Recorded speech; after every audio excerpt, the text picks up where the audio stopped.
Ow, my head. Ugh. What's wrong with me? Mm-hmm. Well, you're looking good, girl.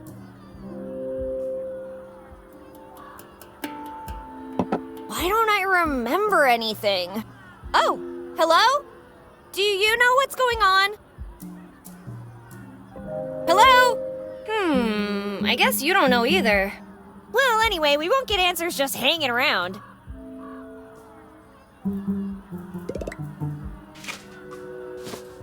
Gotcha. Happy birthday, fool. Honestly, Betty, you should be the one congratulating me for putting up with your crap for this long. Have a wonderful day and all that. Your best and probably only friend, Linda. Oh, with friends like these. Anyway, maybe I should find her and see if she's okay. Let's take a closer look. If that's me, then who is the other person? My mom, maybe?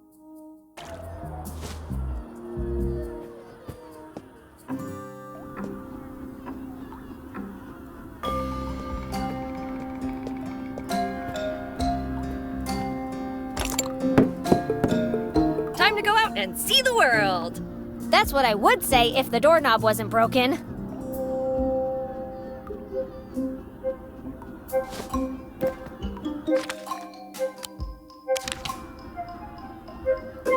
And that, buddy, is how you combine items. Keep it in mind, would ya? I have a feeling we're gonna do this a lot.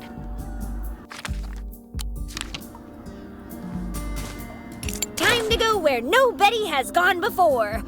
Well, not that I remember anyway.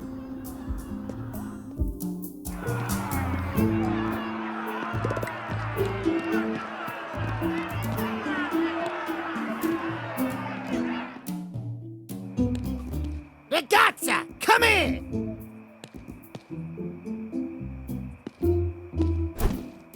Someone popped my memory. You wouldn't have something to do with all this, would you?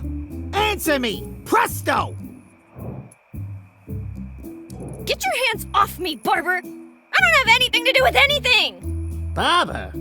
What are you talking about?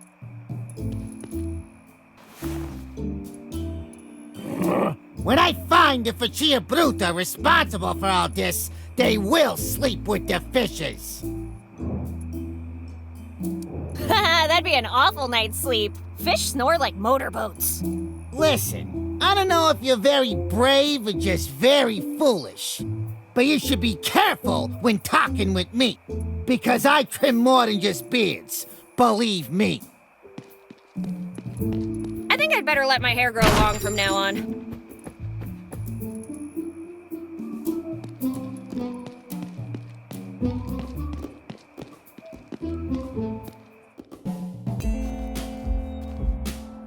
You outdid yourself this time, Linda. If that's even your real name. How am I gonna get out of here?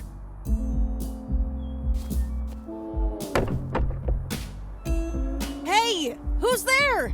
I need help! Okay, don't help me. I got this. Is it just me, or is it kind of hot in here? I can't. I think I'm gonna...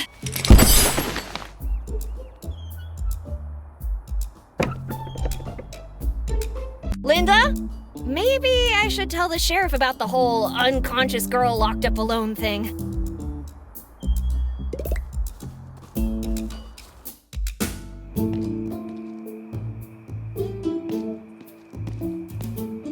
Hey, in all the time I've been in charge, I've never left a case unsolved. And how long's that been? An hour? Tuh. Less bragging and more looking into my case. I reckon I was someone of status, like a surgeon. So better hurry up, 'cause lives are at stake.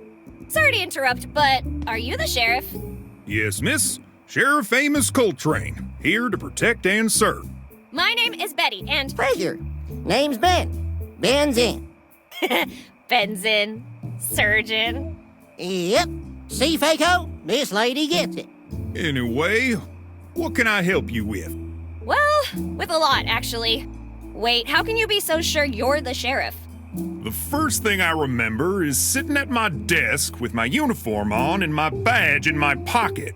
If I'm not the sheriff, then who else would I be? That's exactly what an imposter would say. And what's with the big hat, anyway? Yeah, what is with the big hat? He's probably hiding something. Yeah, probably big-ass ears. Or maybe even antlers. Or both. I don't think he's the sheriff. I think he might be a jackalope in disguise. A jackalope? That makes no sense at all. They don't even range around here. It makes plenty of sense. This is all just part of your scheme to turn us into fertilizer for your giant carrots. That's enough. I'm keeping my eye on you. What else can I do for you? Huh? You said you needed help with a lot of things? Oh yeah, that. You have to get to the junkyard right now. There's someone trapped in the workshop. Rest assured this person will be rescued. Anyway, I should go. I've got stuff to take care of. Buying earplugs for the mayor's speech? What speech? The mayor is giving a speech at the town hall to address the situation. It should begin shortly. Well, I better get going then.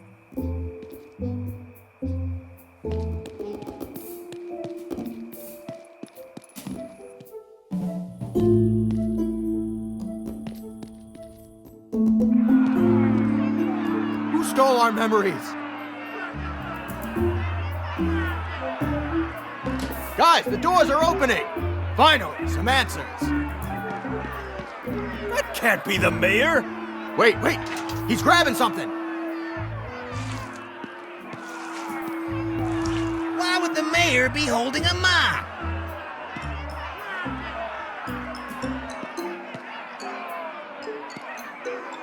Fellow citizens, I am Mayor Eliza Barrett. We are currently faced with an unprecedented crisis. Our identities, and worse, our memories, were stolen from us through unknown means. I understand that this is cause for alarm, but I want you all to rest assured that there is nothing more important to me than the safety of my fellow citizens, and seeing that each and every one of you can claim back what is rightfully yours.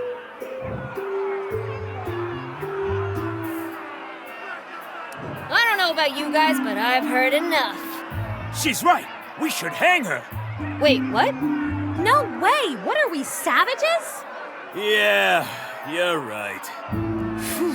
We gotta burn the witch first, and then we hang her. No one is hanging anyone. Witch sympathizer. We will take immediate action and tackle this crisis head-on. Our first objective shall be to re-establish contact with the outside world. I have absolute confidence that together we will overturn the situation and get everything back under control in less than 24 hours. She is expropriating our land, raising our taxes, burning our fields, closing schools, shutting down hospitals, and she's even trying to put fluoride in our drinking water. Is she? No, but are we going to just sit around until she does? That will be all for now.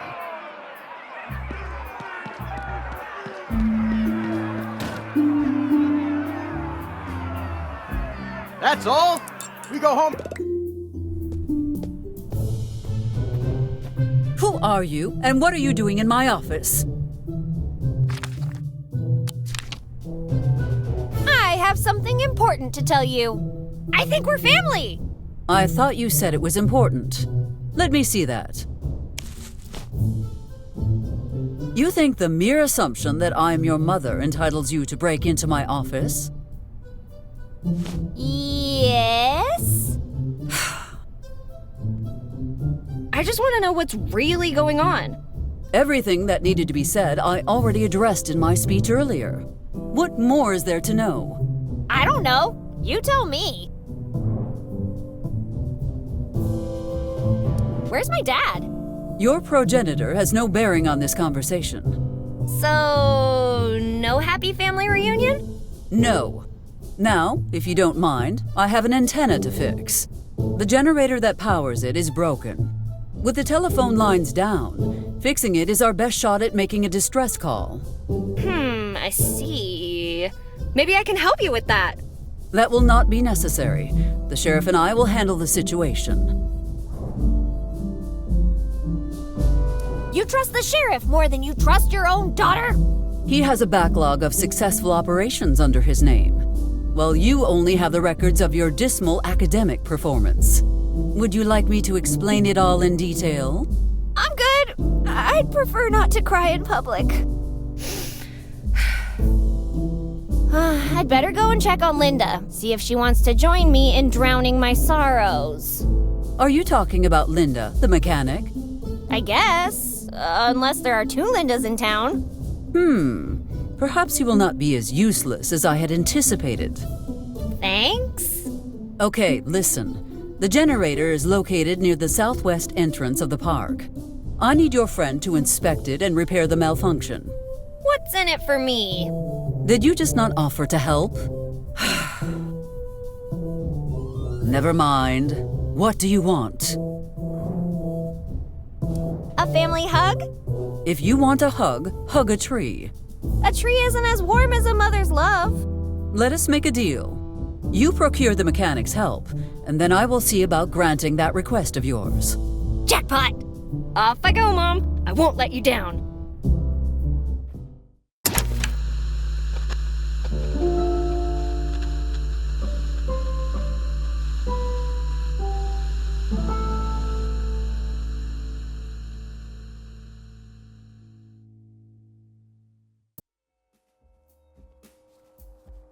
Protection payment? What protection payment? The one preventing us from wasting this place. Who are you again? And who am I? Everything is so confusing. For the third time, my name is Marco DeLuca, and my patience is running low, ragazza. I've lost my memory. How do I know I haven't paid already? That's a very nice tool set you got there. Move. Yeah, this will do. If you want it back, bring what you owe to my associate at the mansion. With juice. Wait, you can't just... Pleasure doing business with you, Miss Valentine. Hey, you! What was that in there? I'm talking to you, Mammoth! What's the matter? Cat got your tongue? What's wrong? Cat got your tongue?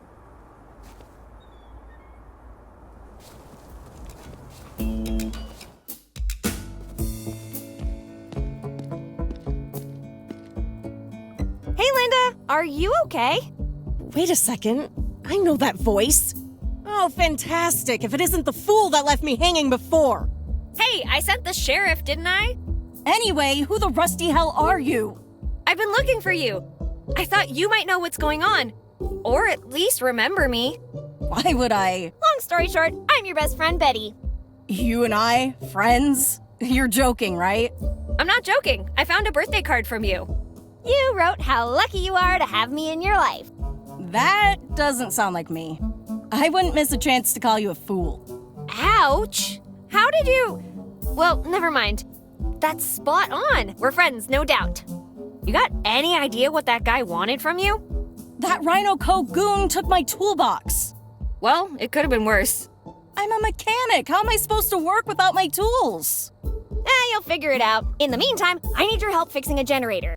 Haven't you listened to a word I said? Yes? Anyway. Tell you what, I'll deal with that guy, and you help me fix the generator. All I need to know is what I'm looking for. Can you describe it to me? Tall, dark, and handsome. Enjoys long walks on the beach, classical music, and wants to travel the world before taking over its father's multinational company. Oh yeah, it's also a box. With tools in it. Sounds like the most eligible toolbox in town. Instead of playing hero, why don't you just report it to the sheriff and see where that goes? Yeah, you're right. Talking with the sheriff might be the best course of action. I'd better get going. But before I go, I just have one question. Have you ever tried being nice? Yeah, once in the summer of 1942. Worst 3 seconds of my life.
Hi, I'm Betty. And you are? For some mysterious reason, God has taken my memory, and my name with it. However, you can call me Father. What brings you to the house of the Lord? Other than stealing my gardening shears, that is. Don't try to deny it. I saw you eyeing them out there. Shears? What shears? Don't play dumb with me. I know you want them. Father? My child. Forgive me, Father, for I have sinned. To the confessional!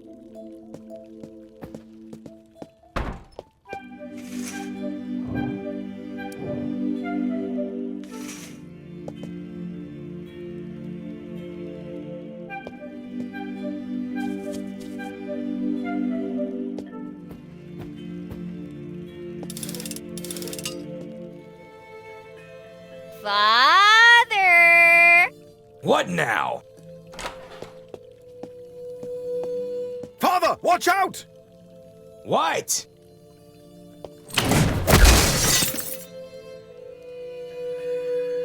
Thanks, dude. I wasn't. I didn't. Ugh.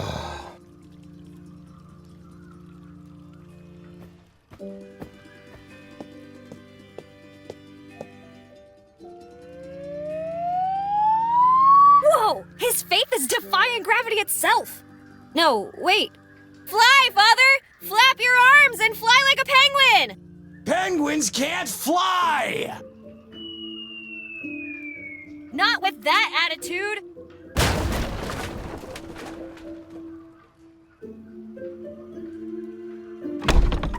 That was close. I almost lost what little hair I have left.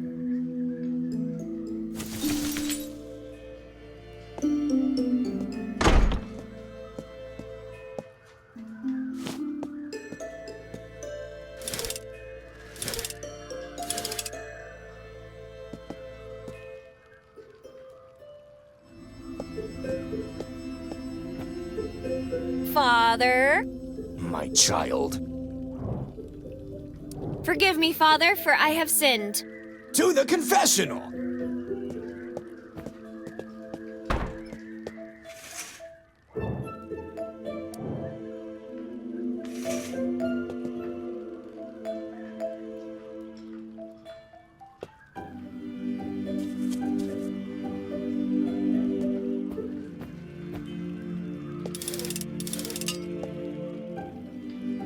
Father! What now? Father, watch out! What?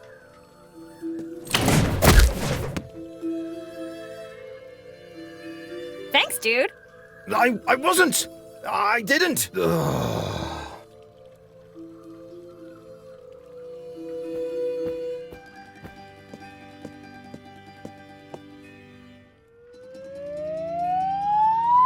Whew. It looks like he's gonna land safely on a group of fluffy chipmunks. Oh, aren't they just adorable? Wait, what are they doing? Bad chipmunks, bad! You okay there, Father? Looks like God is testing my faith tonight.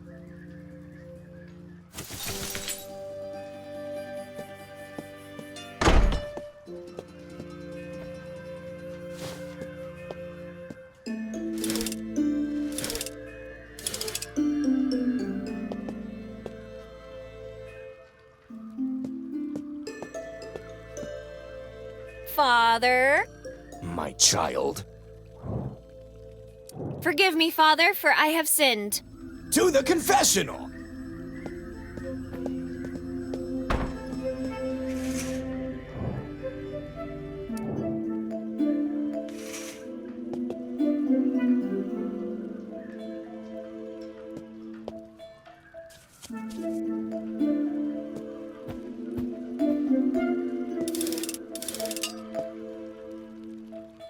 Father! What now? Father, watch out! What?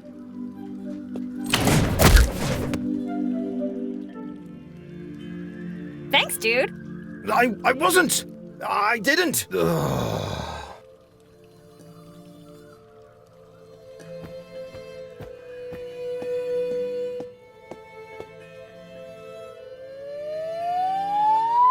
And off he goes. What the fuck? Since when is this a superhero movie?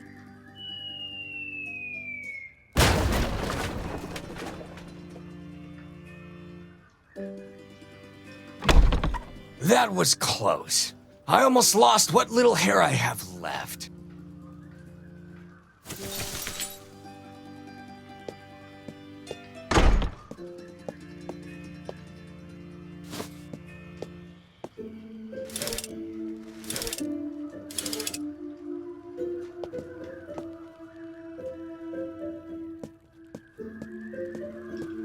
Don't touch that unless you want to end up on it. Father, My child. forgive me, Father, for I have sinned. To the confessional!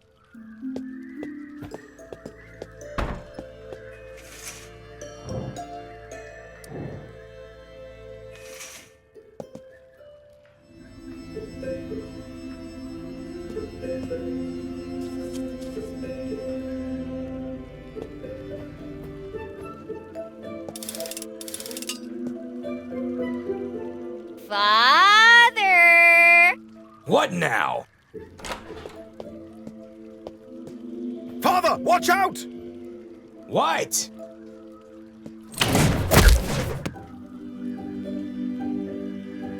Thanks, dude. I wasn't.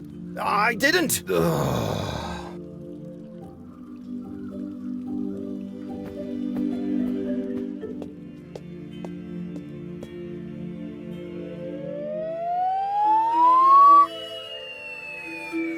Uh-oh, he's heading for the diner. Damn it! Another Holy Joe trying to exercise my business? None on my watch! Ghosts, get him! Get him.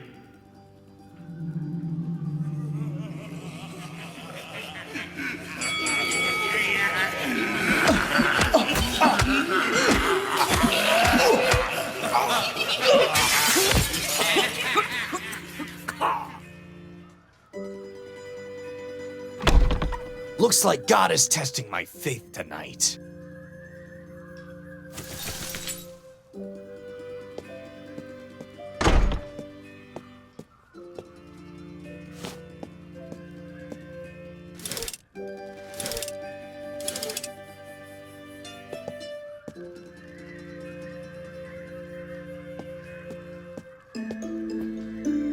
Father, My child.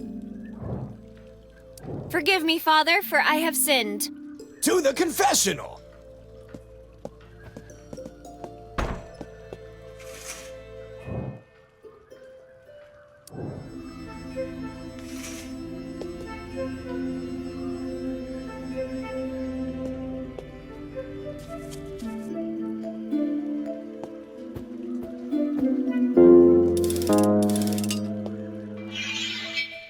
Father! What now? Father, watch out! What?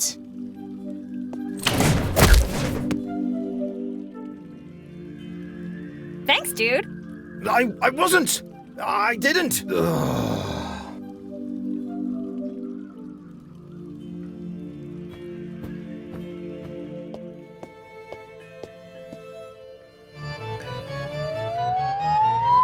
He's going, gone!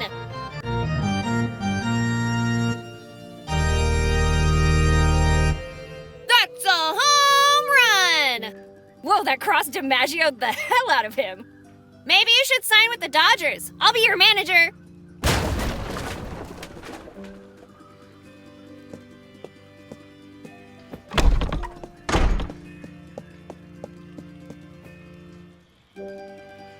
There's no way that cross could have fallen so many times by accident. Huh? I don't know what you mean. You're the one who's been damaging church property and endangering my life. And for what? Some stupid gardening shears? I hope those are worth more than your immortal soul, because where you're going... Can you speed this up? I'm in a hurry here. Take those goddamn shears and get the hell away from me! Language, Father! Out!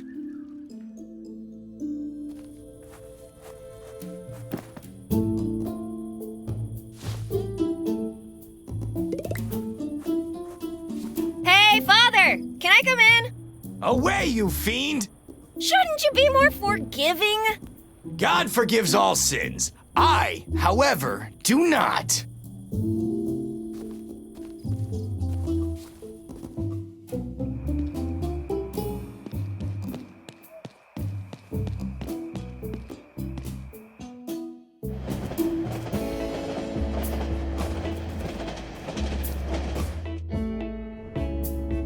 Guys, I already told you, I don't know my name, so let's go with Lola for now. Great! Now that you got that cleared up, are you about ready to order something? See, the thing is, Mike, I'd rather eat roadkill. Well, I've got great news for you then! Ugh, gross. So, gorgeous, what is it going to be? Food poisoning or a night out in town with John Slim? Easy, Boy Scout. Keep your hair on. The mayor said to wait. I'm sure she has the best people working on it. Indeed she has! Hi guys, I'm Betty. Animal Whisperer, she of the bottomless pockets, and savior of memoryless towns. Oh, look, guys! It's the mayor's daughter! Where did you hear that? News travels fast in a small town like this. Anyway, welcome to Mike's Diner! I trust you're here to eat, and not waste my time like these yahoos.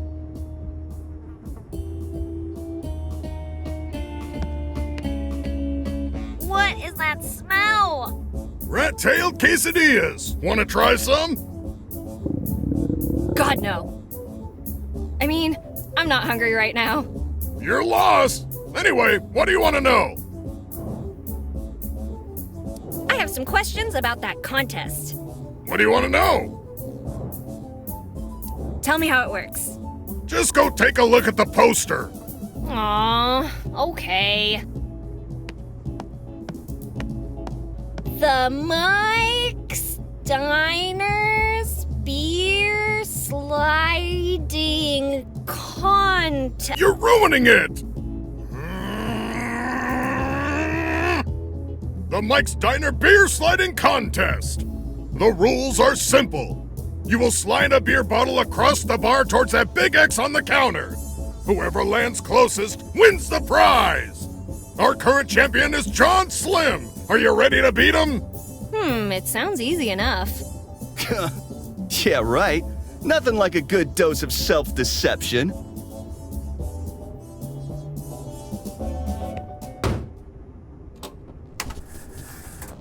Now this is my jam!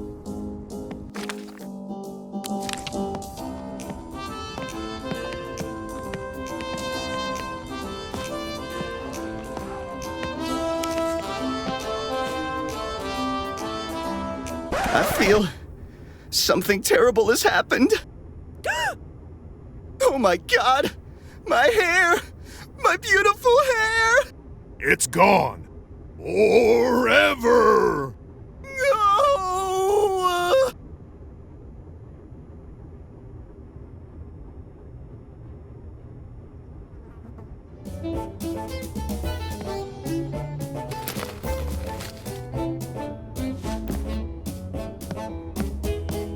Come on, Slim, cheer up. It's not that bad. This is actually a really popular hairstyle. Among grandpas. Guys, not helping. Tell you what, if you stop crying, I promise I'll make it up to you. You'll go out with me? What? No! I'll bring you a hat or something.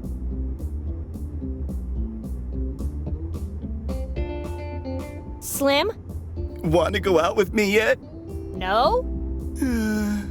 Find anything to cover up my glossy top? No luck so far. Maybe you should stop by the barber's. He's bound to know what to do about this problem.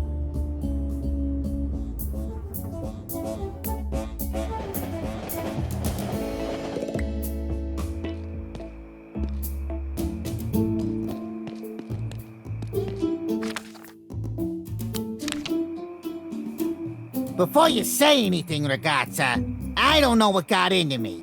Apology accepted.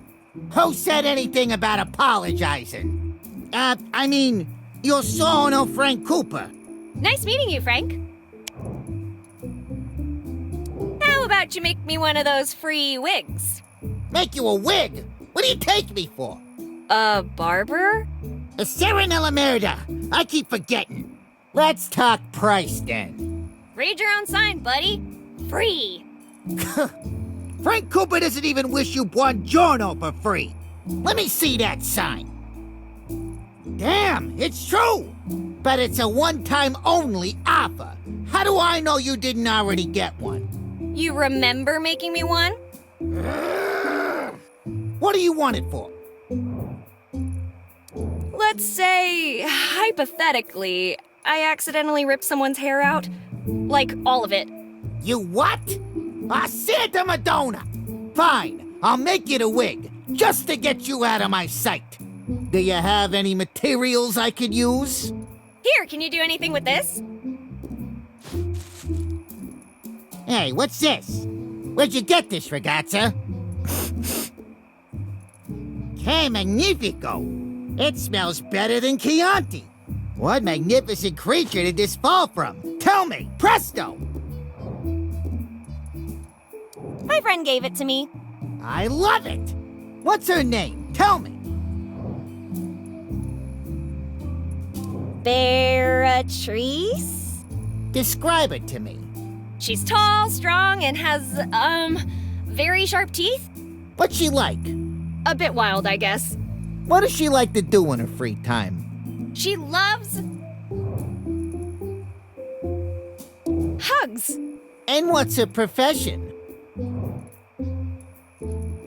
She's a firefighter. Can you believe it? Tell you what, I'll make you a wig, but you gotta do me one little favore. I want you to set me up with your friend. Oh, yeah, sure. I can do that. She's single, after all.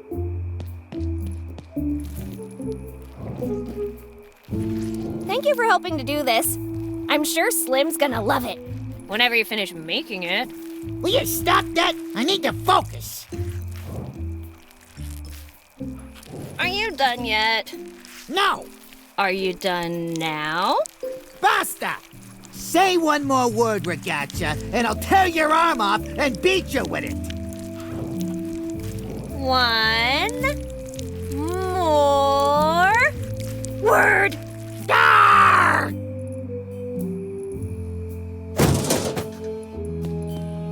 That's it. I'm done.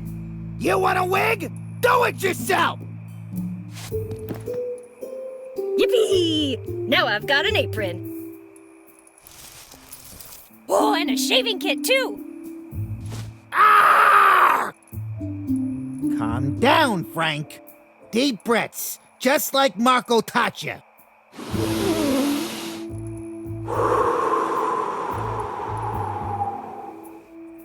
Good night, ragazza.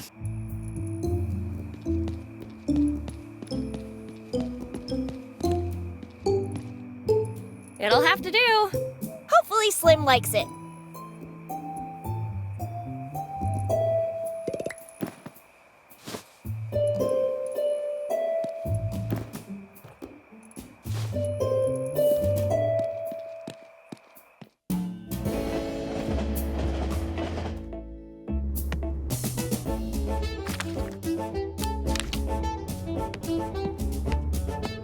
Slim!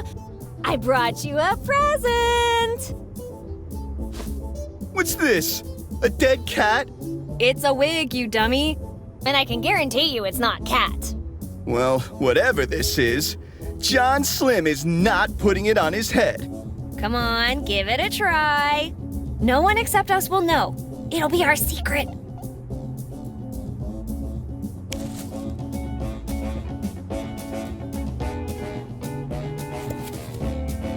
Well then, how do I look? You'll be breaking hearts in no time.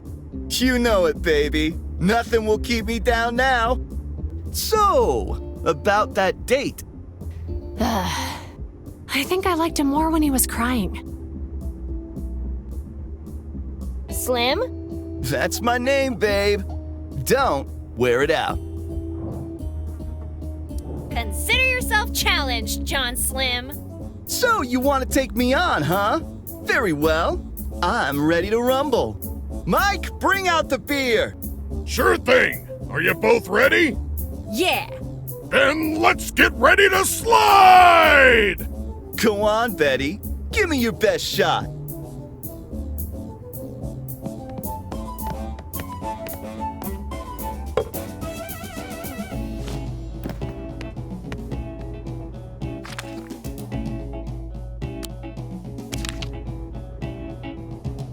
Greased up and ready to cheat.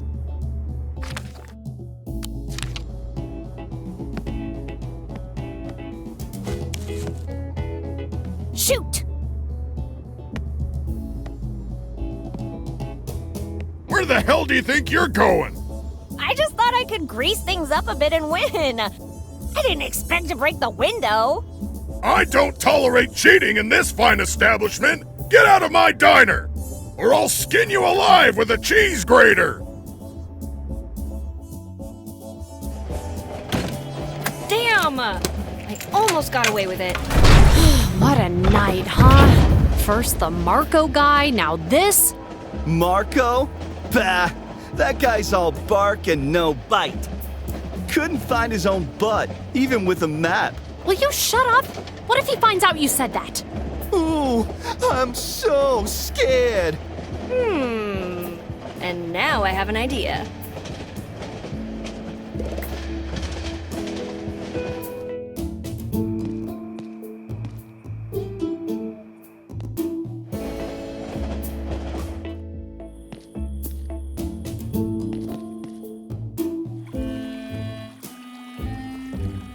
I'm back. Remember me? Haven't you had enough for one night? Let's try to find a diplomatic solution to our predicament. Hey, Slim's been talking behind your back. Ragazza, reputation is everything in my line of business. I can't afford some two-bit greaser punk bad-mouthing me. Tell me, presto! Okay, but you didn't hear that from me.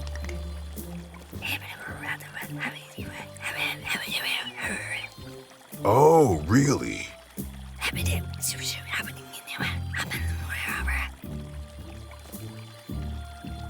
Oh, Johnny boy, you done goofed. I'm gonna work you over till there isn't one part of you that isn't bruised. Marco, don't you think beating him with the belt is a bit excessive? Yeah, Betty, you're right. I'll enjoy it much more with my bare hands. Hold on to my belt for me, will you? Won't be a minute.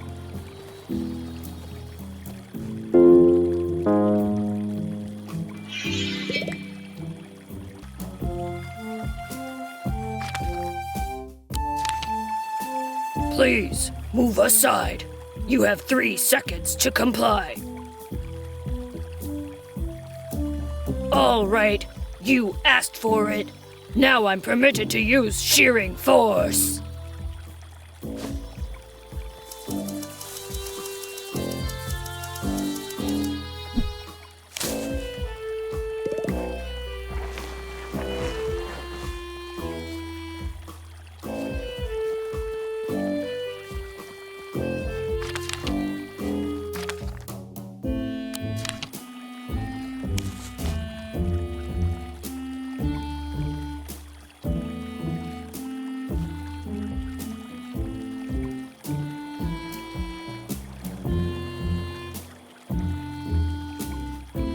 I wonder what Mom's doing. Surely thinking about me.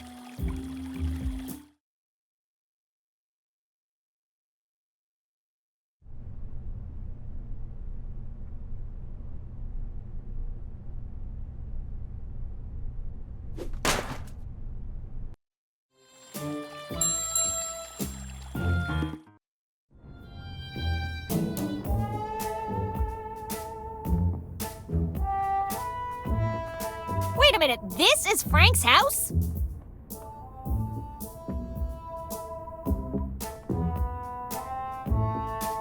Damn, I should have become a barber instead of an adventurer. The rewards just don't outweigh the risks.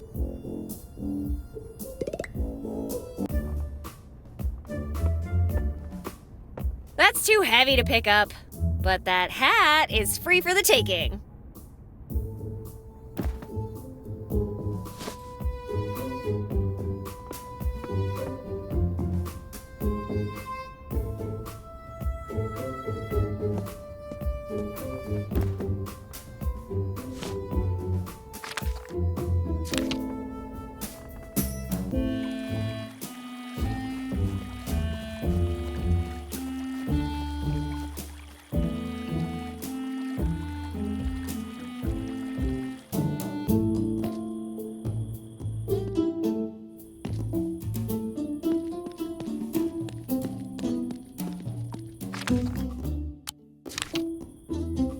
Hey kids, who wants some water? Yay!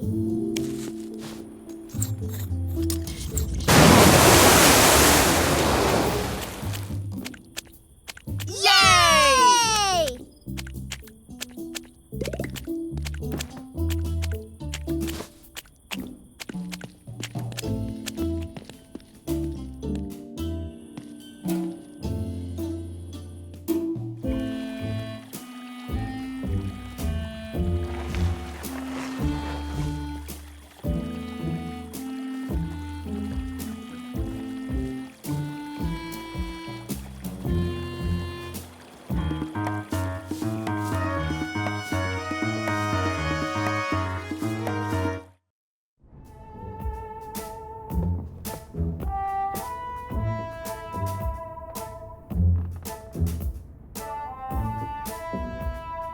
Trouble in the family. The mafia tears itself apart.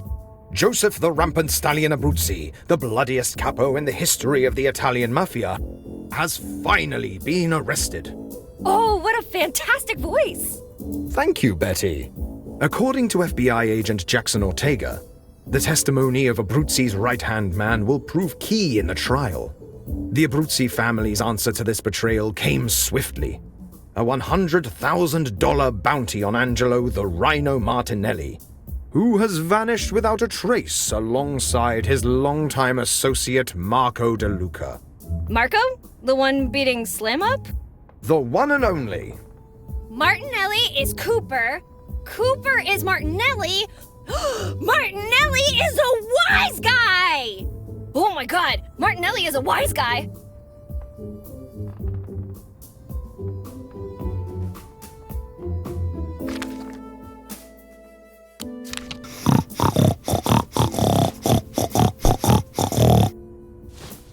Well, I don't know what I expected. I need something to keep it in place. That's a good idea, but I'm not sure it's ready for the belt just yet. Where's my money, Giuseppe? Just when you think there can't be anything more disturbing than a headless mannequin. Bam! Horse-headed mannequin!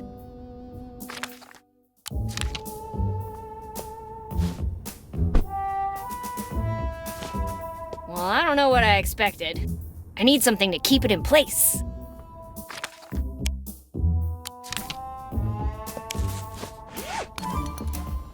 It looks more stylish than scary. He needs some weight on him to really be intimidating.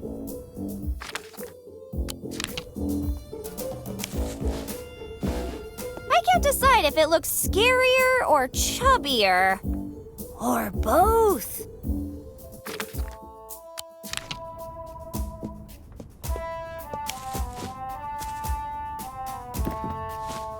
Finally, my equine nightmare is ready! Let the show begin!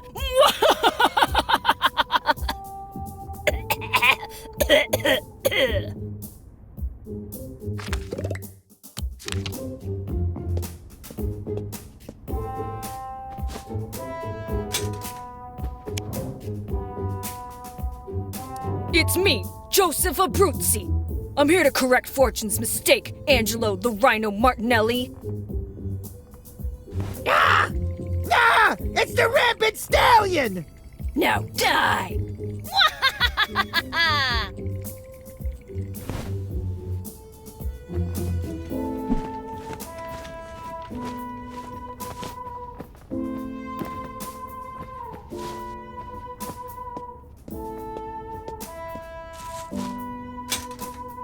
First things first, please put your hands together for my co-star, Mr. Horsey!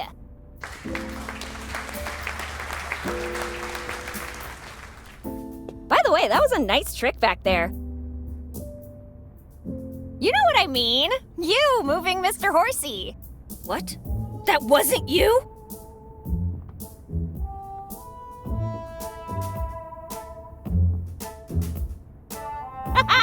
You almost got me. Hey, what's this? The Book of Sherman, the story of a hunter and his legendary prey by Juan Plata? Call me Juan Plata Hasselbeck Montoya, first of my name. Some years ago, never mind how long precisely, having little or no money in my purse, and having nothing particular to interest me on shore, I thought I would set sail and... Blah, blah, blah, boring. Do you want me to continue or not? Okay, but could you cut to the chase? Fine, fine. I'll just read the last 4 pages. You certainly remember the quarry we were chasing. A monstrous, mighty foe, a creature from legends, whose hide was said to be tougher than the strongest armor, and its arms capable of splitting a man in half. Nonetheless, we continued forward, undeterred. It was during our foray into the woods leading to the lake that he appeared.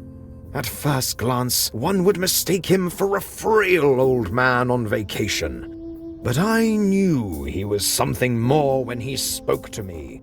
Juan, my buddy, my man! I'm gonna be upfront about this. You're all gonna friggin' die.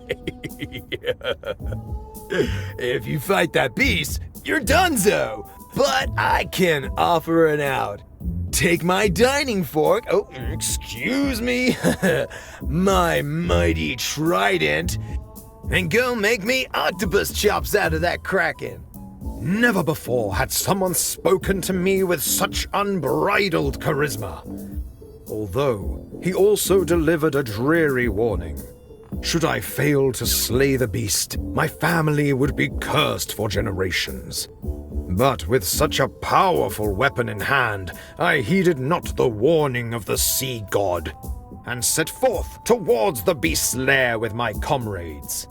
we set up camp next to the lake and with great enthusiasm called forth the beast. Its very movement shook and unsettled the earth. But we were ready, and victory was assured. Or so we thought. He struck down each member of our crew until only I remained. With righteous rage in my veins, I reared a vengeful throw aimed at the beast's head. However, such was my fortune that in my moment of glory, I slipped, I tripped. My mighty throw went wide into the lake. And that's when it happened. I ran. It has been years since the events that took place in Crystalline Lake. Yet my son speaks of reclaiming our lost honor, paying no heed to the curse. But how am I to tell him he's fated to die against the great Sherman? My son, if you're reading this, heed not to honor or glory. Avoid that accursed beast at all costs. However, if that were impossible, know that by uttering these words, mighty Poseidon, king of the oceans and seas, grant me your strength so I may hunt the beast in your name. And be the god of the sea willing, you will have the same relic I wielded during that battle. Please, forgive this old man for damning our family to a life of misfortune. And as I put this gun to my temple, I tell you this. Your family will need you when I'm gone. Be brave, my son.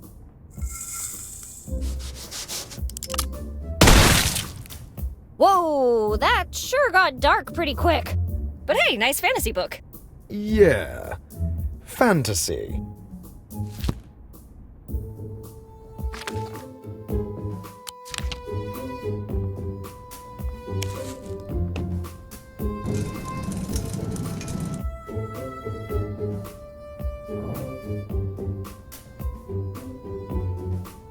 You better open right now, or else.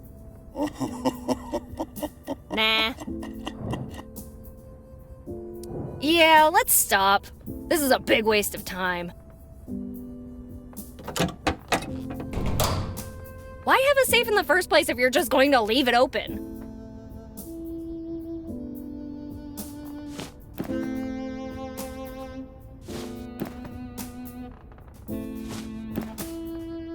The biggest treasure of them all! A prize so valuable and so well hidden that it haunts the dreams of every pirate on the seas. Well, that wasn't so hard to find after all.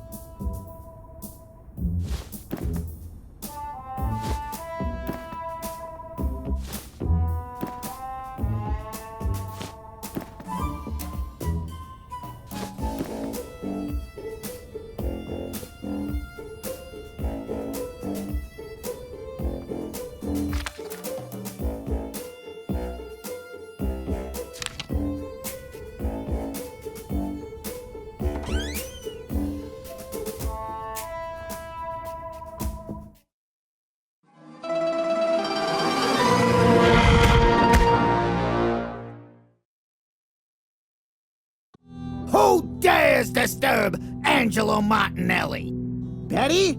Not you again! What are you doing in La Mia Casa? I'm here to get my bestie's toolbox back. How can you sleep at night knowing what you've done? Quite fine, actually. Didn't you notice the boss's abominable snoring? Come again, Marco? That's not what I meant. I'll leave you to it. Hey, stay right where you are. What's really going on here? Tell me, presto! Wait, what are you hiding under your skirt? Whoa, inappropriate. That's not what I meant, and you know it. You think you can rob Angelo Martinelli? Think again! What do you even want with this stuff, ragazza? I want the toolbox to get the town back to normal. The town is not a concern. Getting what I'm owed is. Give us a good reason not to end your life right now! Better than that, I'll give you 2. I'm listening. I think I could be of value to you. How's that? I could take care of your pet. What? What did I say? It's a delicate subject. He hasn't been the same since Sparkles went missing. So, the pet setting gig is off the table? Pretty much, yes. How about a small modification to my friend's contract? For example, I'm sure you could use some extra parking space. Why would I need that? Think about it, boss. We could use a place like that junkyard to crush some problems. Right. Just tell your friend not to ask any questions. Or open the trunk. Sure. I like where this is going. What about this second reason not to kill you?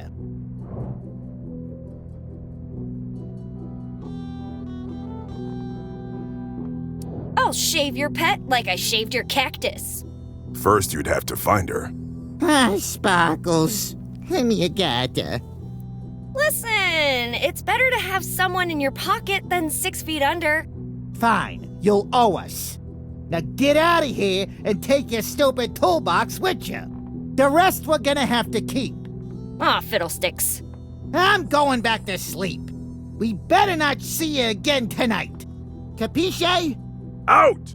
Okay, I'm going.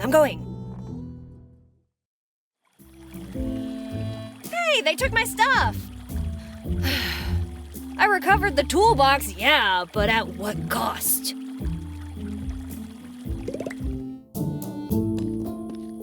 If you want people to believe you're the sheriff, you're not doing a great job. Come on, Betty, not you too.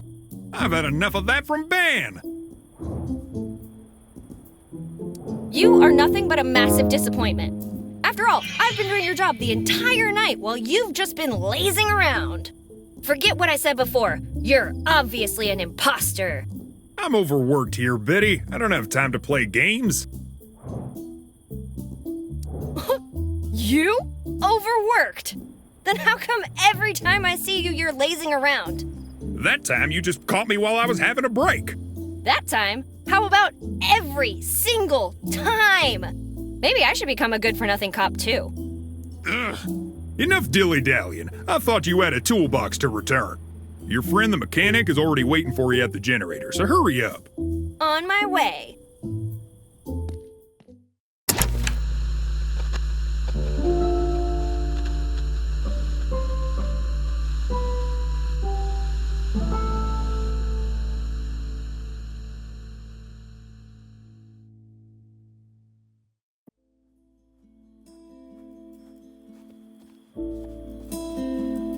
Linda, I'm back! What took you so long? You have to hear this. Right after I left... Listen, I just want to know one thing. Will your antics come back to bite me in the ass?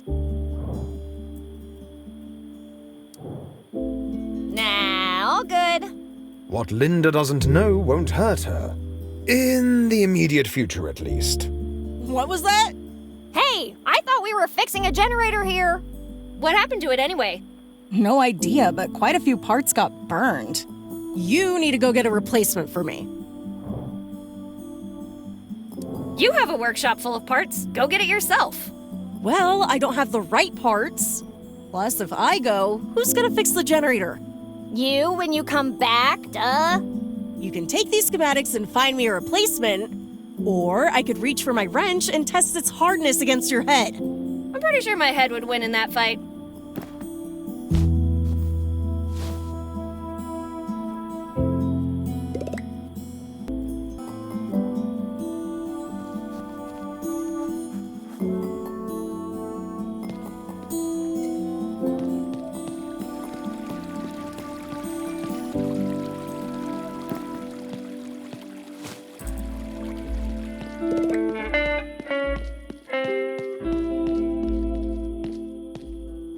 What a lovely night, wouldn't you agree? if you ignore everything that's happening. Oh, where are my manners? I'm Dr. Augustine Dixon. And you are? I'm Professor Betty. A pleasure to meet you, Professor. It's always lovely to meet a fellow academic. Now, if you excuse me, I've got some projects to grade.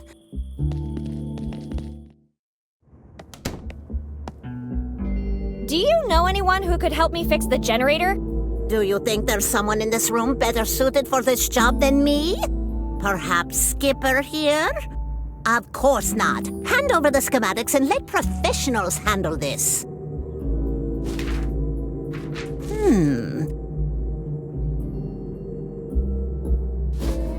You'll need to spin a 12-inch rotor at 88 miles per hour to generate at least 1.21 gigawatts of power. Gigawatt? Exactly.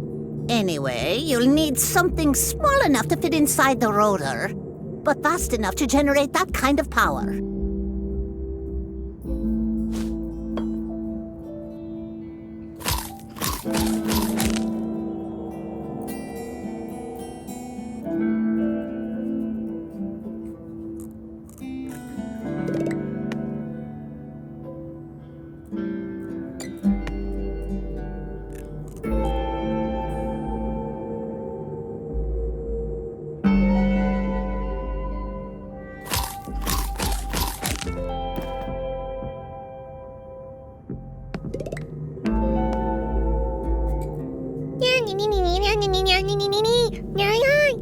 Whoa, slow down, mister. Who even are you? Nice to meet you, Hamster Garrick. I'm Human Betty. Cool, my reputation precedes me.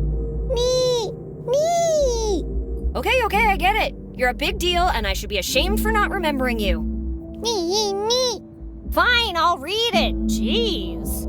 The Daily Wheel. A new star is born. The rookie runner, Hamster J. Garrick, smashed expectations and wowed the crowd at the Daytona 5. Calling himself the Vermillion Racer, Garrick beat all previous rodent-held records, hitting speeds upwards of 60 miles per hour.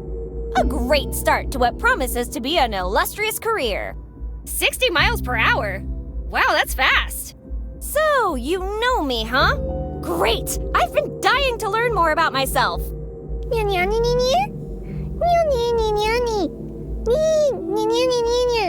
Wow, I have so many questions. I need you to spin a rotor at 88 miles per hour.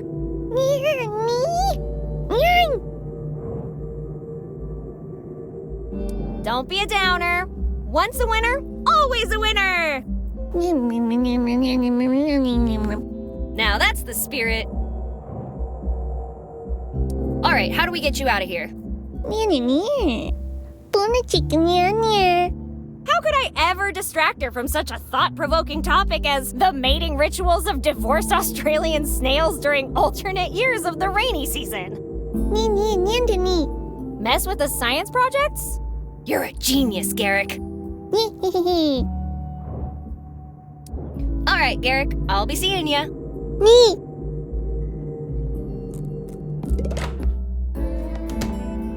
Hey there, I'm Betty. Who are you? Hey, yourself. So nice of you to meet me. Name's Bucky. Can I call you Sweet Cheeks? Gross. Absolutely not. Shame.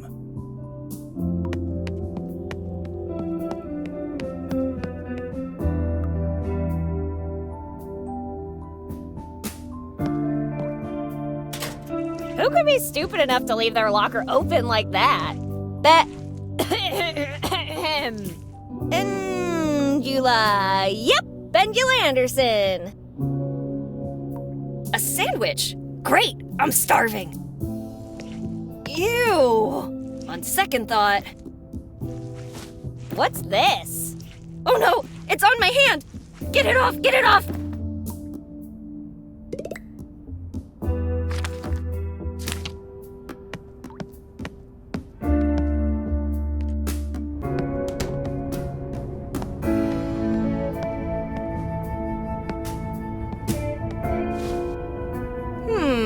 Empty. Perhaps I can find someone to fill it up for me.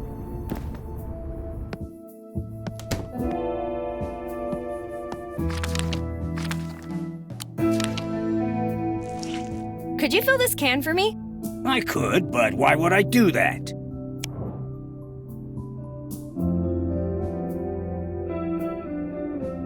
I'll leave you alone if you do. Ah, fine. Give it here. There, now chew. Thanks, Bucky. You're the best. Ooh. Whoa. Why do I feel like it's been a long time since someone said that to me?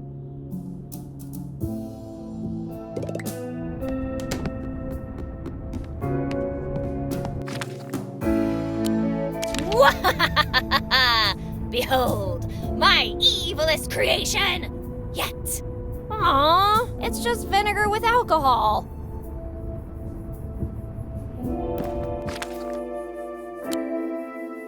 All right now. Shake, shake, shake, shake, shake, shake, shake your bottle, shake your bottle.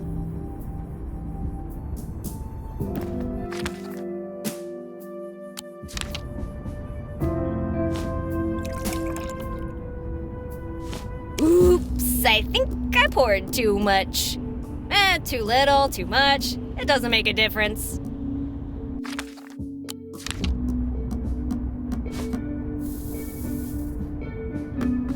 And so, with this final sacrifice, the volcano shall now... You know what? I think we've been too cautious with this. Let's pour it all in. I mean, what's the worst that could happen?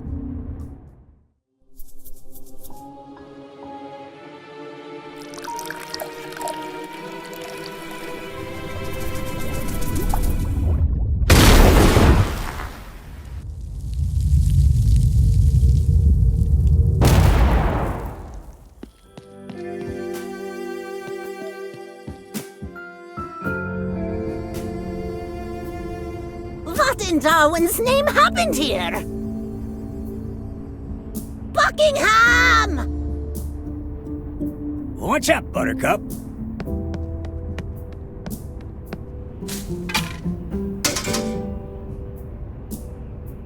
Jeez Louise, Papa Cheese! What in God's name happened here? The science projects, they're all ruined! My condolences.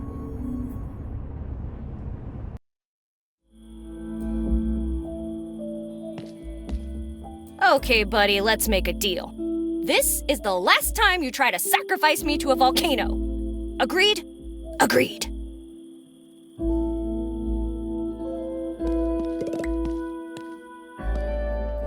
For the record, I am not cleaning this. Let go of that door handle immediately! Hey, Garrick, how's it going? Pack your bags. You're coming with me.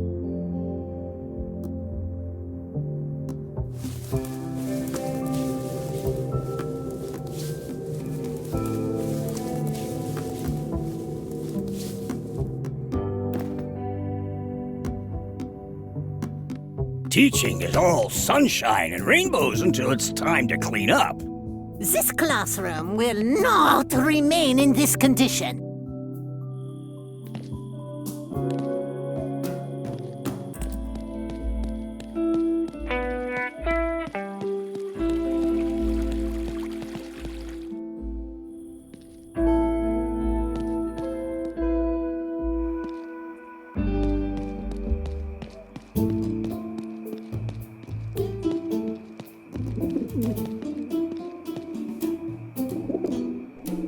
Ooh! Pigeon! Can I touch it?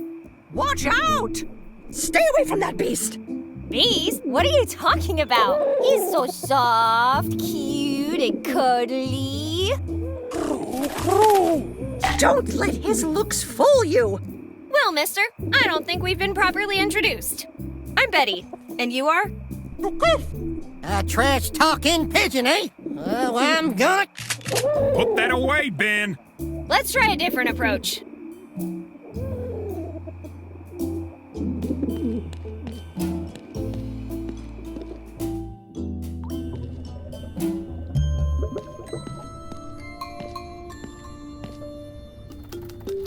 Patrick Floyd Jarvis Garrett, Sheriff of Lincoln County.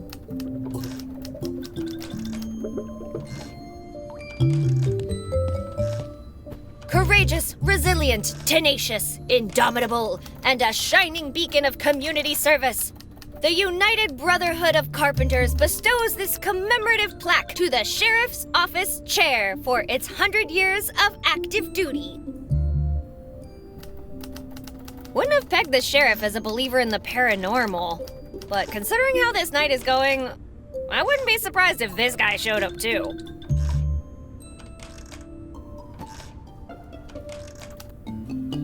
Hey, Ben! Oh, hey there, Betty. Don't you have places to be, things to do? Maybe. But since I don't remember, I'm gonna stick around. You know, keeping an eye on the sheriff. Ben, you have the right to remain silent. Please use it. I have a problem with an avian pest. Pigeons, I have just the thing. A flute? What do you want me to do with this? Serenade him? That ain't no flute. That's a duck call. Let's just say, if that pigeon knows what's good for him, he'll leave when he hears it.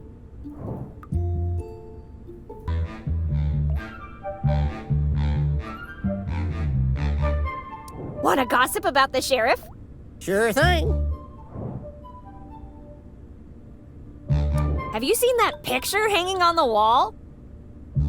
I'll be damned. That must be the real sheriff. Wait, what? I knew you couldn't be the real deal. Now, what did you do with that poor Garrett fella? Can't you read? Sheriff Garrett died decades ago. And he's still more of a sheriff than you'll ever be. On second thought, forget about it. Way ahead of you. This beef you have with the sheriff. Let me tell you this. If I was a sheriff, everything would be solved by now. Have you noticed there's two of us and only one of him? Strike me blind. You're right. Let's take him down. Your time has come, you pig. With the power vested in me by the majority. Majority? Betty, are you supporting this coup? It was all 1000% Ben's idea. Thank you, Betty. That's all I needed to hear. Brace yourself, Ben. You won't be seeing the sun for a while. How could you do this to me, Betty? I thought we were friends. Hey, at least you're not fighting anymore. Come on, Ben. Your new room awaits.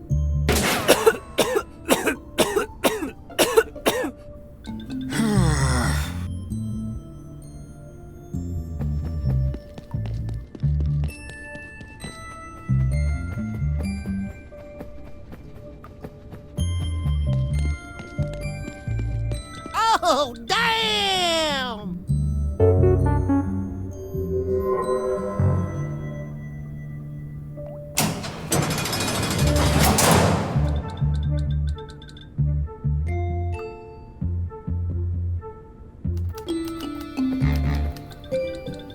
Hello, phony. Ugh. Is there anything you need, citizen? Time to prove you're the real deal. I got nothing to prove to you. Then I have to say Ben was right, you impersonator. Don't push your luck, Betty, or you'll have to face the consequences. What are you gonna do? Jail me?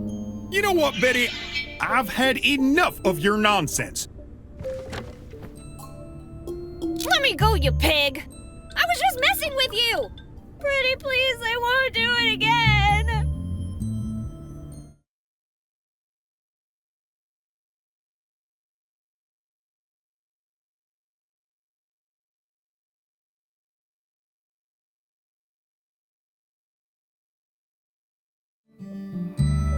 Last chance, Betty. I hope you learned your lesson.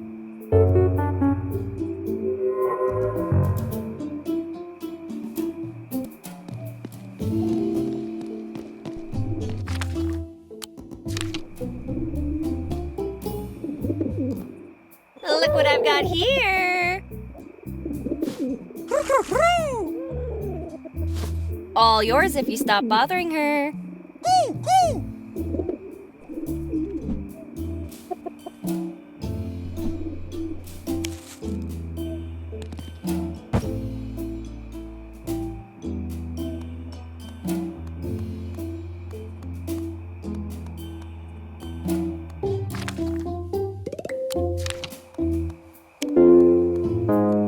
I'll try, but if a horde of ducks attacks us, you get me out, okay?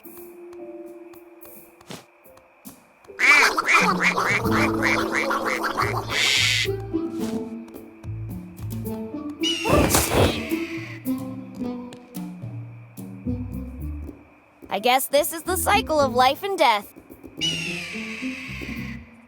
What a majestic creature! Shut up, Ben!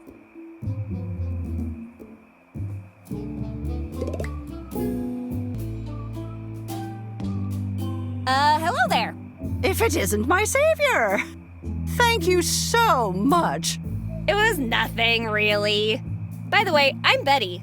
Nice to meet you, The name's Lorraine. The encounter with that little pigeon made me hungry. Little pigeon? Little pigeon? I've seen airplanes with smaller wingspans than that thing. Anyway... Wait until I tell Ben that his duck whistle also works on pigeons! Oh, thank you so much, dear. Now, would you mind terribly if I held on to that whistle? Just in case that monster comes back. Oh, normally I would, but this actually belongs to Ben, so... I'm sure he wouldn't mind. Yeah, but what if by not returning it, Ben stops hunting ducks forever? The duck population would rise until they overtook the Earth. The entire human race would be forced into slavery by their new duck overlords. Not to mention, stock markets will plunge, sea levels will rise. How about I give you a twonky for it? Don't you mean twink? Shush, dear, the copyright.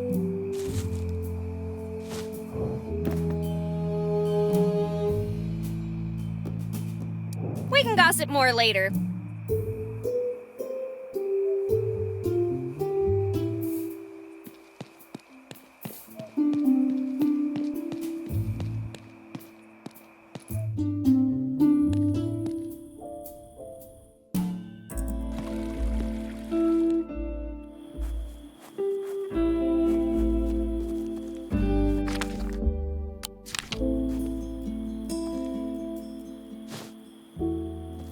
A chubby rat? That's your solution? Hey, watch it! Garrick's been through a lot.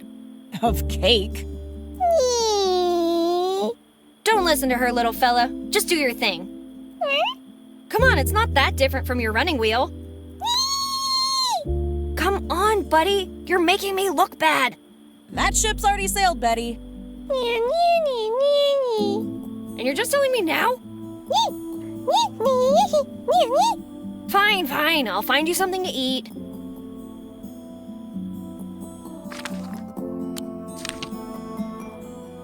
Here, I brought you a snack.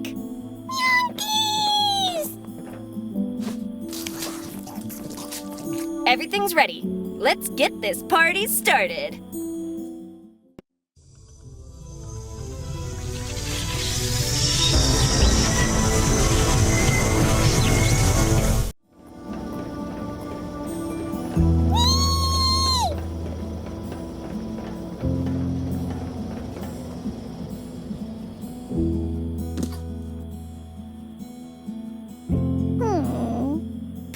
Damn it!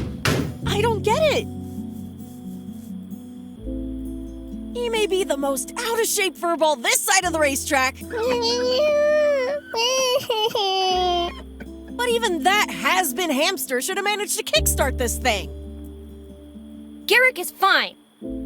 It's you that didn't do a good job fixing it. Watch your mouth if you don't want to eat a wrench. Try it! I'll... Silence, the both of you. I knew it was a mistake to entrust you with such an important task. It's not my fault, Mommy. Listen, ma'am, if you want to power this antenna, you're gonna need something with more kick than this washed-up rat. I'd suggest plugging this thing into the local electrical substation. But that could cause a power outage in the town. Yes, I am aware of that. Then the only option we have left is to address the problem at its source, the dam. Now you two, go there and fix it. Us? You're the mayor. You fix this. The town needs me here. My fish needs me here! Sorry, I hadn't said anything in a while. I'd love to tackle a dam's mechanisms, actually, but the sheriff already asked me to fix his ride. Unfortunate. Betty, go to the dam and do not disappoint me. Again. What if I drown? Would you miss me? Of course I would. Who would fix the dam then? Wow. Stop wasting everyone's time and start moving.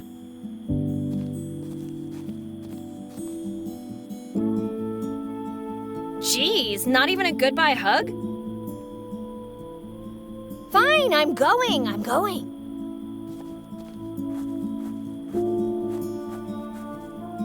The dam looks pretty far away, so we should probably travel light.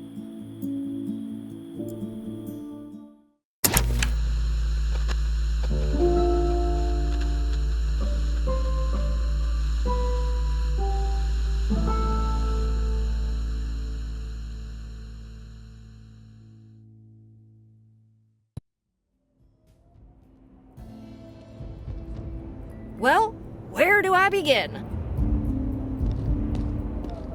Is that a note I spy down there? Let's go check it out.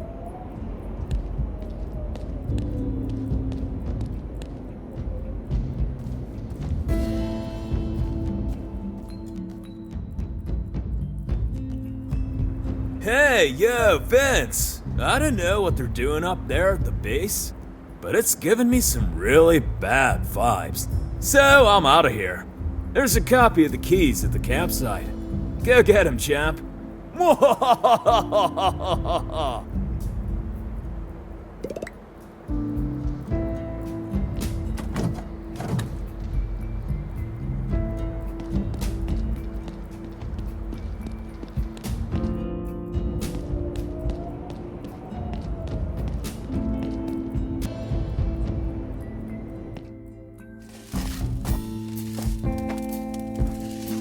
Hey kid, where can I find the camp manager? You're speaking to her. Sure you are. Can I speak with the grown-ups? Ooh, she's disrespecting you, Pamela. Don't let her get away with it. I like the smell of her hair. Can I burn it? Can I? Shut up, both of you! Who are you talking to? My staff, Clarice and Lisa. I see. Anyway, I need to borrow your keys to the dam. You know the rules, Pamela. Keys are for the campsite staff only. Rules. 6, 7, look left, 4, jump, sit down, don't touch that. Can't we make an exception, Clarice? She seems like a nice girl. Ask her if we can play with her hair. I said campsite staff only. Now stop bothering me. So the keys are for campsite staff only? Yes. In that case, I'd like to apply for a job here. See what you've done? Now she wants to work here. Come on, we could use some help, actually. And I like her. All right then, it's settled. Now, every applicant must first prove their worth.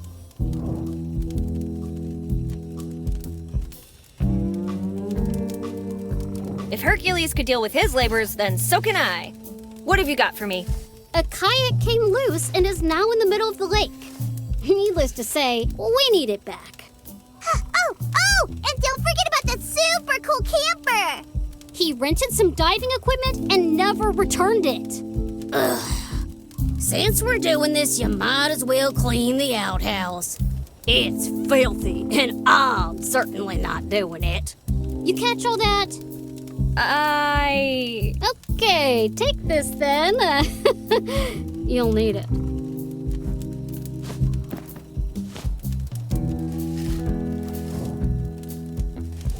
I'm gonna try to find a spot that's less crowded. Good luck with that.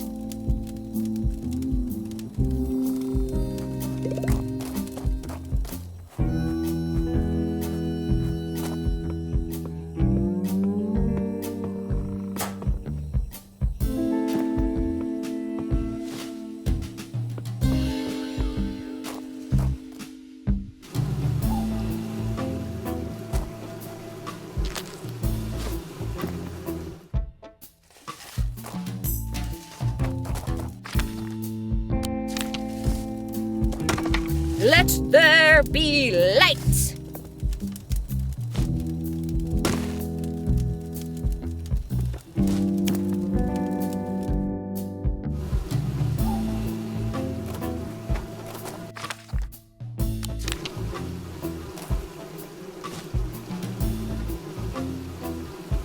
I don't get it. Are we trying to make them leave or make them comfy? This is an accident waiting to happen. Let's do it.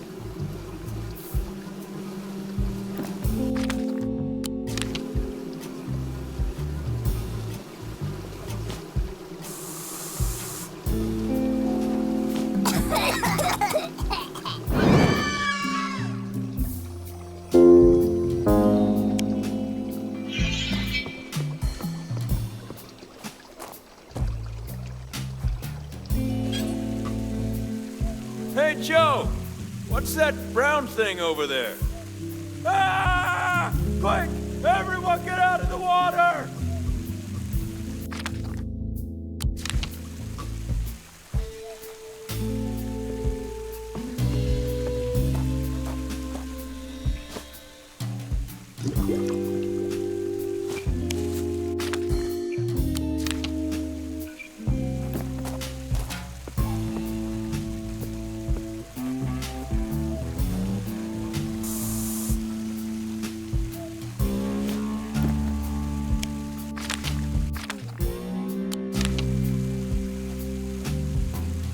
I wonder what would happen if I open...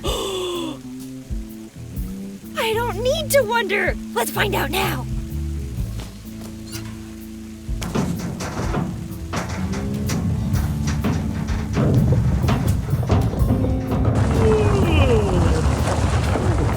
By Poseidon's beard! What's going on?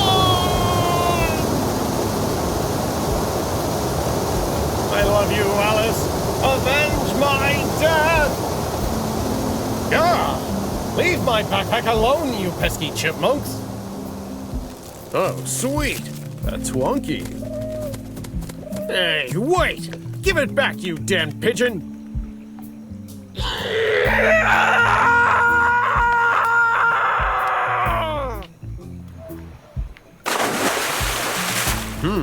Water landing. Well, better than a cactus landing. Hey, where did my harpoon go?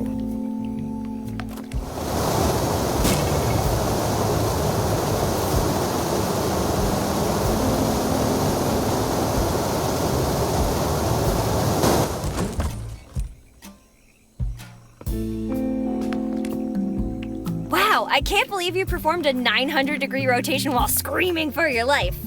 Shame you didn't stick the landing. What were you doing in there anyway? I was trapped, but you freed me from that terrible place. Thank you. In case you're wondering who your beautiful savior is, I'm Betty. Nice to meet you, Betty. I'm Smokey on the Water, Hasselback Montoya the 8th. But you can call me Smokey. Well, gotta go. Dismissed, sailor.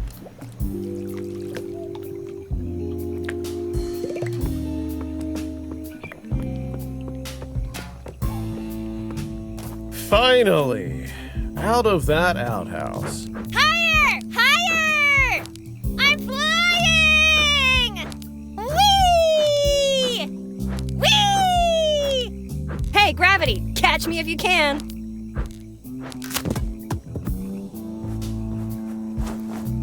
Ugh, they don't make ropes like they used to.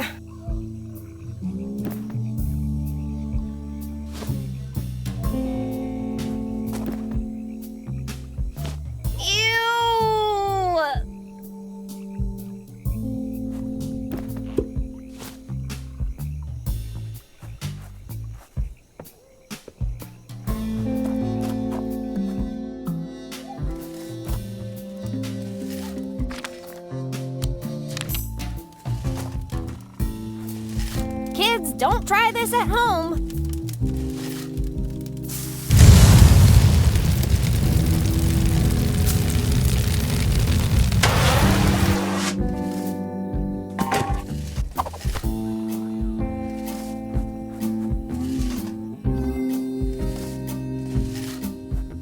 Lashing out to express your dissent with social norms.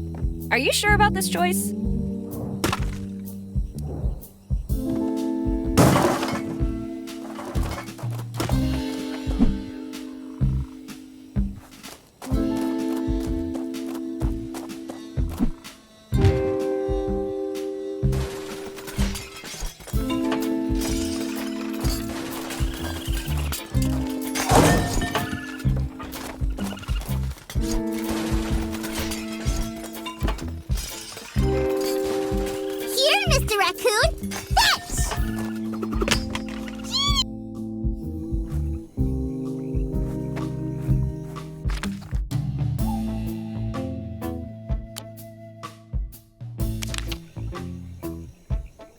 Why would anyone want a plunger in a tube?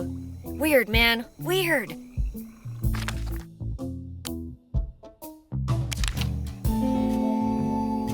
Time to send this plunger where no plunger has gone before. I'd better add some features so it can make the return trip, though.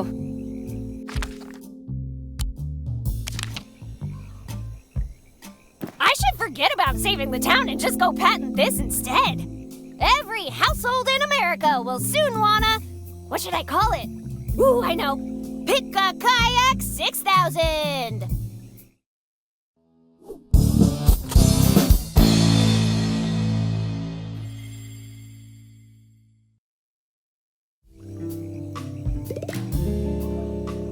Nice lake. Wait, could this be the lake from the book? We'll see. Let's try that right thingy. Lucky for us, I have an impressive memory. Ahem. Naughty Triton, hunter of oysters and seals, hand me your salad fork so I can eat roast beef. As Betty clearly fails to pronounce a single syllable correctly, the waters, as expected, don't part. Excuse me? It's very easy to criticize when you're not the one doing it, you know? I can do it for you, if you want. No, that'd be cheating. What would Mom do in this situation? Oh, I know! Naughty Triton, salad fork or lawsuit. What's it gonna be? As if that would ever...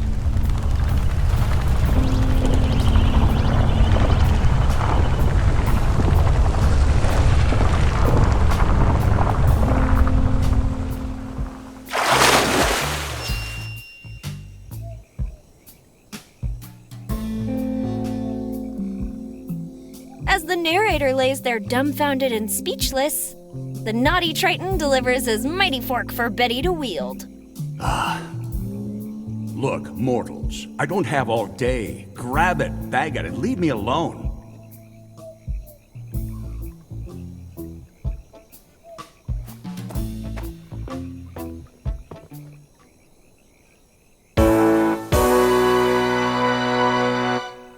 By the power of Triton!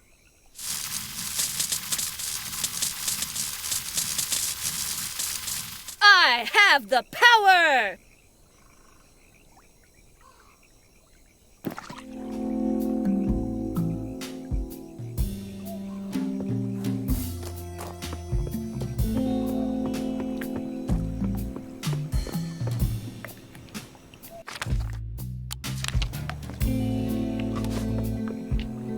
Let's teach that kayak how we do things around here.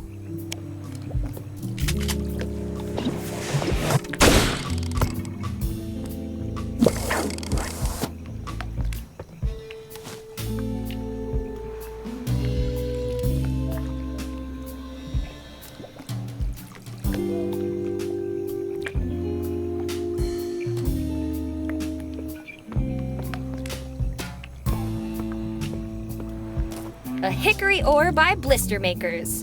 Ooh, it's inscribed. If you steal it, I will bite your teeth. Clarice.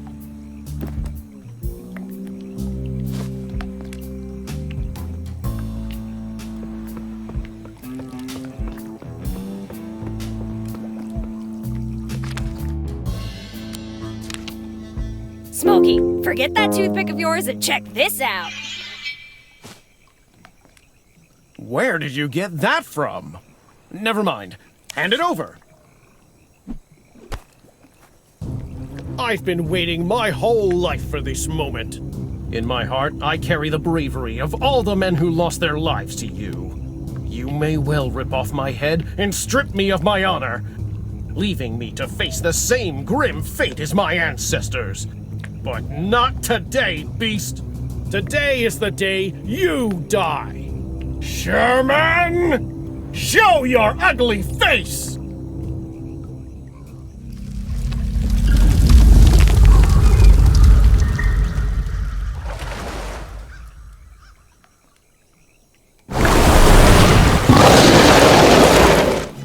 Aha! You finally show yourself, you slightly larger than expected monster! Your reign of terror is at an end. Prepare to meet your fate at the hands of Smokey on the water Hasselback Montoya!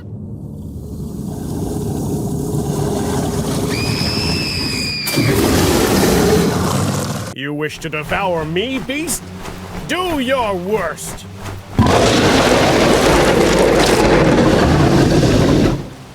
You better save your breath, Sherman! It might be your last! Ah! Enough blather, Montoya! It's my turn to give a speech. What? Bless us, O Lord, and these thy gifts which we are about to receive. Something, something, something. Amen.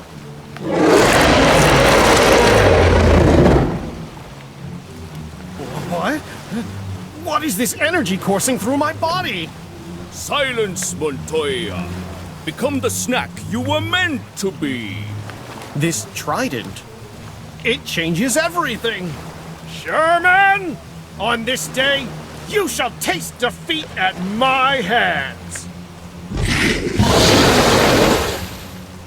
Your oversized glowing fork doesn't scare me, you idiot. Yeah!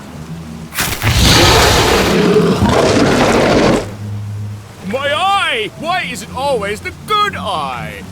Not so cocky now, are you, monster? No, please, I'll change. I'll be a better monster. That's what my ex said, and I'm not falling for that again. Yeah!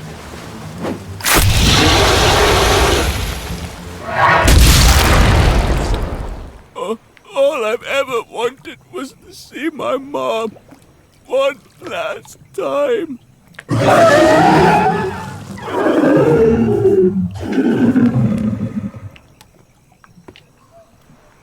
Phew! Another job well done, Smokey. The beast is slain, and your ancestors have been avenged. Thank you, Betty. Couldn't have done it without you. Now, where are those chipmunks? I've got a score to settle.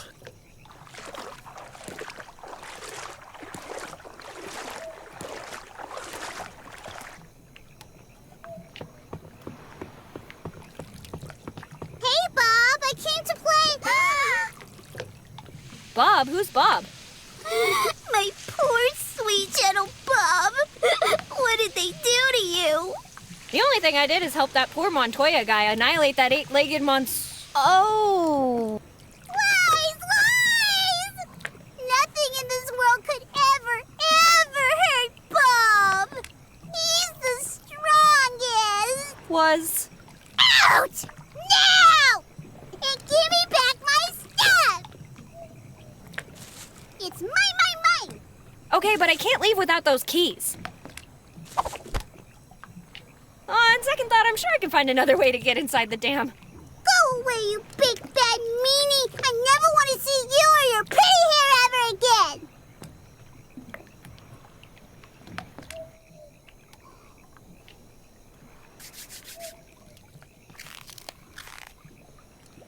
Ha! Looks like calamari's back on the menu, boys!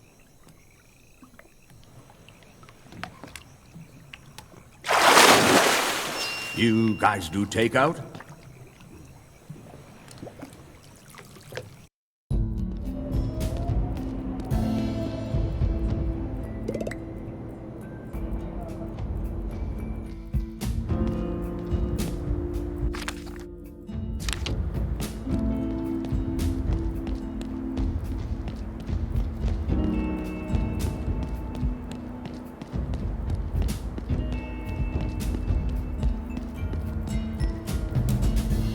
Here's hoping there are no piranhas down there.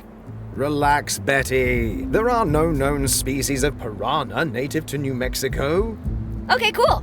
Just, don't keep me in there for too long, okay? However, its lakes are known to host leeches, harmful bacteria, and in rare occasions, pygmy megalodons.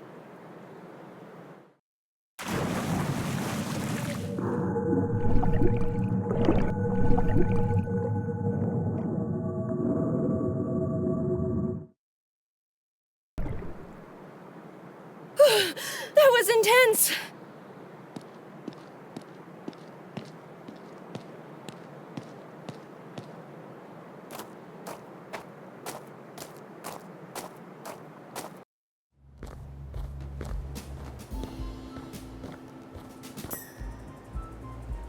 Hold it right there, civilian. You're not supposed to be here. How come? It's, private? Don't you mean classified? Yeah, that. You don't know what's going on in there either, do you? Negative, civilian. I'm perfectly aware of everything that's going on inside our top-secret military base, where we hide dangerous and important stuff from the masses. Oh, okay. Well, I'll just go check it out myself, if you don't mind. Sure, go right ahead. Hey! Quit trying to mess with me. I have a gun. Let me in. Why should I? Because... I'm Betty from Laundry Division. We need to clean that enormous tarp. We have a laundry division? Guess I forgot that too. Please come in. Private, do my eyes deceive me? Or are you letting a civilian into a top-secret facility?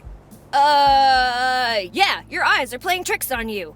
Must have been those desert clams you had at Mike's. And now, like the hallucination I am, I will disappear. Whoosh! Not so fast, you wannabe hallucination. Were you aware that trespassing on military property is a crime punishable by death? I am now.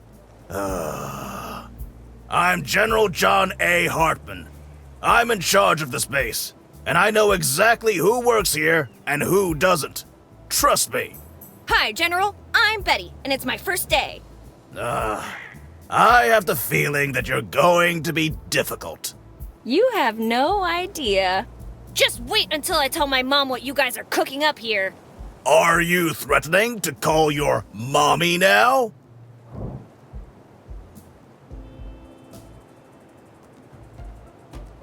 Yeah, she's a super genius bureaucrat. She will drown you in paperwork. You better watch out if you mess with me. I'm sure she'd be really mad. Now that I think about it, she'd probably be mad at me too. A bit too much information, but I appreciate the honesty. Regardless, aren't you a little young to be wandering around by yourself at night? Anyway, you don't have clearance to be on the base. Leave at once. Wait! I have a lot of questions, and I'm not leaving until you answer them all. I'm a busy man, Betty, but let's make a deal. I will answer 3 questions, and then you'll leave my base and let me get back to work. Deal? Yeah, that seems fair. What do you know about the town? It's a beautiful town. Yeah, I don't know about that, but I'm asking, what do you know about it?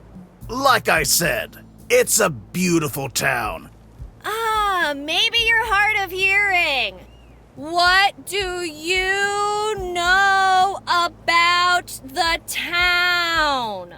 It's a very beautiful town. Why'd you guys blow up the dam? I can neither confirm nor deny our involvement in the dam incident. And even if we did, what makes you think I would tell you any of that? If I don't report this to Mom, I'm totally getting grounded. If I were you, Betty, I'd be more concerned about what will happen if you stay on this base much longer. What are you guys doing in that top secret military base of yours? Did you think that one through before asking? What part of top secret do you not understand? Now that kind of top secret. I'm glad we understand each other. And that's 3 questions. But you didn't answer anything important, and... Now, you'll be doing yourself a favor if you go back where you came from and never return to this base. Aw, come on. Just one more question, please. Godspeed, Betty. Keep an eye on your mother. And please, be safe.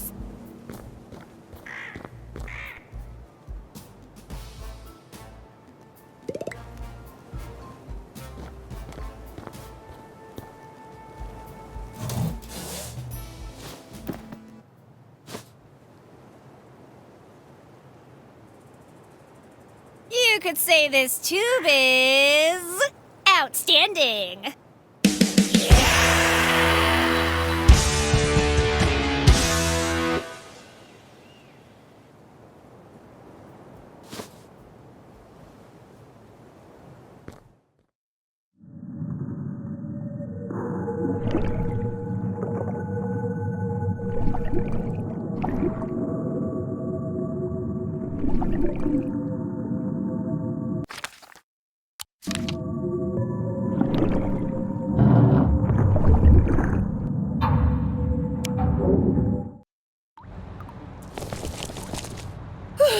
That was intense.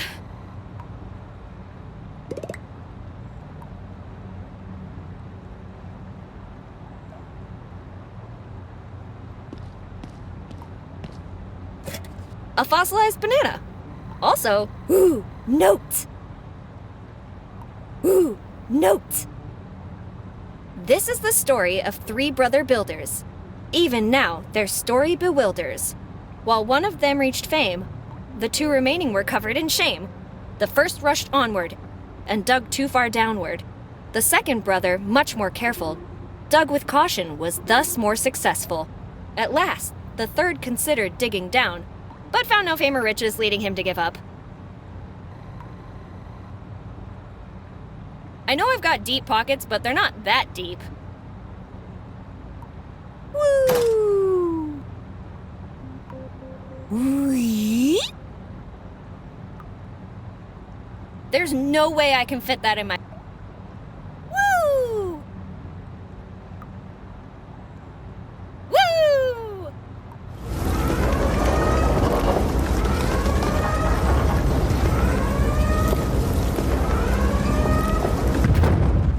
Floodgate closed. Turbine section isolated. Please initiate drainage process.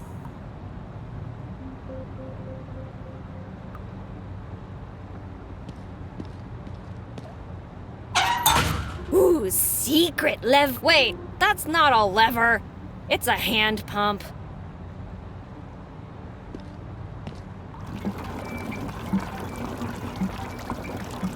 Damn it! Why can't there be an easier way to do this? This is gonna take forever. If only Linda was here, this would be done so much faster. I wonder what she's up to.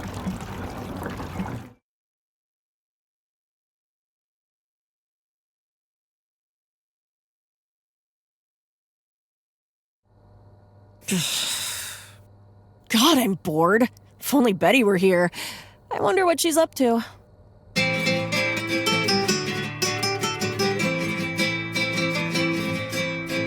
Wait, what? No way! I made the whole mariachi ninjas thing up! I must be imagining things.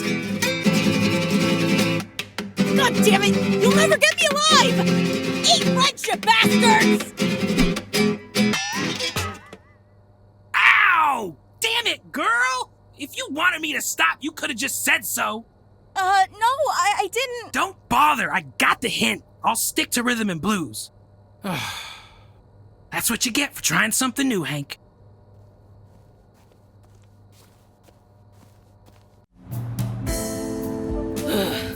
Alright, done.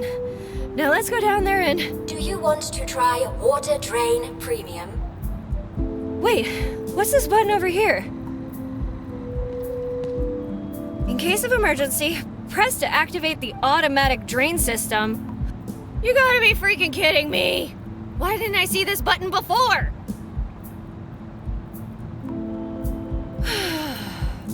Oh well, let's turn this thing on and get the hell out of here.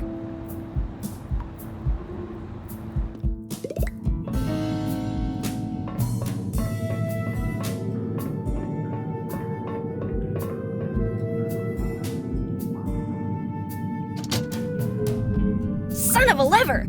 I'm sorry, it's been a long day, and I know it's not your fault.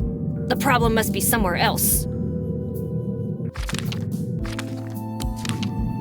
A little push here.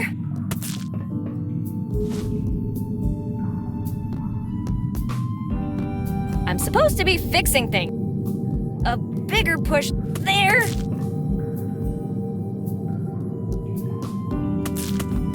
And gone. Did that look like a body to you? Nah, who'd dump a body in a lake? I've isolated the turbine section, I've removed the obstruction. All that's left is pulling this lever. This is gonna work, right? Well, it's not like this place is gonna blow up twice in the same night. Oi, Betty! Pull me. Who said that? It is I, the lever. Pull me now, and all your troubles will be gone. Will the generator get its electricity back? Yes. Will my mom be super duper proud of me? Yes. Will this hurt like hell? Yes. I mean, no. Well, it's not like pulling a lever ever hurt anyone.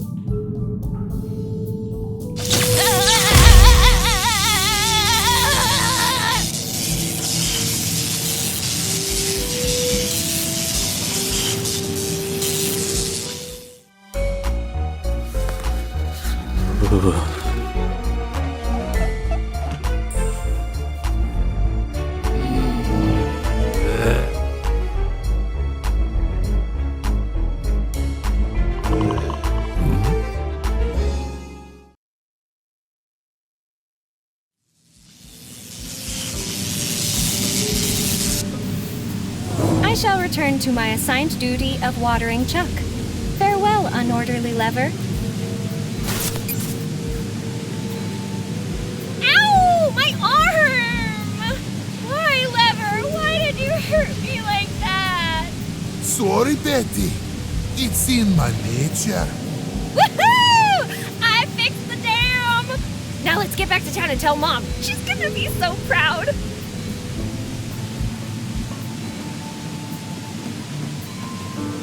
Well, that was weird. And I'm talking later.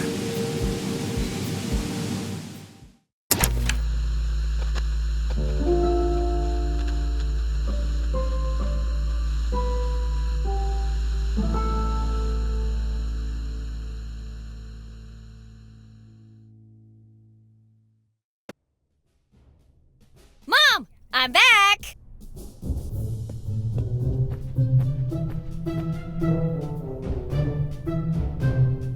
Mom? Huh, where did she go? Hey there, Chuck. Have you seen Mom? Yeah, thought so. Maybe I should stop wasting time talking to ferns and start asking real people.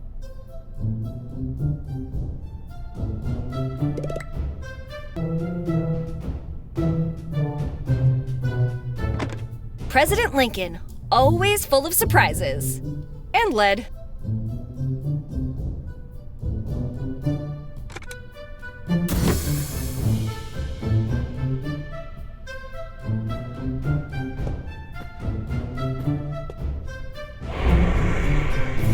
Necronomicon Ex Mortis, the Book of the Dead.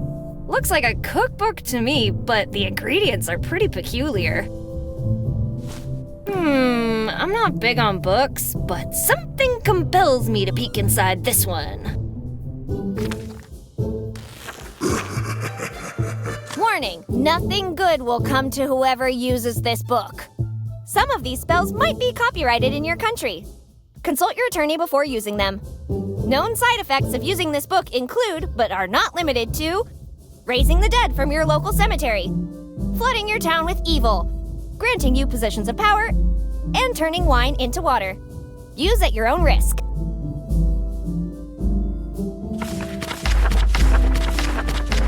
Find all 5 ingredients and form a pentagram with them.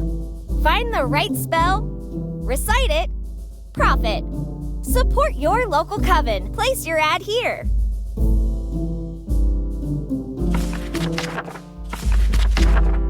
A sinner's skull, the wing of a fallen angel, and the tears of God? What kind of cookbook is this? A crushed soul and an unbelievably sharp sword. Not sure I can find those at Lorraine's. You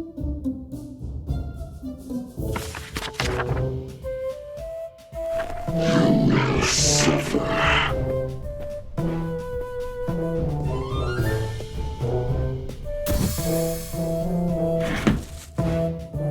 Whoa! Where did the book go?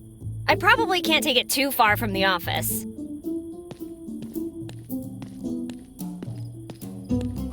One, 2, behind you. 3, 4, open the door. 5, 6, don't resist. 7, 8, it's too late. 9, 10, we're beyond your ken. I have another song for you to sing, you tiny freaks. Go away, you creepy monsters, go away. Are you serious? You could have spoken to me any time during Chapter 1, and you show up now? What are you talking about? Who are you even? I'm Wilberforce Peyton Millhouse III, and I'm an actor. An actor, eh? Well, nice to meet you, Will Peyton. My name's Wilbur. Whatever you say, Windsurf. I'd better get going. Just keep an eye out for trouble, okay, Wilting Kale? May God have mercy on our souls.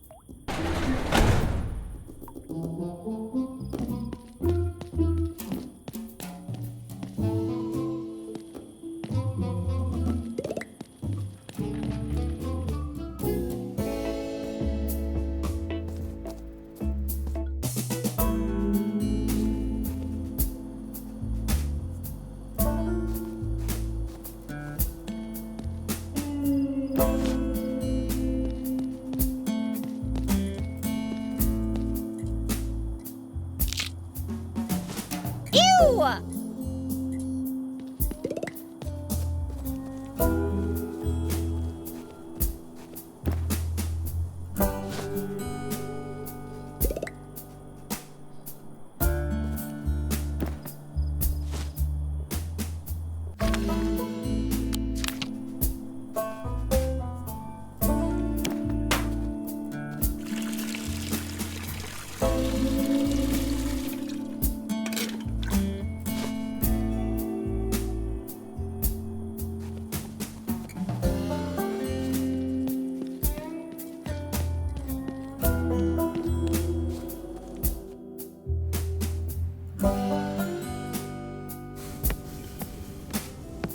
That's weird. I don't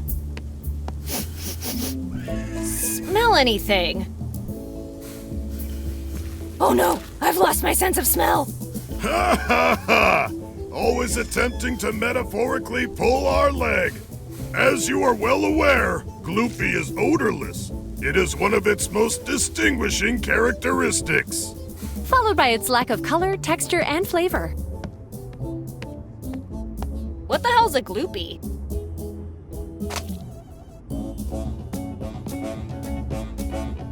I present to you the latest batch of Gloopy. Consumption is compulsory. In fact, you are within an acceptable time frame for advancing your meal service. I will provide you with nourishment shortly. I think I'd rather eat A whole floret of steamed broccoli. Who am I kidding? I'd never do that. But still, I won't eat that thing. You come into my diner as if you own the place and dare insult my food? I'd choose my next words carefully if I were you, Betty. Sorry? Apologies, Betty. I seem to have undergone an unorderly outburst. Where were we? Ah, yes. Gloopy? No. Mike, I have returned. Nightly greetings, Betty. What seems to be the pickle? Mike, are you completely sure the iguana in the kitchen is dead? Yes, I am quite positive. Really? Because I swear it moved just a second ago. That is most unorderly. Allow me to confirm this. Iguana, please respond. Are you deceased? Iguana, I am unable to determine your state without your...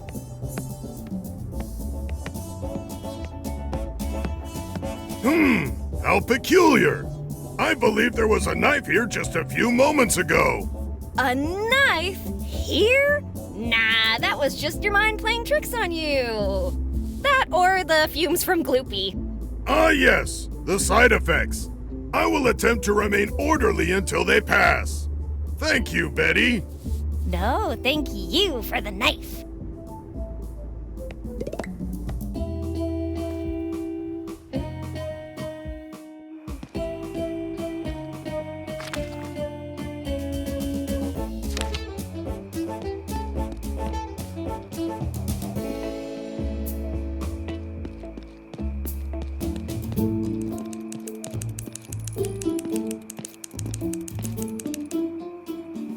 I have received more reports of cryptic message sightings.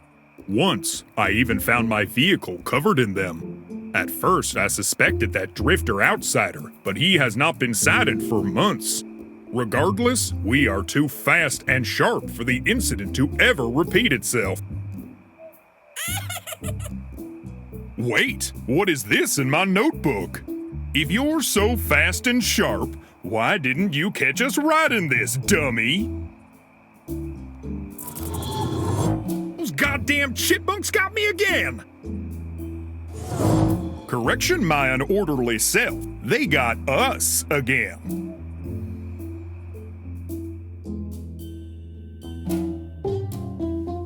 Something strange is going on.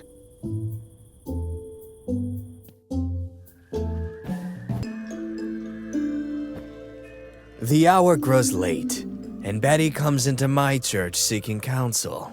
Is there something you wish to say to me, Betty? I come in peace, Father, I swear. As the code bestowed upon us states, those who abandon order, if they return to it willingly, shall be welcomed back into the fold. Letting bygones be bygones? Neat. Anyway, I could use some guidance, Father. Ask, and you shall receive. That's a shiny cup you got there. It is said to provide eternal happiness, youth, and an infinite abundance of. Hold up, are you drinking that crap out of the Holy Grail? A cup is a cup. It would be unorderly to drink out of anything else. And I can stop whenever I so desire. Then prove it. Hand it over.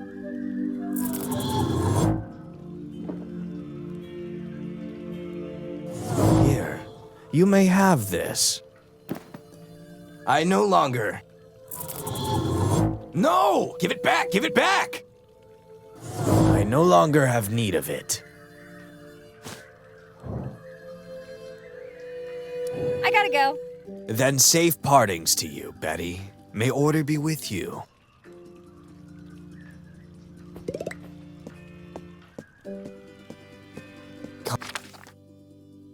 Come, admit your transgressions and those of your fellows, and ye shall be rewarded with a cleansing re-examination.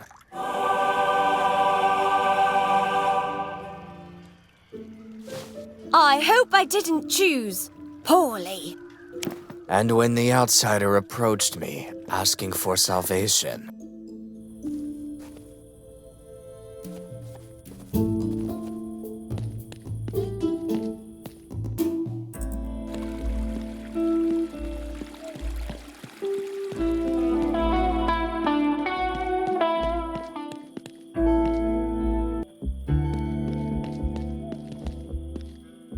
I know I've got deep pockets, but they're not that deep.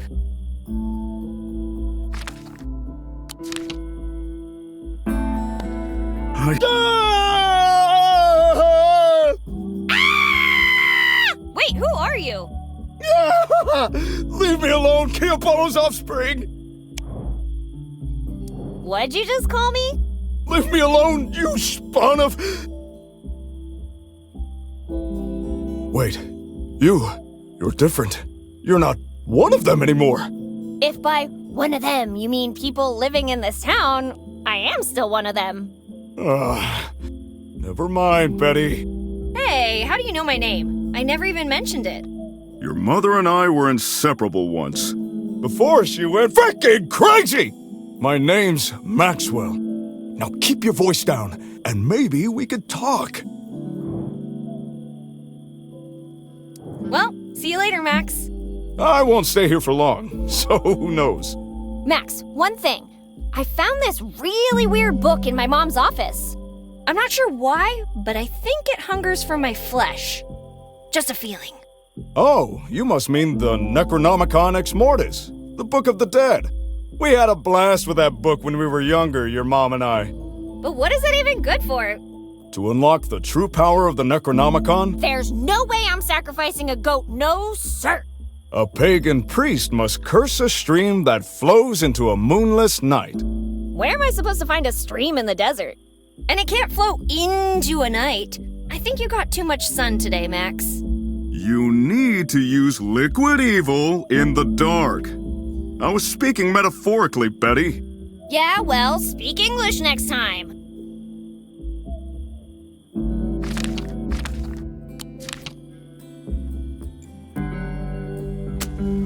A lit match and a barrel full of delightfully flammable trash. What a great combination. Tonight has been pretty wild, though. Maybe I shouldn't set any recreational fires right now.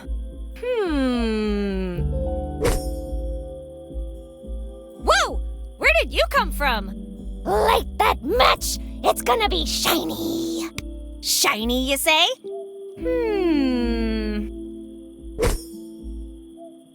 Yikes! Let me guess. You're my good side and you're here to stop me? What? No! I love shiny things! Let's burn this bad boy! You got it! Fire in the hole!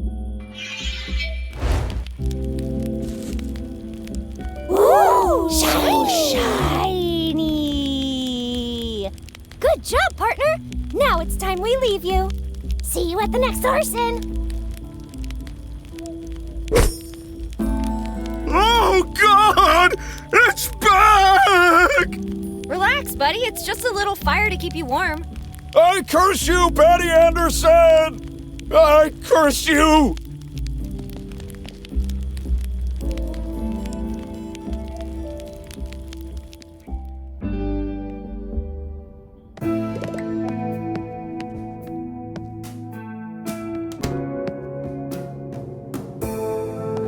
Wow, Miss Dixon, you won't believe all the stuff that's happened to... Wait, what are you doing with Skipper's skull? An interesting query, Betty. Based on empirical evidence, what do you believe I'm doing with Skipper's skull?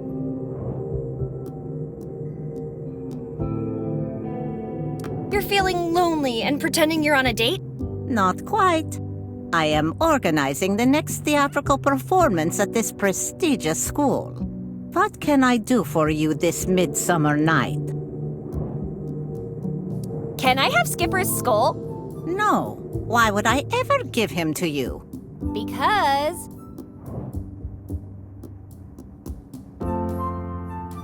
I need a skull, and I'm running out of legal options. If you desire to abscond with this well-preserved cranium, It will necessitate vigorous mental calisthenics. I'm afraid you lost me at abscond. If you wish to have this skull, you will assist me in organizing our next play. Me? Directing a play? This is my moment! The world's a stage, and it's not ready for me! Assist, not direct. And the Tony Award goes to... Betty! Woo! Betty, wow! Great job, I knew you could do it! Woo! Clap, clap, clap! The play is the thing. What should our next theatrical production be about?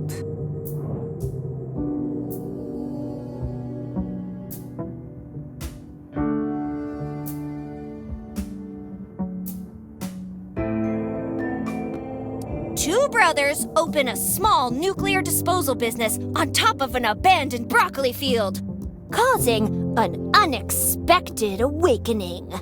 Every play needs a protagonist. Who would be our main character?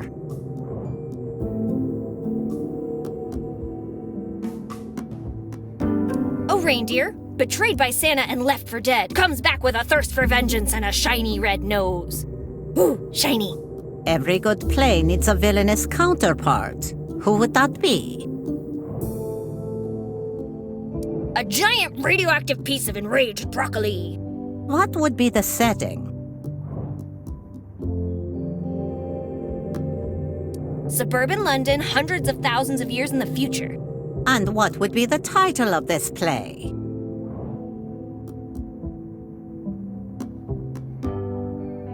Invasion of the Nut Snatchers. Satisfactory. You can play the third tree from the left. Take Skipper to use as a scene partner and go rehearse.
Animarum perquisitor, damnationes fuscator, vincite voluntas praetoris ad reveniendum.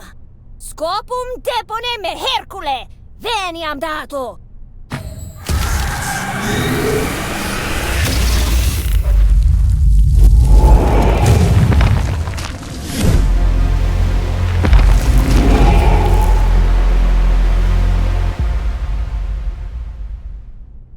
Wow, now that's what I call an entrance.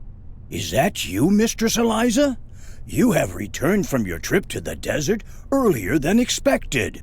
Have you perhaps forgotten something inside the research room? Wait, he thinks I'm Mom? And what is she doing in the desert? Is something amiss, Mistress?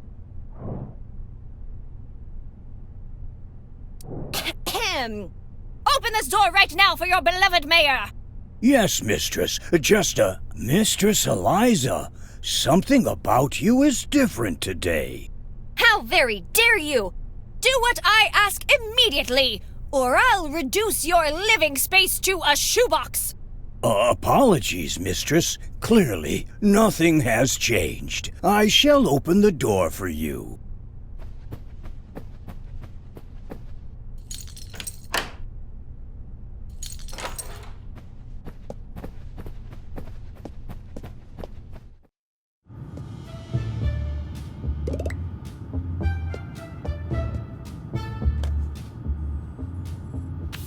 Dear Eliza, It always hurts to say goodbye. I'm leaving you. For the weekend! I wish your love for me was bigger than your hatred for Corona. But the offer's on the table anyway. Love, Lincoln. P.S. So you won't get lonely, I left you something to remember me by. But you can't take it out of the envelope until you answer this riddle. Underwear, underwear. Where have I left my underwear? What the? Ew! Come on, Mom! You can't just leave these lying around.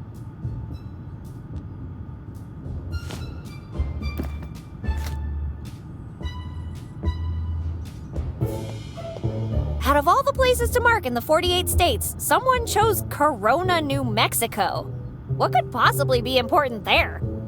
Mother of a prankster! Did Mom go see her boyfriend while I almost died fixing the dam? I'm mad! Okay, pal, time to look for some wheels because we're going on a trip! I really need to get to Corona. I should check out that car in Linda's workshop.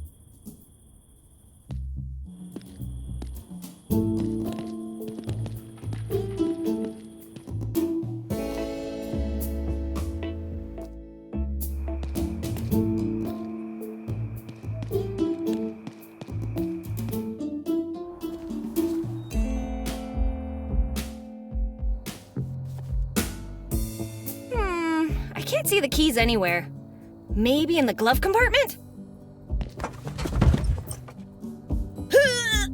Almost there! Got it! Damn, it's empty! I should ask Linda.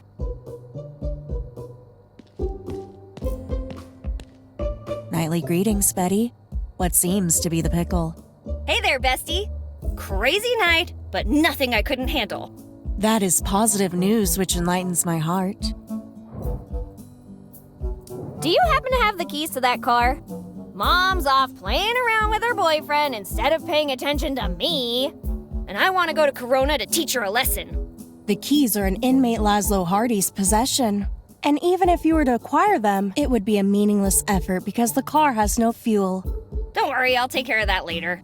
Betty, allow me to issue a warning. If you proceed with this course of action, the only place you'll be going is re-examination. I think I'm good for now.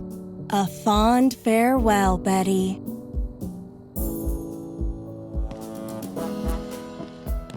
Betty, are you perhaps planning on leaving the town?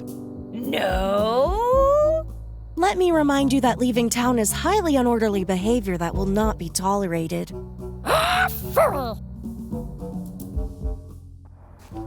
Is it just me, or was that a very awkward conversation? Anyway, I wonder where that Lazlo guy could be.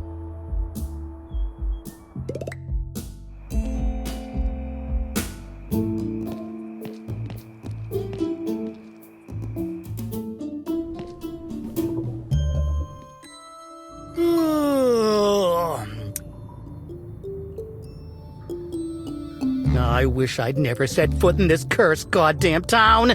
Well, looks like it's gonna be yet another lonely night in the cell. Allow me to correct your previous statement, my fellow unorderly citizen. You are not alone.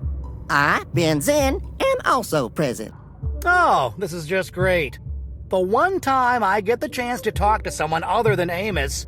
And they're as weird as he is. Your eyes. You're not like them. Like them? What are you talking about? Who are you? Never mind. I haven't spoken to anyone in months. Who are you? What's happening? Hey, I asked you first. Does it really matter? If you care about manners, it does. Well, manners are the hallmark of every successful sale. I'm Lazlo Hardy, a professional security alarm salesman. Can I interest you in... no. Sorry, force a habit. And you are? I'm Betty, professional problem solver. You wouldn't happen to be here to free me, would you? Just because I solve problems doesn't mean I can solve all of them. No. Neat car. Mind if I borrow it?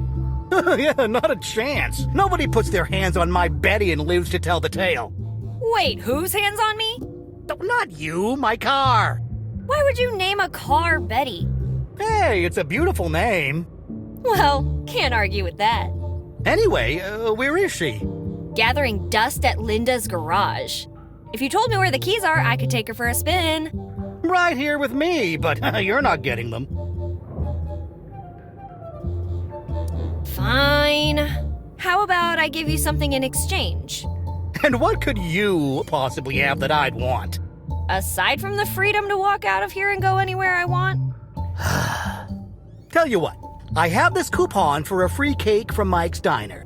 Get it for me, and then I'll trade you for the keys to my car. Deal? Sure, why not? Sounds easy. There's one really important thing you need to remember. I love surprises. I want a surprise with my cake. Wink, wink. Got it?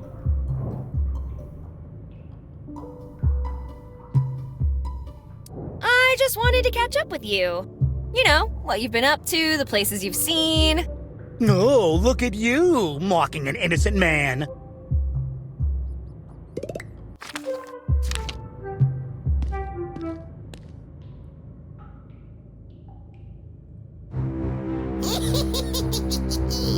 Oh no, why are you here now? I thought I had until next week.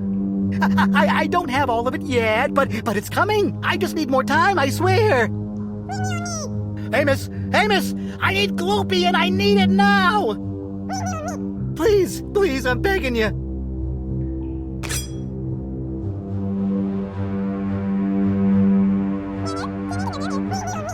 No, not my legs. One more day, just one more day. Thank you so much.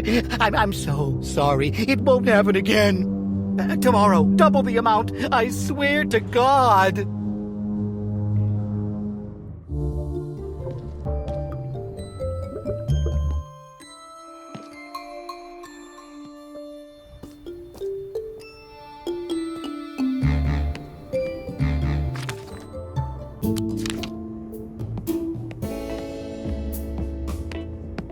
Hey, Mike, can I have a cake?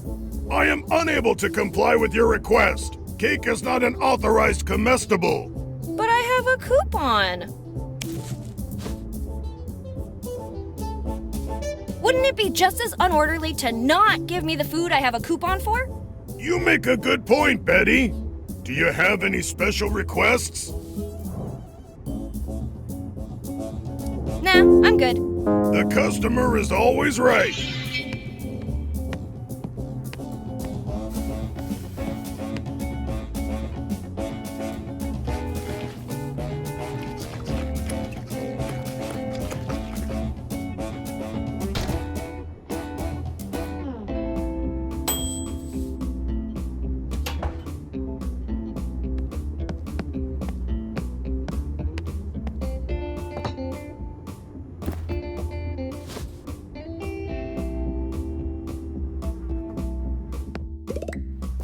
What could have happened to these people? I've been away for a couple hours at most.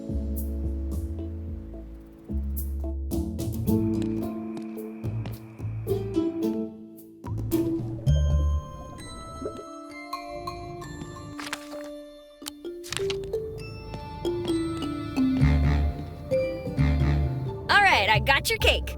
Happy jail-anniversary, Lazlo. Oh, you got me the one with the surprise, right?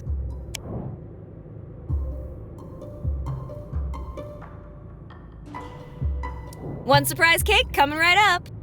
Hand it over. Not so fast. Where are the keys? Well, if you can't trust an inmate, who can you trust?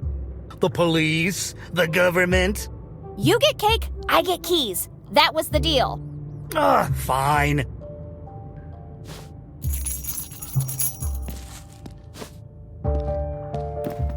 Pleasure doing business with you. Now, if you don't mind, I've got some cake to eat. In peace.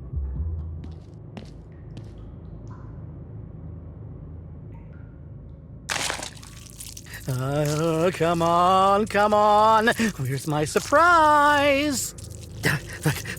Where is it? No, no, please no! Damn it, all the hell!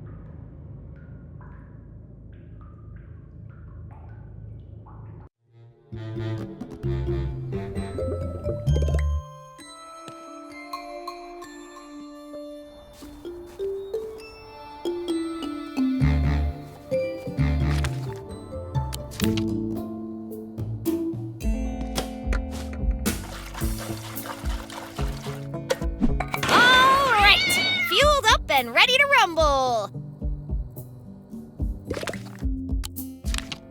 Ready to leave town? No need to drag all this stuff around. Linda, I'm taking this car whether you like it or not.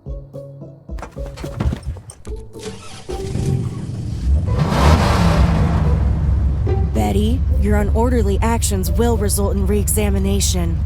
I beg you to reconsider. Sorry, Linda. Can't hear you over the sound of... Final warning. Get out of the car or face re-examination. Oh, sorry, Linda. I interrupted you. What were you saying? Stop right now. Re-examinate. Get out of town! Now! Jeez, Linda, make up your mind already. I said run, you fool! Okay, I'm leaving. But only because I want to.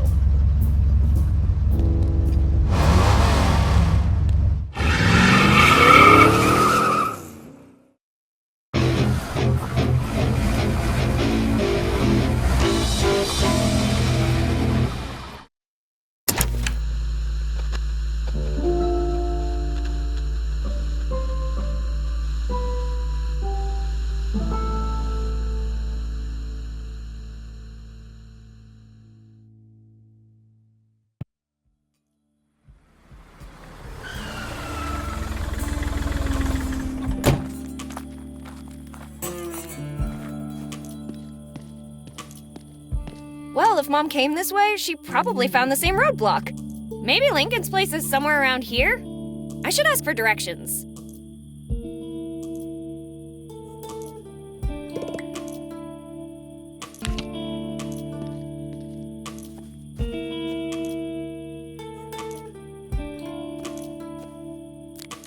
It's a magazine. Mystery Meat Monthly by Chef Mike. Oh, what's this?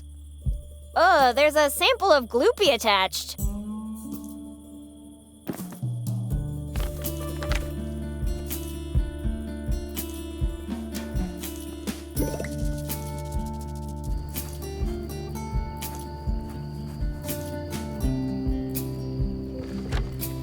Well, strike me blind if it isn't little Betty Anderson.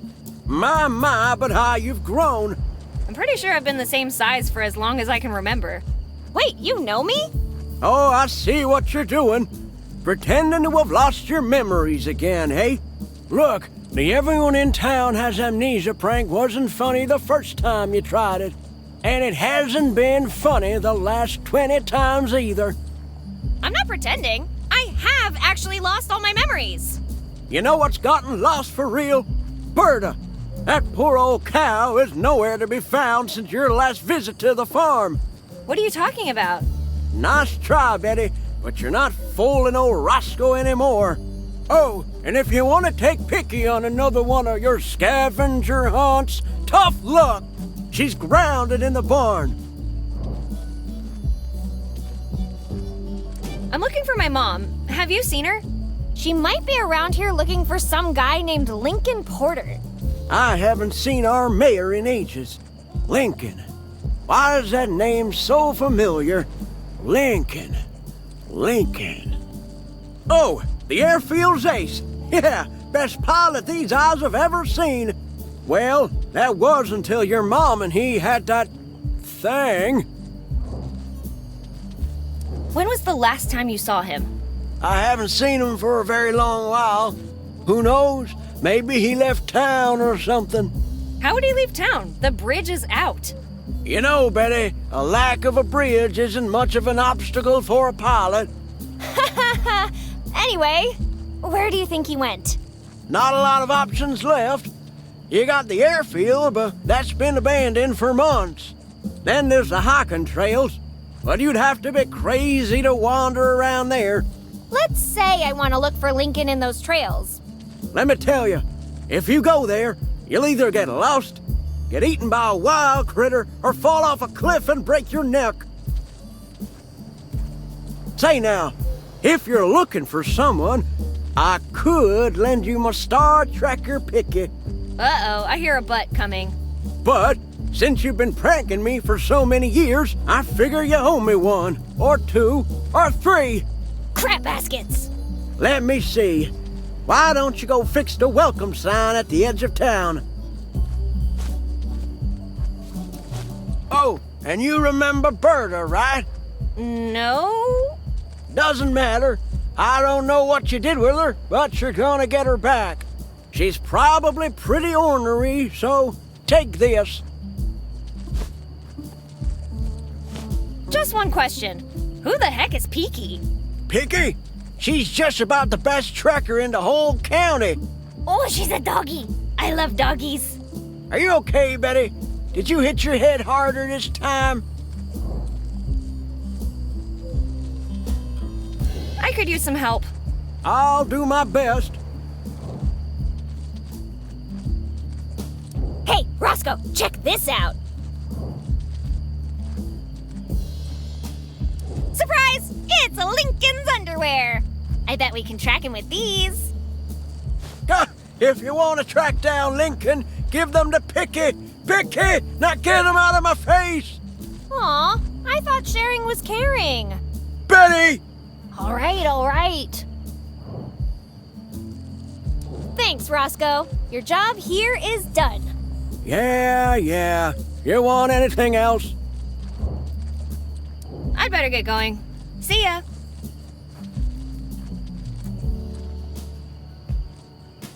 Hey, Roscoe, there's something I gotta tell you. Ha! I knew this day would come eventually. Well, let's hear it. Someone, may have, read all your mail. Oh, Betty, I forget. Wait, what? Well, maybe you can save me a trip to the mailbox at least. Tell me, did I get good news or bad news? Your sister was kidnapped by pirates. Again? Dang it, Darlene, I told you you'd never be the terror of the seas. Does anything ever bother you? Yes, but I know better than to tell you what. Betty? Yeah? Please don't read my mail again. Okay.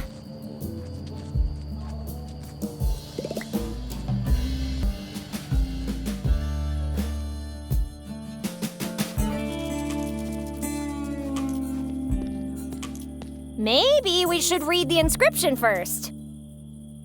Whosoever pulls Excalifork from its resting stone, should they be proven worthy, shall earn by divine right the rule of the farmlands, and become the once and future king of the farmers.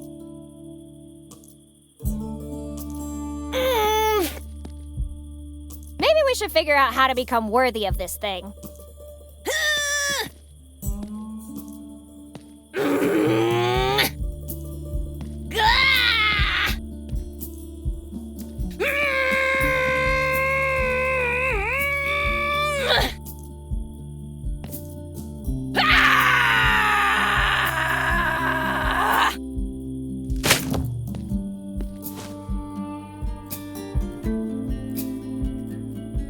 If someone asks who broke it, it was the termites.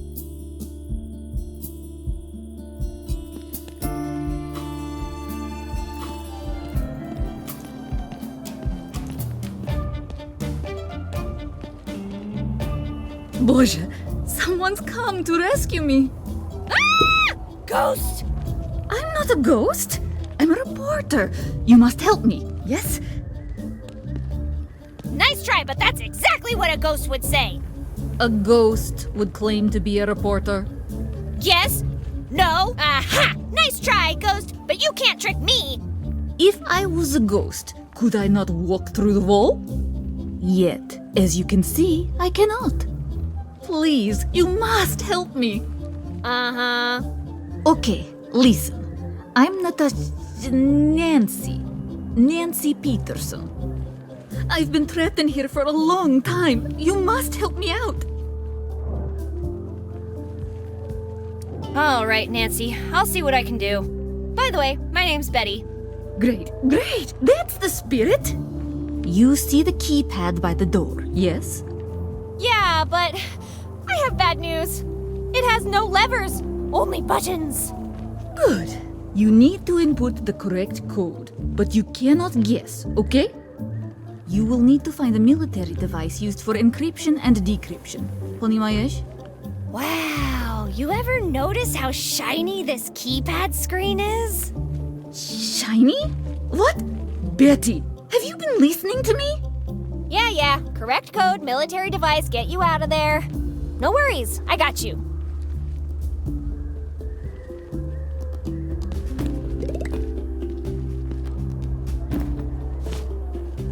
Союз нерушимый республика.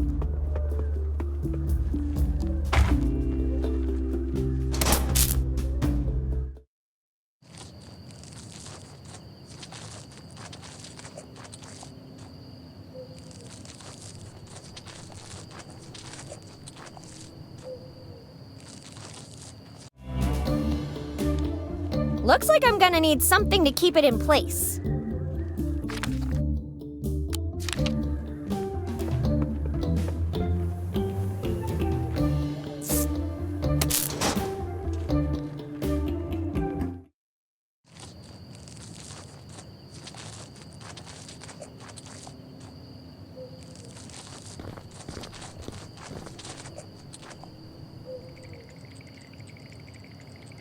Oh no! The Tupafarkas! Get away from my cows, you fiend! I won't let them end up like the chickens!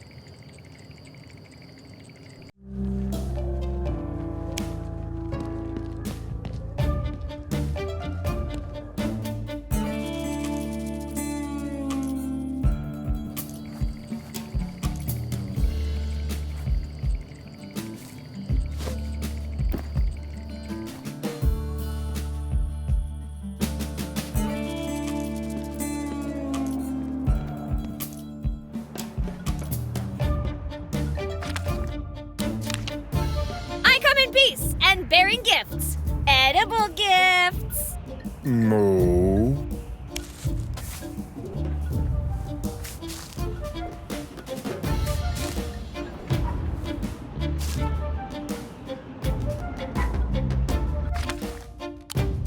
This is much worse for me than it is for her. Or not. Anyway.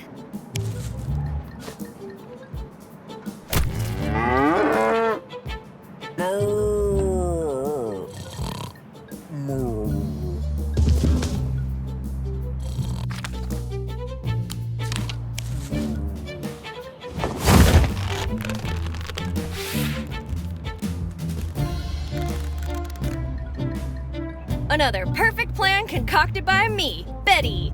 How's she going to land, you ask? We'll let future Betty worry about that.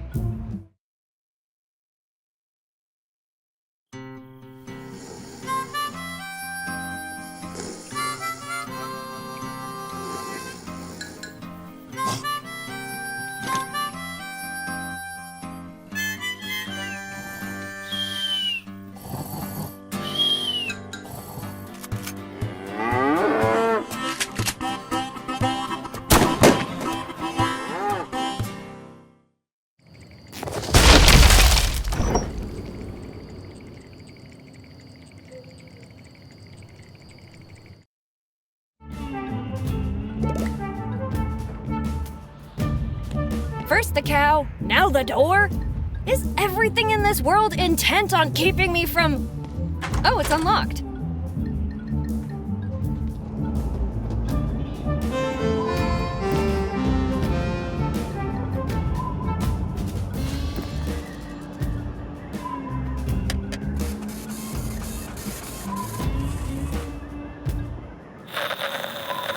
isn't our usual milk run, sir? That film badge you're wearing should have been a clue. We're headed to Alamogordo. You're cleared for takeoff. Roger that. Okay. Lieutenant, let's see how you ride her. 3-point takeoff.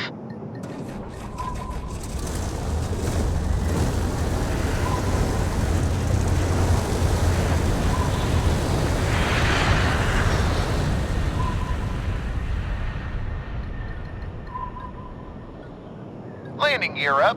Keep climbing and increase speed to 160. Level out at Angels 10. Juliet 8-1 Sierra to Airfield 84 Control. We got something on radar. Are you picking it up? Whoa, boy, that was fast. Sorry about that, 8-1. Whatever it is, it's heading right for you. Recommend evasive action. You ain't kidding. Lieutenant, hit the... 8-1. 8-1, come in. Tower, this is 8-1. It took out a wing. We're going down. This is Colonel Lincoln Porter speaking. To all crew, bail out! Bail out! Thank you for flying with us. Please take a moment to locate your nearest exit. Bearing in mind it may no longer be attached to the plane. If that's the case, jump out of whatever hole is most convenient. 8-1, 8-1, status. Did you hit your head, Colonel? No, but we're about to. I'm going to try to make an emergency landing away from the town. We can't risk a...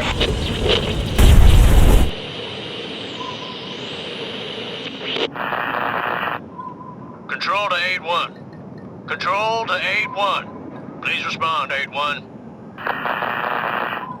They're gone. Porter better not be dead. He still owes me $50. Airfield 84 to command. We have a broken arrow situation. Last known coordinates are 33 degrees, 41 minutes, 26 seconds north.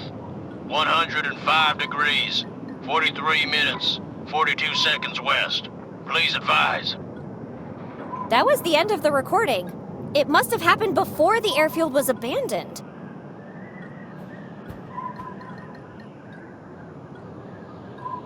One of the trails gets us real close to the crash site. I say we check it out.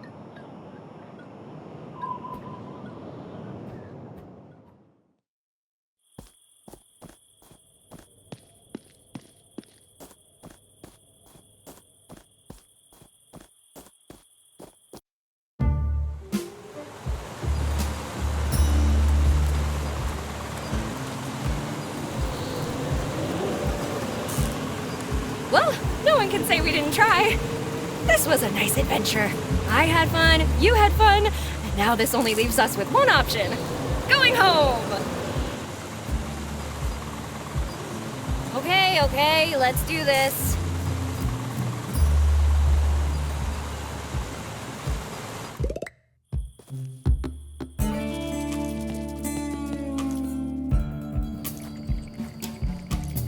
Hold it right there, Betty.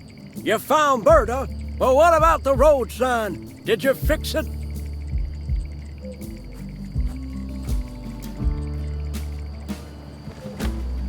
So, what are you cooking up this time? About that sign down the road. Is it fixed? Absolutely. 1000% fixed. I'll go check then.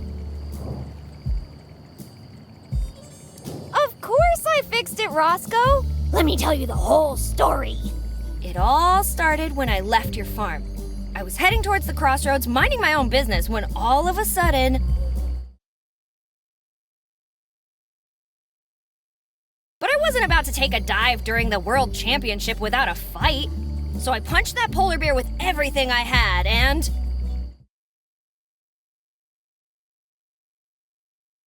that gang of mandrills chased me down the highway for hours. I was almost free of them when my tricycle lost a wheel. They were catching up fast, and my only escape route was over the cliffs and into the sea. It was a rough landing, but I thought I'd finally have the chance to catch my breath. Of course, that's when the typhoon started, and... Well, the cave wasn't empty after all. It was full of subterranean chipmunks with teeth longer than their vicious claws. They dragged me into the bowels of the earth to their secret underground metropolis, where they tried to sacrifice me to their horrible rodent god. Luckily, I was rescued by the Honorable Winston Churchill and his squadron of teenage mutant ninja sharks. He gave me his hat, the rescue team nursed me back to health, and then... that dinosaur and I went on a dangerous journey of self-discovery, where we learned a whole bunch of valuable lessons. I don't remember what they were, but they seemed important at the time. Once I climbed down from the unicorn's back, Santa offered me anything I wanted for Christmas. I said that all I wanted was a lift back to town so I could finish helping my friend Roscoe. So he dropped me off in his magic sleigh, and then I fixed the sign. Polar bears, subterranean chipmunks, Santa! All that happened to you between now and the time you left? It totally did!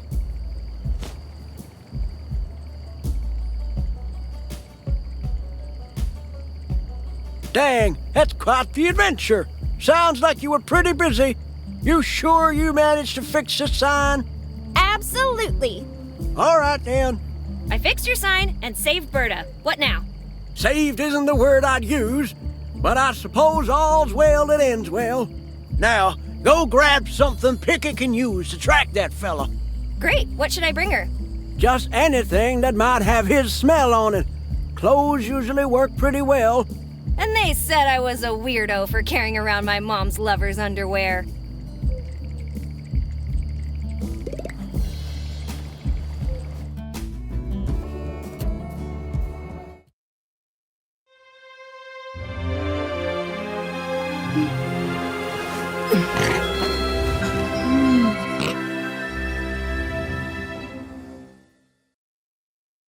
Oh, who's this cutie? Wow, those are big words for such a tiny piglet.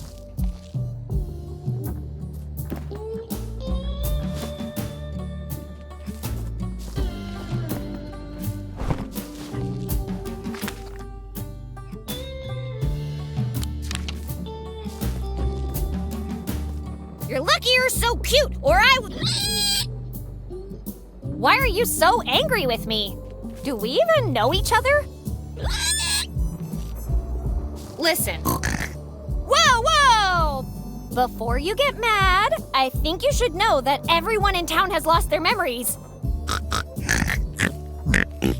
No, it is not a prank. Why does everyone keep asking me that? I'm just trying to find my mom, that's all. A whole year?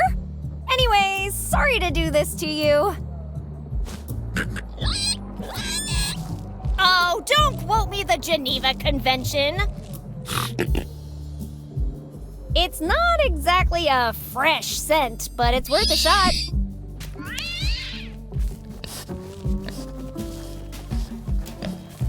She's picked up the scent. Let's follow her, quick.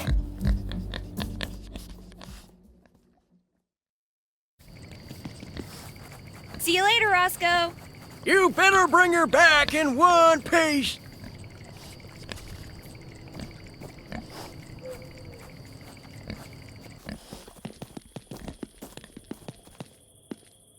Wait, are we going hiking?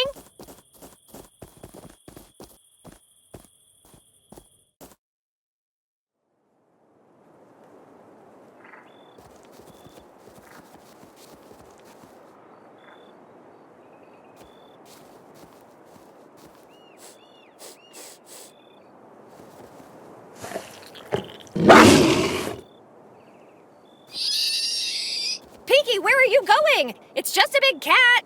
Guess she's smart enough to know her way back, right?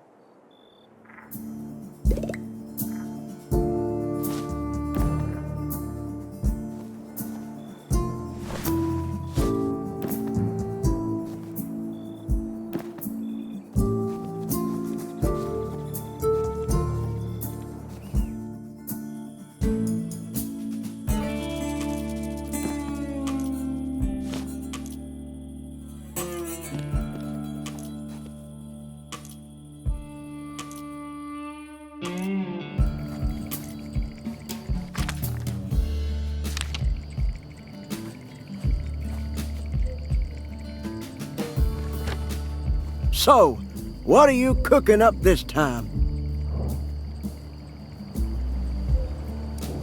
use some help. I'll do my best. So, I found the mine, which would be great if it wasn't for the giant friggin' cougar guarding it. A cougar? I don't want it coming onto the farm. My cows have been through enough already. Don't worry, I'll take care of it. That would be lovely. Thank you. At the crossroads, take the path to the left and go straight for about 1/4 of a mile. You'll see the mine right away. Thanks, I won't be long.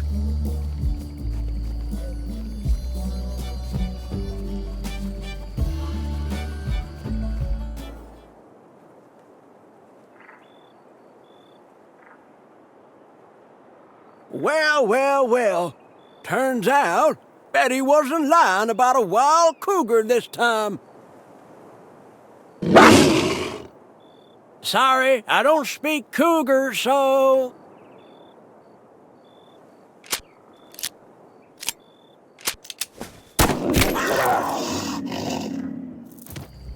Is it even legal to hunt those things? Well, I'll worry about it later. Maybe at the cougar barbecue. In my fancy new custom cougar leather boots. Come to Papa. Wait, is that a collar? If lost, please return a Marco DeLuca under threat of severe and painful consequences. Marco DeLuca. Why does that name sound familiar? Marco DeLuca. Marco... Oh, no! Oh, no! Damn it all to hell, Betty! Why do you always get me in trouble? Curse you, Betty Anderson! Curse you! Well, only one thing left to do.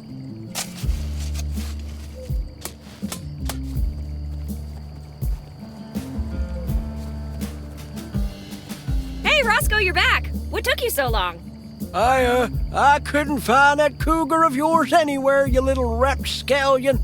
Really? You checked the right mine, didn't you? I swear it was there at the top of the ladder. Anyway, maybe it left. I'll go check it out.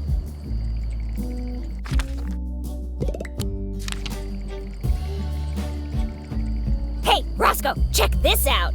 I pulled Excalifork from the stone. By the blessed souls of my slaughtered chickens, what have you done? We're all gonna die! Oh, relax. It's just a farming tool, not the end of the world. No, you don't get it. We never fully recovered from the first war. And now you've doomed us to a second one. Crops burned down, animals were slaughtered, Farmapalooza was canceled. Curse you, Betty! Curse you! So, am I the new king? No, Betty, you aren't. Aww. But you get to keep the stick. Yay! Oh, well, time to dust off my arsenal. The pitchforks might need some sharpening.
Allow me to introduce the precariously magnificent glider 6500.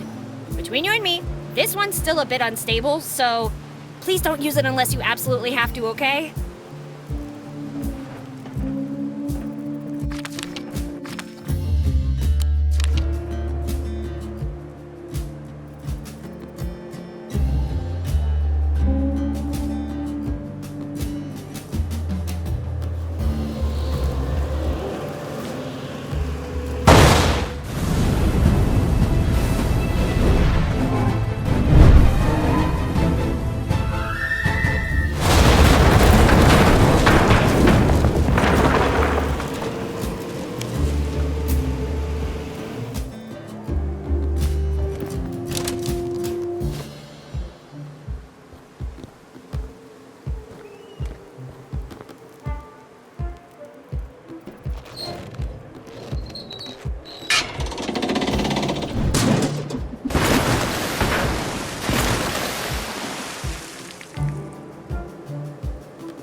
Whee!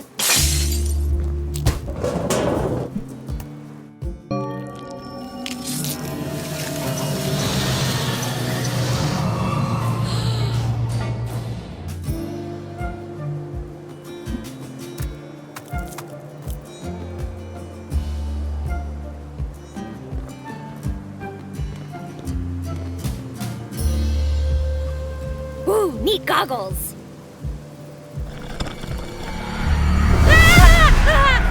Ghost! Where? Damn, I keep forgetting. Anyway, hello, Betty. I've been waiting for you. There is no Betty, only Zool. Huh? It's a ghost joke. You wouldn't get it. Anyway, what's your story? It was a stormy night.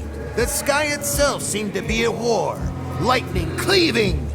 You died in the plane crash, didn't you?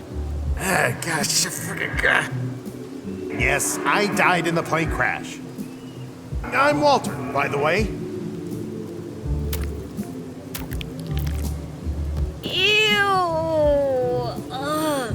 Nice to meet you. Why are you still here?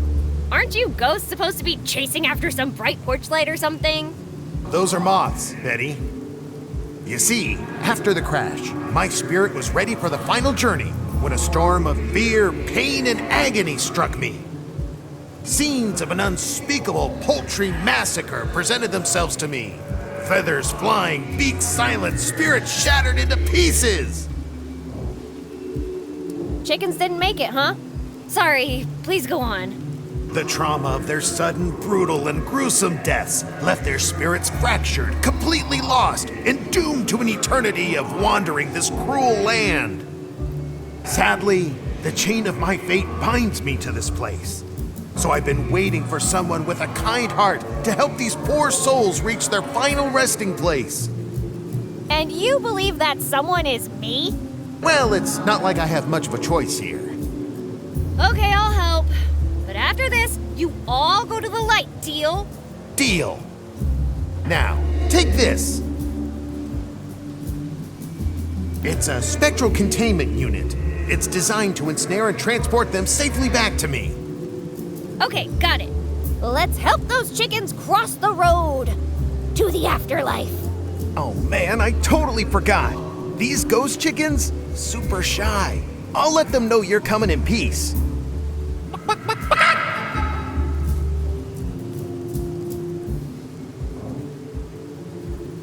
Bye, Walt. Bye, Betty.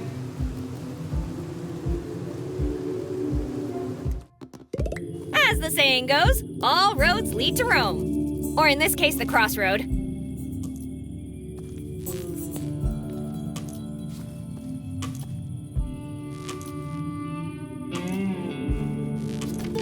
It's from the CWCA, the Chicken Wing Contest Association. Thanks for lending me your farm and some of your chickens. For New Mexico's first ridiculously oversized wing eating contest, you'll be duly compensated for your contribution.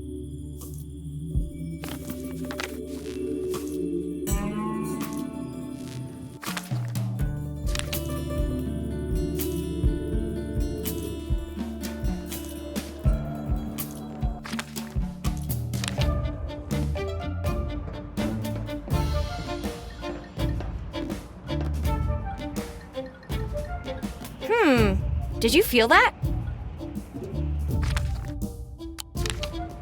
Wait a second, buddy. What are you trying to do to poor Robespierre?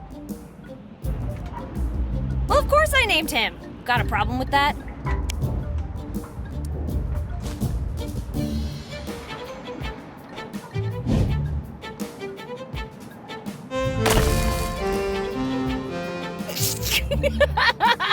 I know you said not to, but you should have seen your face when I did. Of course I'm laughing. That wasn't Robespierre. It was just a regular rock that looks like Robespierre. What? Of course I'm sure. Are you okay, random rock that just looks like Robespierre but isn't Robespierre? Oh no! Robespierre!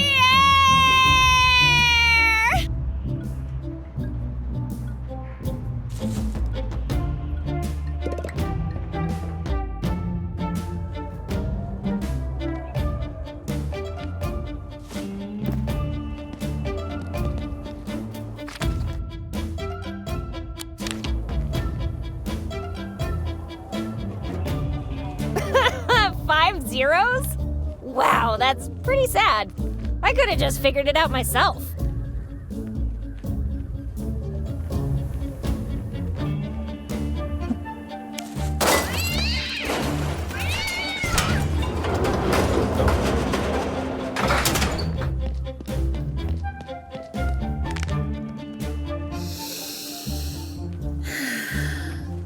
Nakoniec-to! I am free! Honestly, after seeing you fumble around like a headless monkey, I thought I would be trapped in there forever. I can always put you back in. No. Do not do that. Please. You are correct. My manners were lacking. Spasiba, comrade. You're welcome.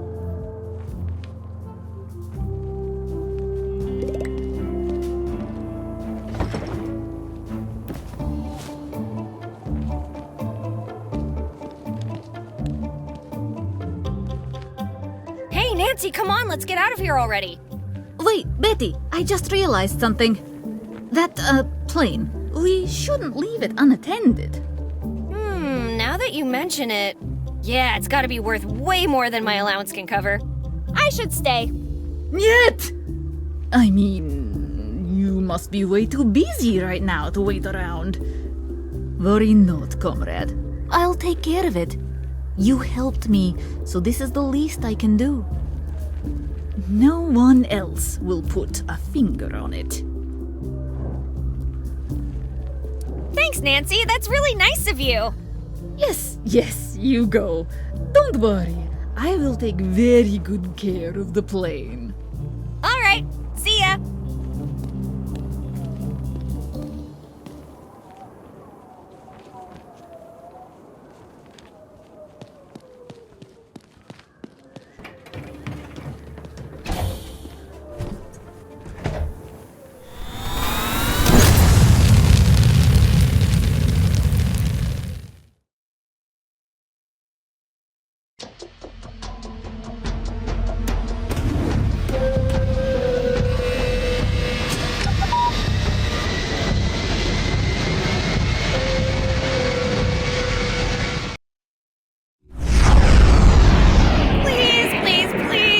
That's a really big rattlesnake or something.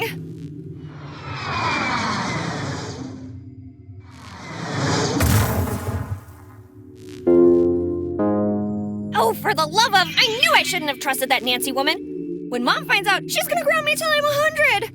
Well, I could simply not tell her. Who am I kidding? She'll find out. Mothers always do.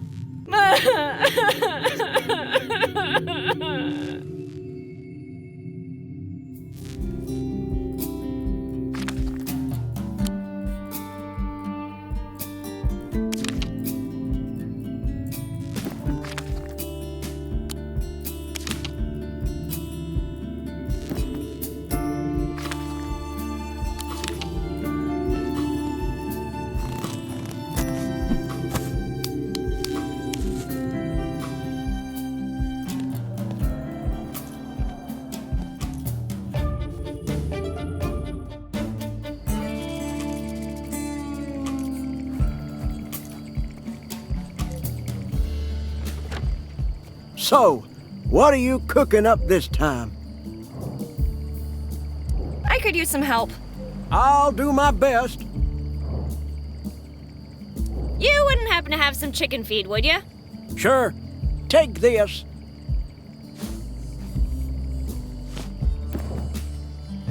Thanks, Roscoe. Your job here is done. Yeah.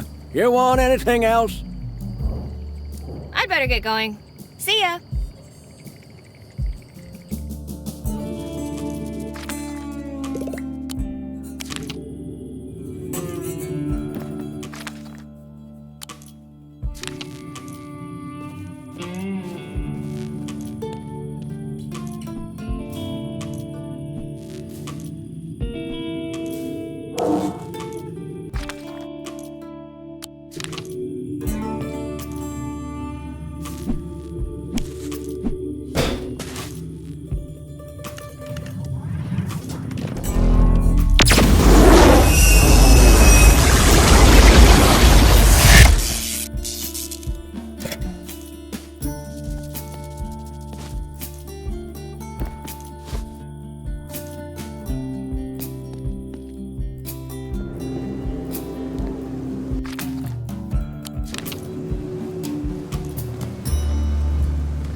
Hey, Walt!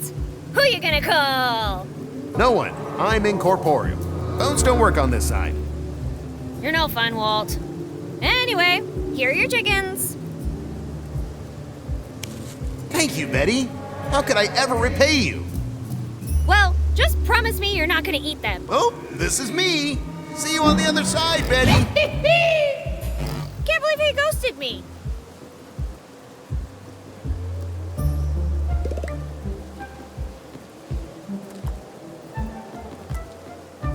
Property of Walter Walt Walters.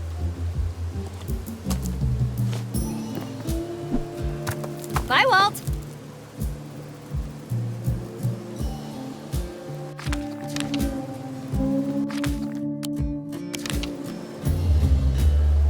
Safety levels are going through the roof, but it's still not enough.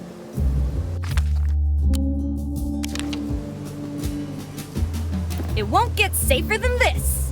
I'll name it the Gray Matter Anti-Liquefier 7000. Patent pending.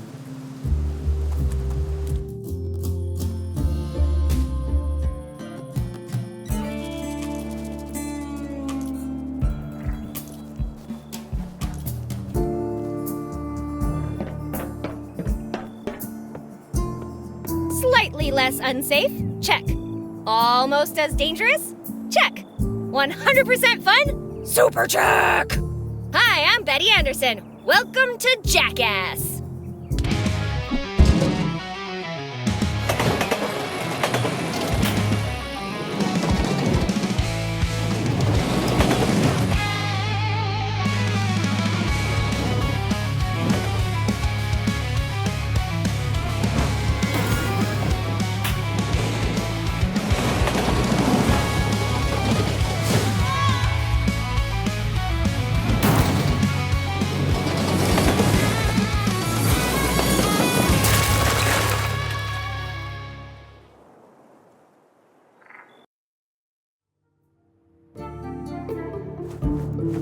Damn, looks like I lost my stuff while I was falling. Ugh, stupid gravity.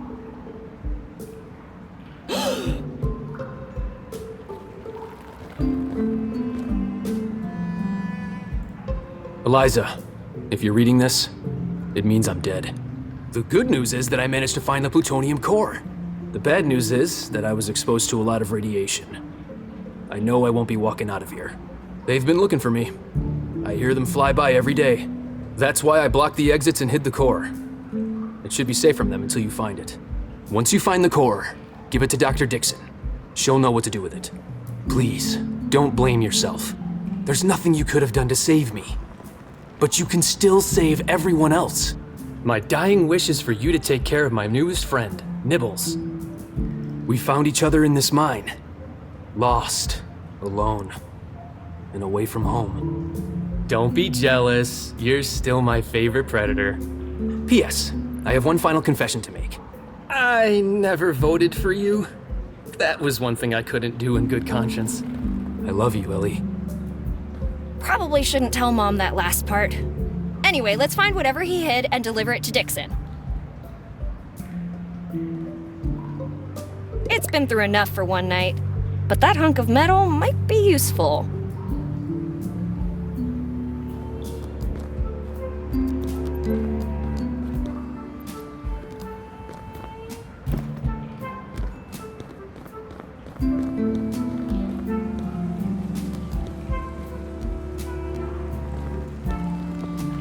Oh, hello there, friend. I'm Betty, and you are? A skeleton of few words, I see. How about Willie? Hey, Willie, what's that you're holding? You wouldn't mind if I took a look at it, would ya?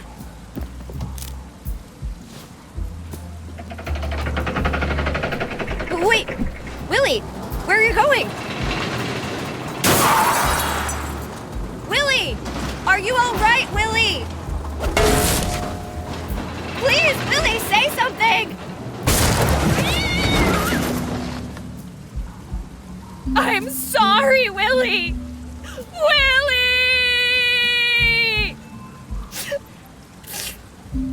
I'm fine. It's okay. Let's keep trying to find the exit. It's what Willie would have wanted.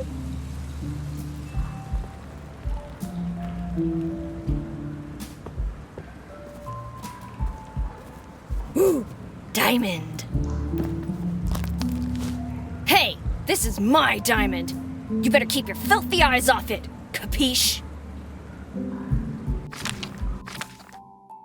Mwah! My lovely ticket to a luxurious penthouse on the Upper East Side. Wait, why are you examining it again? Can you please stop looking at my diamond?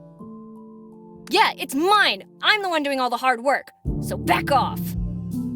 Player wants it, needs it. Betty sees it in player's eyes. Well, too bad. It's Betty's now. They can't stop staring at you. So beautiful, so shiny. Sneaky little players is always peeking into my inventory. Wicked, tricksy, false. Where would you be without me? Betty, go away. It's mine, no one else's. My diamond, my precious.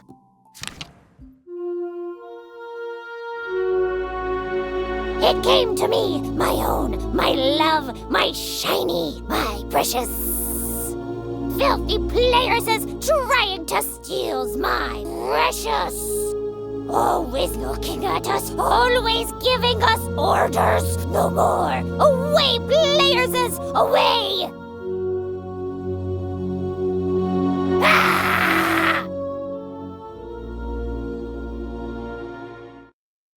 After 3 long months spent inside the mine, Betty was rescued. But the rescuers found her uncooperative. They took away her diamond, which turned out to be unbelievably valuable. Part of the money went to pay for Betty's therapy sessions. But the rest... Well, Betty may not have received any money, but at least she recovered her sanity. So, Betty, how are you feeling these days? We don't want to go back, says. We must pretend to be whales. That's the spirit. Go get 'em. They'll never knows I kept the diamonds. I gave them fakes. Yes, Betty smart. Keep precious with her always.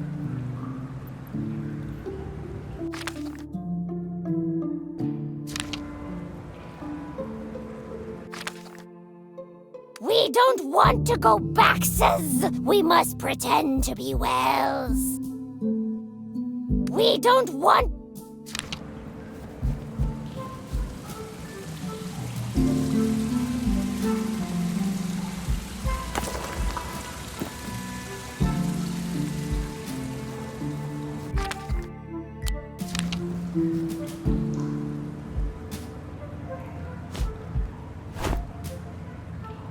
too blunt to cut through.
This one-cut wonder sliced through the tarpaulin like butter.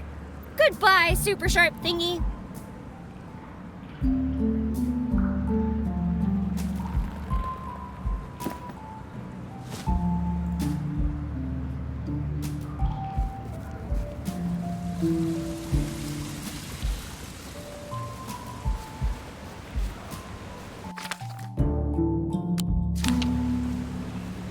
I can taste freedom from here.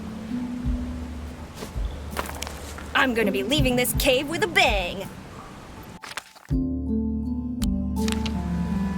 Let's put some distance between us.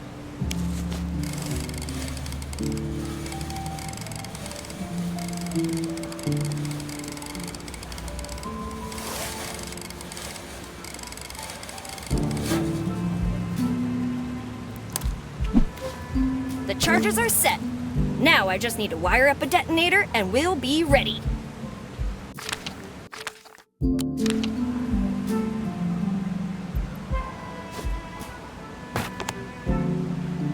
TNT, check. Wire, check. Detonator, check. This is the best day of my life.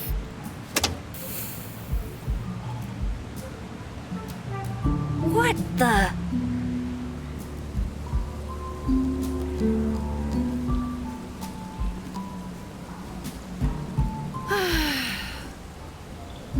Okay, buddy, back to the drawing board.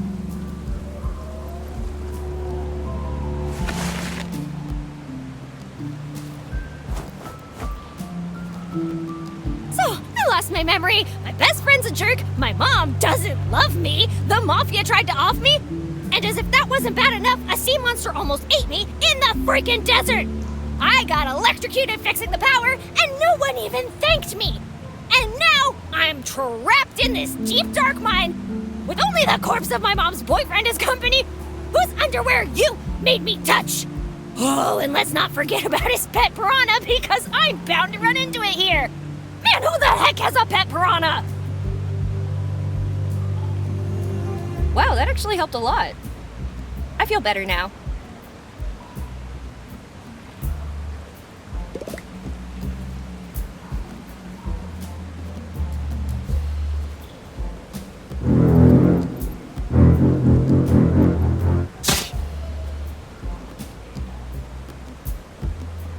First the mosquitos and now a piranha? What's next? Vampires?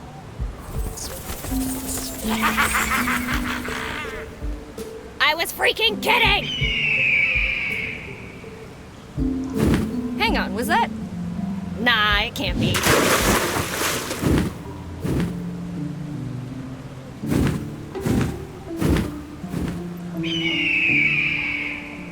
I wonder what she'll eat next. Me? Looks like only one of them is usable. Better not waste it.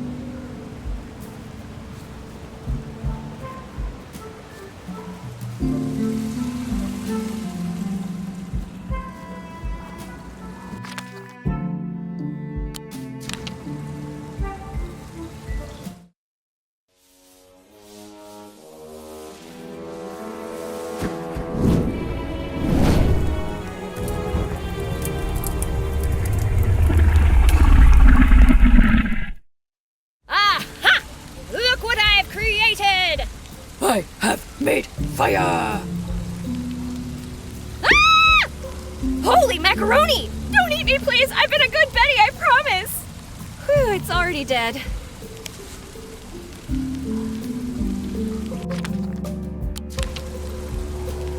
Time for your dental appointment.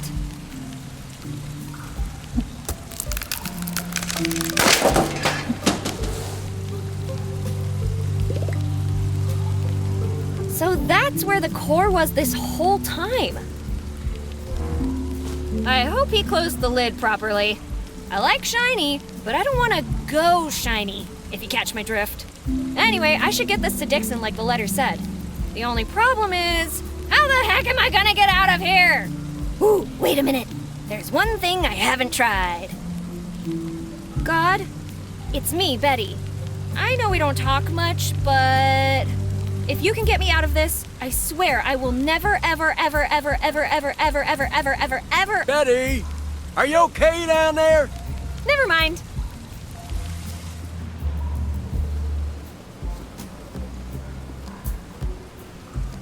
Roscoe? What kind of mess did you get yourself into this time, girl? It's a long story.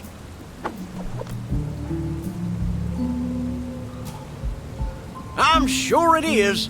Come on, let's get you out of there. Oh, before I forget. Mwah! You will go into my secret pocket where nobody will be able to find you. Ever.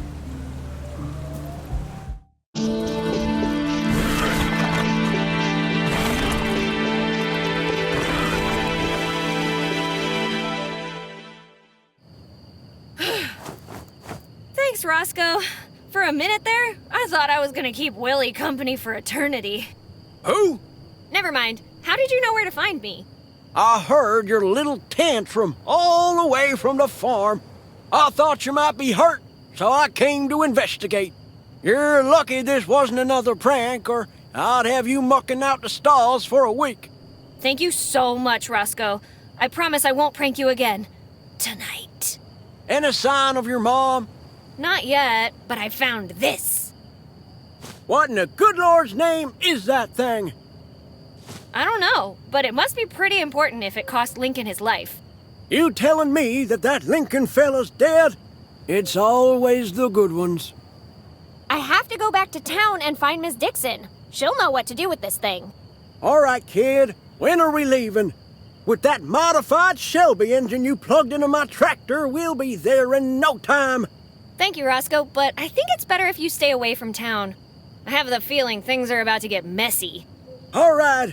You gotta do what you gotta do, kid. You best take care of yourself, you hear me?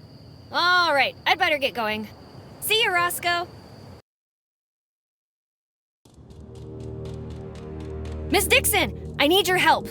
How may I be of assistance, Betty? I found Lincoln. He's dead. He had this letter with him. It mentioned something about a plutonium core falling into the wrong hands. Lincoln said you'd know what to do with it. You did the right thing bringing this to my attention, Betty. We will now take the core to the base. And as for you, you are overdue for re-examination. Wait, what? Take her away.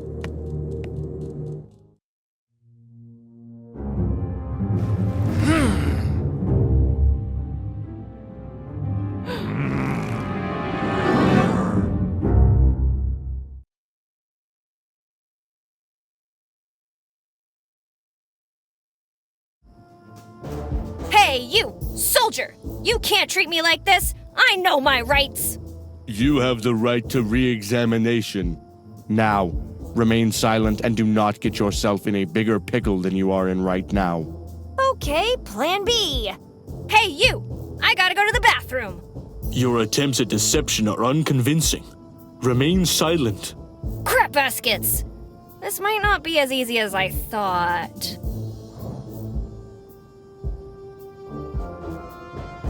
Hey, please, Mr. Soldier, sir. If you would be so kind as to let me go. Desist. We have already been briefed on your usual tactics. You have no means to escape from us. What are you talking about? Ah, crap. It's a constrictor knot. I'm doomed. Hey, buddy, listen to me. We only have one shot at this. Go to your kitchen, bring me a knife. The studio does not recommend assisting Betty at this time. We are not responsible for any damages incurred during this segment of the game. Hey, you stay out of this. Where were you when I got caught, huh? Nothing to say for yourself, eh? Fine, keep it that way.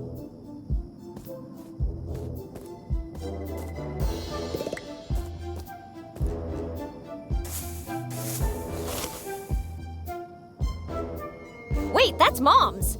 Why would she bury a diary in the desert? The last entry is dated July 11th, 1947. After seeing those underpants earlier, I'm not sure I want to know more of her secrets. Who am I kidding? Let's read it.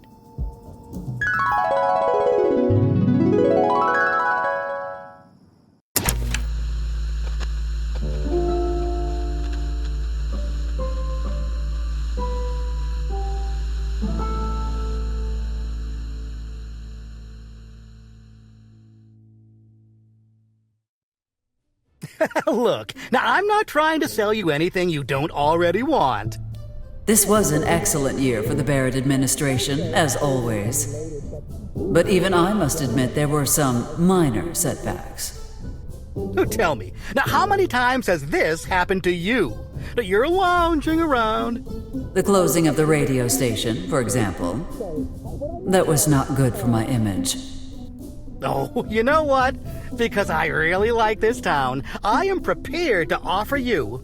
And I only have a little more than a month to make that final push for votes. That way, if any evildoer tries to come through that door... Last thing I need is some last-minute surprises. Oh, what the heck? Seeing as it's you, I'll let you have up to 4% off. Yes, Mr. Harvey. Your vacuum cleaners sound lovely. Actually, it's Hardy? Lazlo Now, if you do not mind, I am very busy preparing for my upcoming campaign. Okay, Miss Mayor, I understand. Well, I'll be in town all week, should you wish to discuss upgrading your alarm system. If I need some liniment, I shall let you know. Goodbye, Mr. Humphrey. Actually, it's... thank you, ma'am.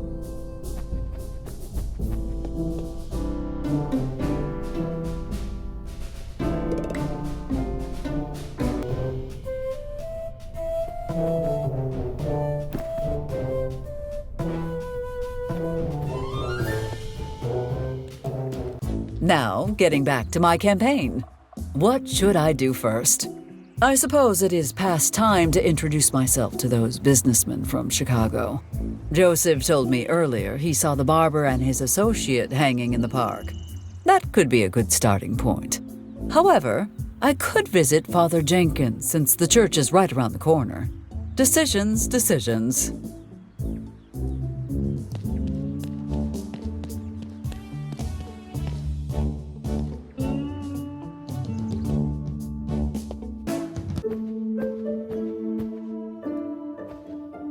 Mayor Barrett, you blasphemous, self-absorbed, treacherous heathen!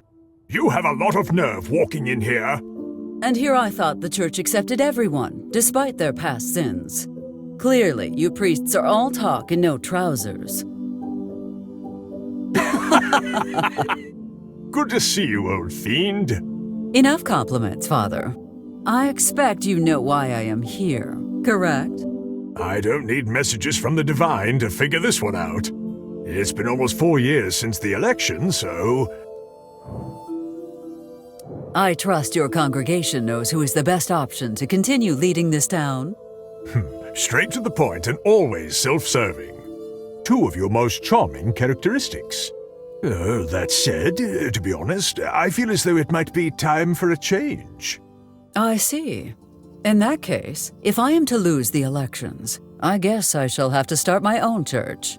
And since I own this land, I see no reason not to build my church where this one currently stands. Which do you prefer? Elizology, the Great Sept of Barrett, the Supreme Holy Church of Mayoralty? Jesus, Mary Joseph and his toolbox. This changes everything. Eliza, I may have my doubts about you occasionally, but I know you really do want what's best for all of us. Heck, if you ran for Pope, I'd even vote for you then. Maybe someday, but the presidency comes first. Besides, I do not care for the hat. I believe it is time I return to my duties.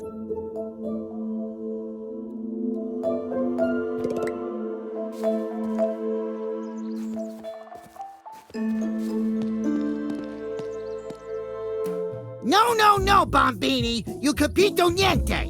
You have to go down in the third round. Third round, capiche? Come on, mister. We've been at this for hours. I heard in places I didn't even know existed. Fine, take 5, Bambini. You'll pay for my sister's medicine if we do this, right? I am a man of my word, Bombino.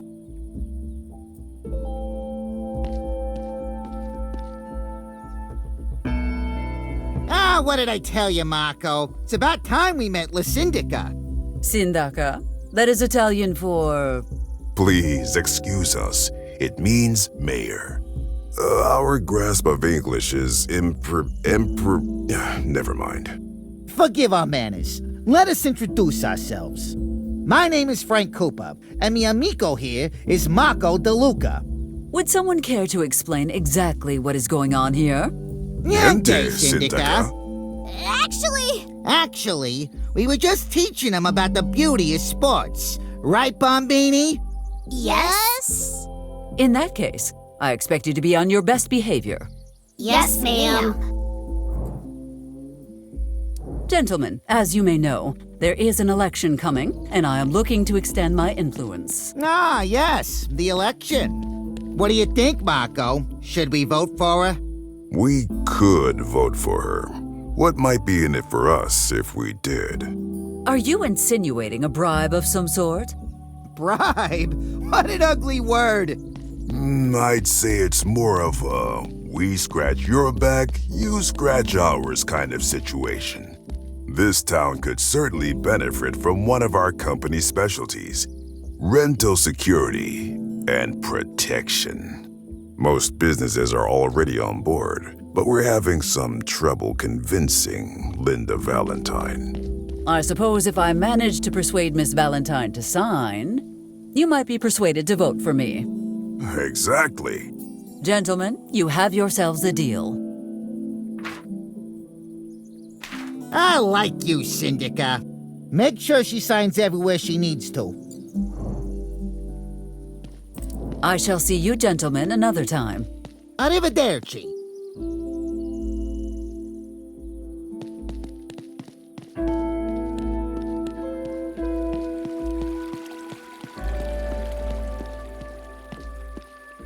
Maxwell, come on. A minute of your time. I can't. Why don't you drop by tomorrow for the opening party? I could use your support. I shall see what I can do. Oh, I almost forgot. Here, take one. First drink's on me! That is a terrible policy.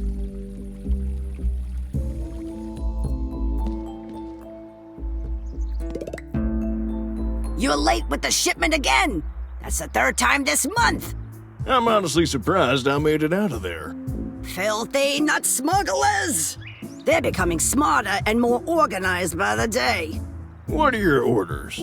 Take the secret route down to Ciudad Juarez. That should buy us some extra time. Aye, aye, ma'am.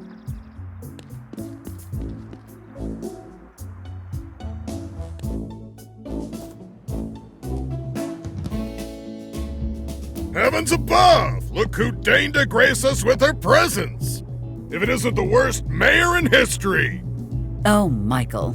You are as funny as your food is edible. I know, right? Hey, wait a minute! You want to say that again? I'm not scared to kick out the mayor! You sure you want to try that, Michael? Considering how that worked out for you last time. Damn you and your friggin' lawsuits, Eliza! How you managed to convince an entire jury that I hurt your foot with my butt is beyond me!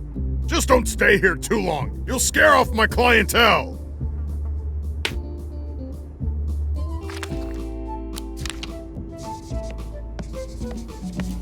Miss Valentine, it has been brought to my attention that you still haven't signed your new rental agreement. Wow. I never thought I'd see the day that power-mad Eliza Barrett would be working as someone's lackey. Eliza Barrett is no one's lackey, but that is beside the point. What matters is that you must sign. Oh, I must I? What the hell for? Town Hall is running a special event today. Anyone who signs outstanding paperwork will receive a special gift. A gift? What are you talking about, fool? Mr. Cooper has a little box waiting for you. You will receive it right after you sign. That's stupid. Whoever heard of getting a prize for doing paperwork? What's in the box anyway? Not that I care. Oh dear. I'm afraid you must sign before you can look inside the mystery box. Yeah, well, I'm not signing that thing. Can I shake the box? Not so I could try to figure out what's inside, but just because. Shake it? Oh, it's much too big to shake. Oh, what could it be? I want to know so bad! Clock's ticking, Miss Valentine. No, I'm not signing anything coming from you. I don't care how big the box is. Unless it's really, really big. No, leave me alone. Oh, Miss Mayor. Good morning. Good morning, Mr. Slim. Your partner fails to see the benefits of signing this rental agreement. Perhaps you could help me convince her otherwise. Sure, but let me check it over first. You can never be too careful with these. Okay, let's see. Okay, pretty standard. Wait, agreeing to forfeits her own rights of... Who the hell wrote this? Babe, you shouldn't be signing this. You shouldn't be signing this at all! What are you talking about, fool? Mr. Slim is just trying to prevent you from signing this awful contract, and I fully agree with him. Wait a minute. Since when do you two agree on anything? Something shady's going on here. Give me that, Slim! Linda, no! Well, all's well that ends well. For me, that is. Thank you for the chat. I had best go about my business. See you around, Miss Mayor.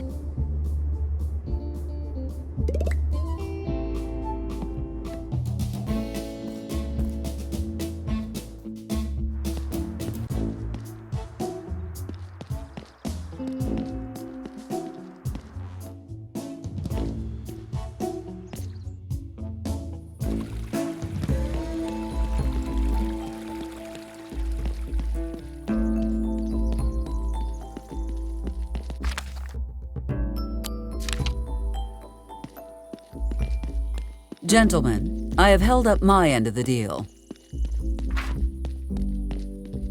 I trust you know what to do when the time comes. Look, Marco, she succeeded where you failed. Maybe you could learn something from her. I would have gotten it done too, if you let me do it my way. Still, thank you, Ms. Barrett. Indeed. May this be a mutually beneficial partnership. I think you will find that all of Rhinoco supports your re-election, Syndica.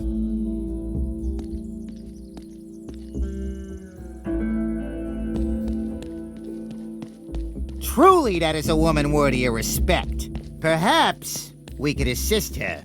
Marco, I need a list of people in town who have recently passed on. It's time they perform their civic duty. I'll dig up everything I can tonight and have a list on your desk tomorrow morning, boss.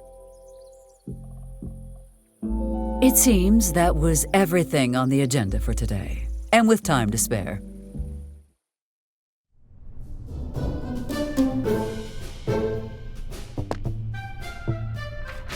Ah, that felt good. What is next on the docket? Petition to open Mayor Barrett's private swimming pool to all residents. Who would ever have the gall to sign their name to such a... Oh, everyone in town signed it. Everyone except me, that is. Rejected. Proposal.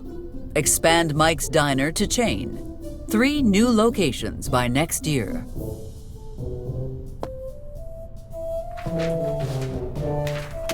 Petition from the Vatican.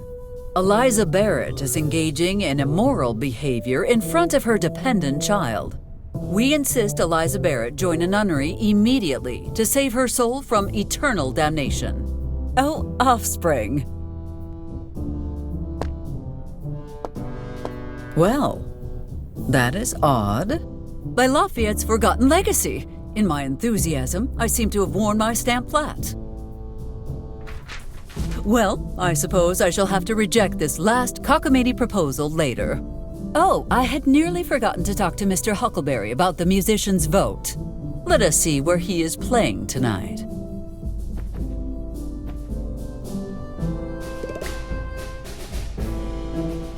I should leave the stamp here. I would not want it to fall into the wrong hands.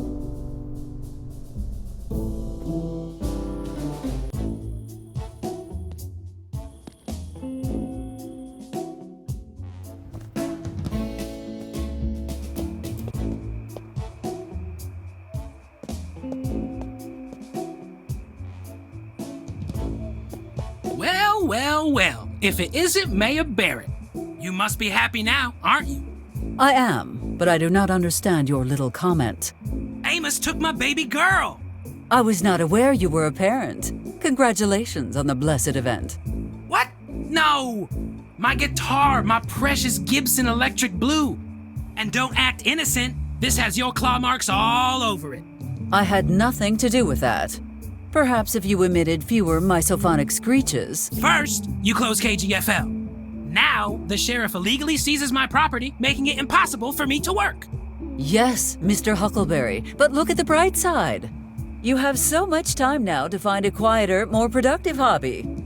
I'll never give up on my dreams. I'm gonna revolutionize music one day. You'll see. You'll all see. I can count on your vote, right? Well, I would. Why do I feel like there is a but coming? But you've broken a lot of campaign promises. Mr. Huckleberry, I can assure you there is absolutely no connection between the promises I have made and their alleged failure to uphold themselves. Do you even feel bad at all for the people who lost their jobs after you shut down KGFL? Ultimately, the failure of the KGFL was a direct result of poor administration. Town Hall cannot be faulted for allocating its budget to higher priority projects. Yeah, tell that to my buddies Walter and Frankie. They had to seek work in Corona, Miss Mayor. Corona! Oh dear, those poor people.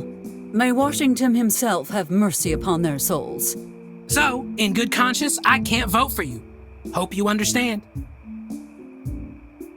Well, unless... Unless what?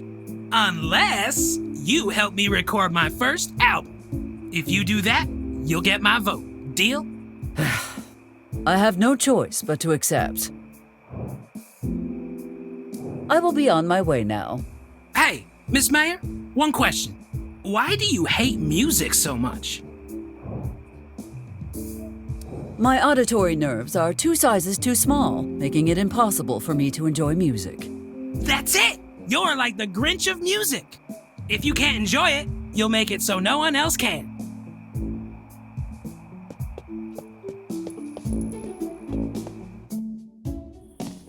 Maybe if I put it in terms of a presidential race.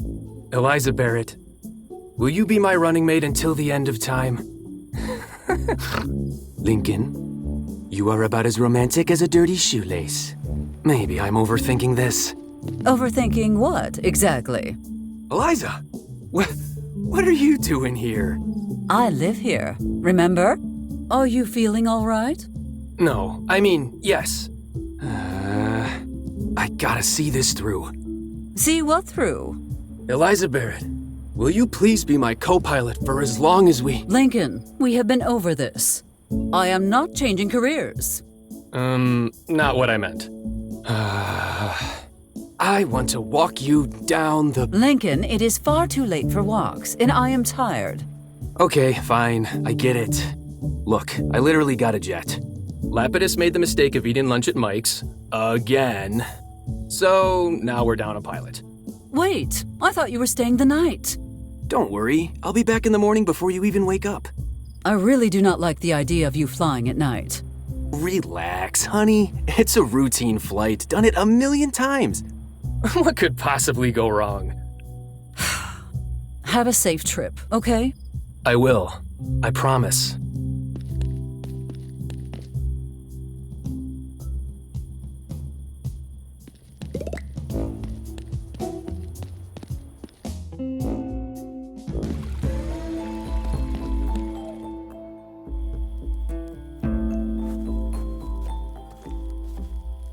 Mayor Barrett, please, just a moment of your time.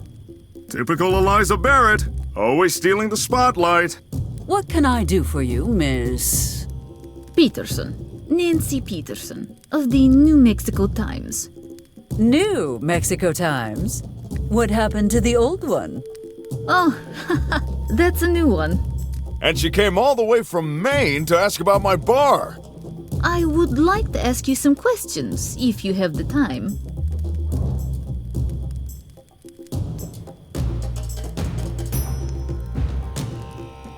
Certainly. Who better to ask about our fair town?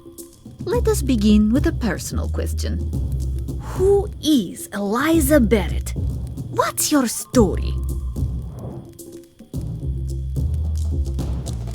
It all started with my ancestor Elijah Barrett. He came to this land aboard the Unsinkable. After the ship sank, his crew split up, and he and those loyal to him established this town. Yes, I have heard this tale. The other group followed Juan Plata, and their paths never crossed again. Ah, you know our local history. In any case, my family remained, and we have been leading the town ever since. Then you must be grooming your daughter to take over once you retire, yes? Yes, of course. By Harding's wandering eye, this town is doomed. Let us move on to the next question, shall we? Let's chat a little bit about this town, which you love and cherish so much. What are some important landmarks?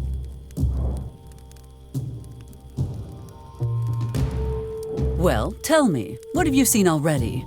I spent the morning doing interviews, then went to the diner. You ate at Mike's? Do not worry, Ms. Peterson. Town Hall was prepared for this eventuality. Take this. The Michael Walker Survival Pack includes a timeline of what to expect in the next 24 hours. It also includes a roll of military-grade toilet paper with 200 layers of extra absorbent tissue, an acid-resistant plastic bag for vomit and other secretions, and a direct line to our patron saint, the Virgin of Guadalupe. Oh, one more thing. Where should we send the body? This seems excessive. I actually feel fine.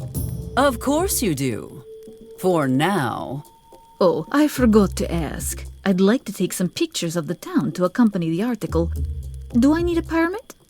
Of course not. Feel free to take as many pictures as you like.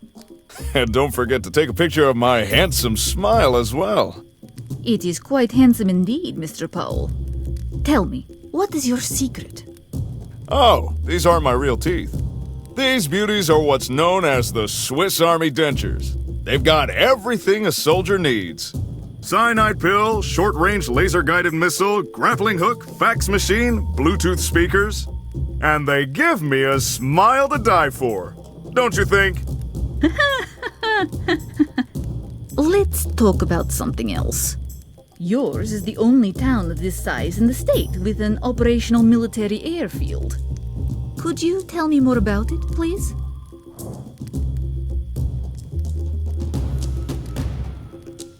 I could tell you everything about the airfield. From the security codes and the guard schedule to the wingspan of their newest plane. The only problem is that the information you want just happens to be confidential. Please, do not hold back. After all, we all know confidential is just a label. And a coconut is just a coconut until I'm ordered to put it somewhere unspeakable. This is starting to sound more like an article about the airfield than the town.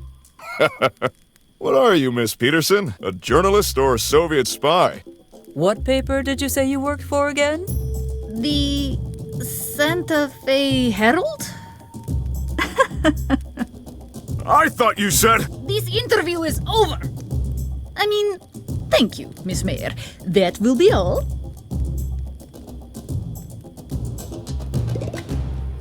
Excuse me, Max, but I need to borrow the reporter. It will not be long. What a surprise! Eliza Barrett stealing the spotlight! There are some things I would like to ask you, Ms. Peterson. Oh, if you insist. I cannot help but notice your recording device. I have been assaulted by multitudes of reporters, but have never seen a machine such as yours. Oh, this little thing. My mother made it for me. She's really good at tinkering. Your mother? How sweet. It is heartening to see such a strong bond between parent and child. Anyway, what I was trying to say was... I need your recorder, Ms. Peterson. And I need some classified information. Perhaps we can arrange a trade? You think a mere tape recorder is worth the price of confidential information I might possess? As I mentioned, this one is very special to me. So, it makes sense that I need something special in return, yes? Before I hand this to you, you must promise to keep it safe. It is for your eyes only. Do not mention anything in your article that could betray military secrets. Don't worry. Nothing I'll do with that information will damage my country in any way. Wonderful. Now, if you would not mind... Pleasure doing business with... Wait! Where is the tape? You asked for the recorder and you have it. As for the tape... Well, you strike me as a resourceful woman. I'm sure you'll manage. Wait, you had another one this whole time? A reporter is always ready for any situation, Miss Barrett.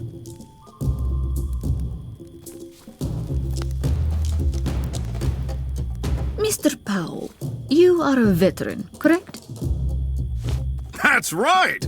I ran top-secret missions for the highest echelons of the government. No big deal or anything.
I am sure the statue will be unaffected by this small explosion. But it should cause enough commotion to distract Amos for a while.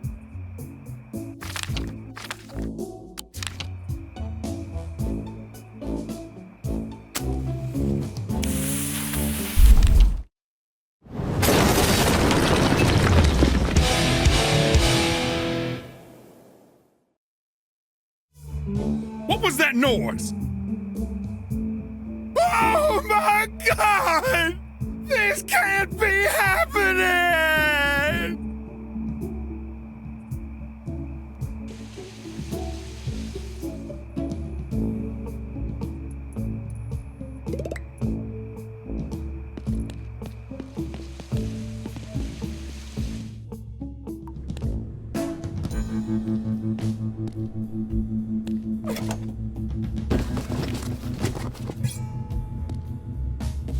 Well, I finally managed to retrieve this accursed guitar.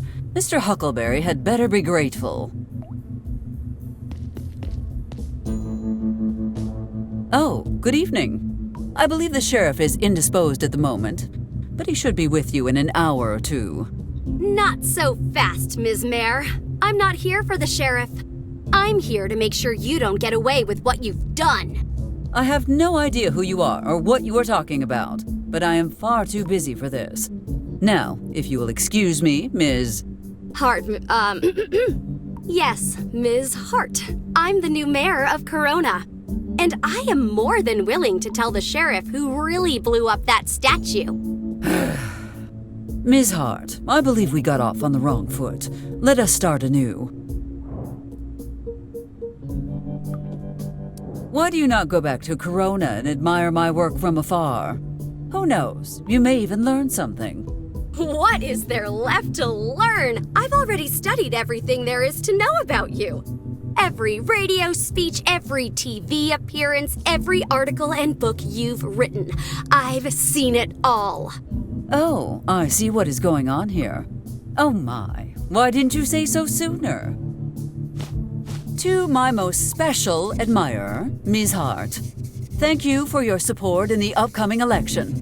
There, let it not be said that Eliza Barrett cannot recognize a fan when she sees one. Now, off you go. I have much left to do tonight.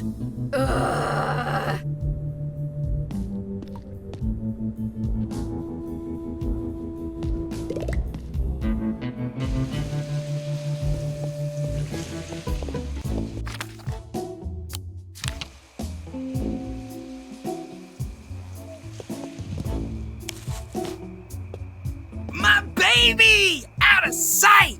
Can we start recording now? Let us get this over with.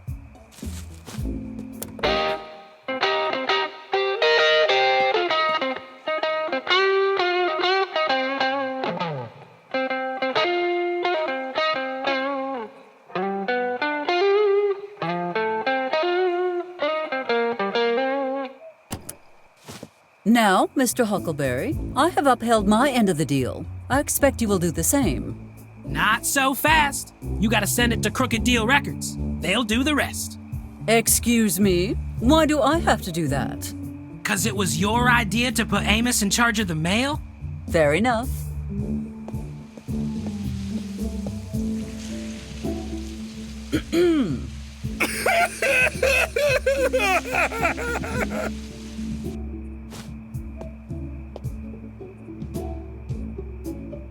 Send this to Crooked Deal Records. It is urgent.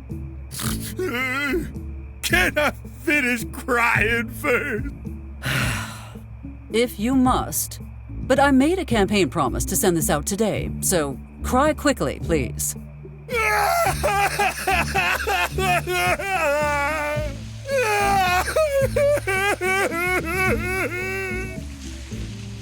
All things considered, today has been a good day for the Barrett administration.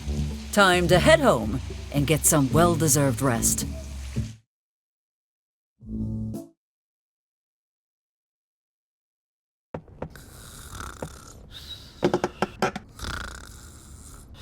Well, well, well. My offspring trying to sneak home after staying out too late. What a surprise. Now, what weak excuse do you have to offer me this time? I was at the school library studying for finals. There are no final exams in the middle of summer. I was obviously studying for next year's finals. Duh. Everyone else does what they want. Why can't I? If everyone else decided to jump off a cliff, would you jump too? I mean, like, everyone? No! The answer you are looking for is no! Wait, what the hell was that? Enough! Mary Elizabeth Anderson, go to your room now!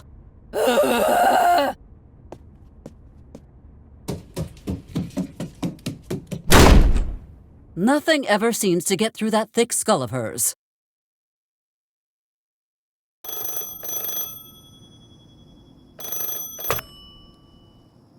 We have a situation in the southwest, son. Are you familiar with a town called... I need you to go down there. Tonight. One of our birds just went dark after a mid-air collision. Usually that wouldn't be an emergency, but there was an A-bomb aboard. And if they crashed into what we think they did, things could get complicated.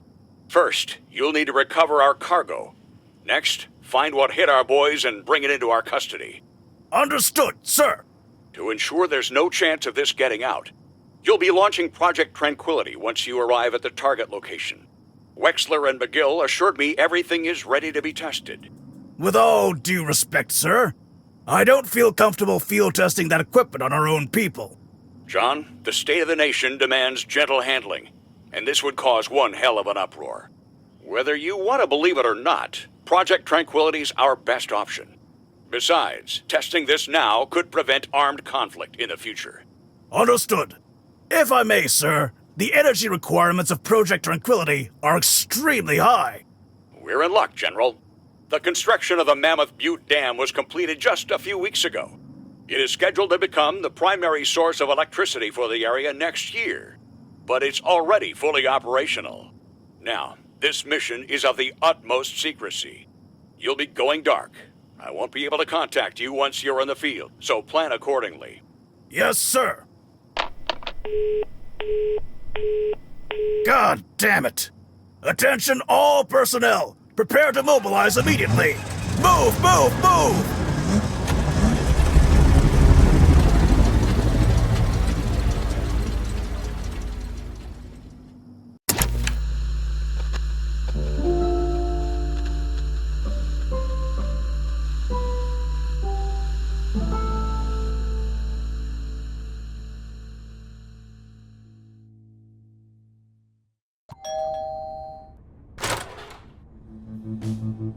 What has my offspring done now? It's not about Betty this time, Eliza. It's Lincoln. There was a plane crash last night. That is fine. He is fine. Nod your head, Amos. Agree with me. Eliza. I must go to him. Is he in the hospital? Is he conscious? He's at the airfield, but we can't get in there right now. They're on lockdown until they figure out what the hell happened last night. We need to start making calls immediately. Get the sheriff on the phone. I'm the sheriff.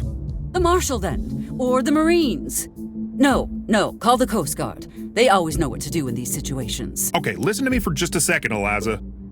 Come with me now, and I'll drive you to Lincoln when we're done. Maybe the lockdown will be over by then. Fine, damn it. I will come with you. They arrived yesterday, right after the accident, and they built this whole base in less than 12 hours. Eliza, something seriously strange is going on. You bet there is something strange going on. I do not remember approving that building permit. And more importantly, I do not recall receiving any payment for that building permit. Who else knows about this? No one in town knows anything, and the governor won't take my calls. Can you blame him? The last few times you called him, you babbled about chipmunk gangs like a lunatic. Can we focus on the important thing here? What the hell should we do about this? Have you tried talking with the people here? Of course I did, but they always give me the same answer. Look. Stop right there. See? Well, we did everything we could. Now I suggest we... Eliza! Fine, but let me handle this, okay? God, this is the highlight of my day. Do not touch that, ma'am. What the hell is your problem? Can't you see I'm on break? I hate killing before breakfast, but I'll do what I have to do. Okay, that does it. Who do I have to kill to finish my meatballs in peace? You had better watch your tone, Private. I am Mayor Eliza Barrett. Congratulations on your success, ma'am. But you could be the Queen of England for all I care. I can make your life a living hell much more easily than the Queen of England can. Now, I suggest you let me speak to whoever is in charge of this operation. That's not gonna happen. The General... Are you aware of my 85-point plan for community-based economic restructuring? What? Oh, you are not? Allow me to elaborate then. I intend to amend the zoning regulations by Resolutions 1104-1943 RT, as related to approved uses in Commercial Zone C4 to C252.5. This means we need to cross-reference Statute A11B.5, which governs the use of non-indigenous building materials. And if you like number 34, just wait until you hear about number 35. It is very complicated, but... Oh! Just stop, please! You're gonna drive me insane! Are you sure? 35 is quite interesting. It details financial legislation affecting rodents, raccoons, and other... Ma'am, the general is not here, and I don't know when he'll be back. Why did you not tell me that 6 hours ago? Believe me, I tried. You wouldn't stop talking. You have made a powerful enemy today, Private. I will go back to my office, grab my book, and by the time I am done, not even your grandmother will... Eliza! Please excuse her. It's a very stressful time. She's concerned about losing a voter this close to the election. Come on, let's go. There's nothing more we can do here. Look, I hate to suggest this, but remember my brother-in-law, the one in the FBI? He's a pain in the neck, but maybe he can dig around and find some info for us.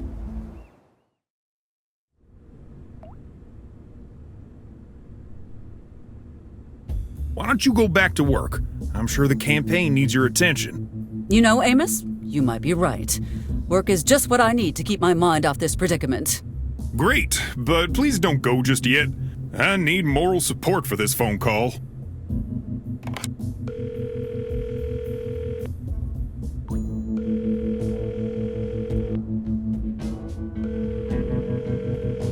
You've reached the best agent the FBI has to offer. What can I do for you tonight? Hey, Jack, it's Amos. Sorry, doesn't ring a bell.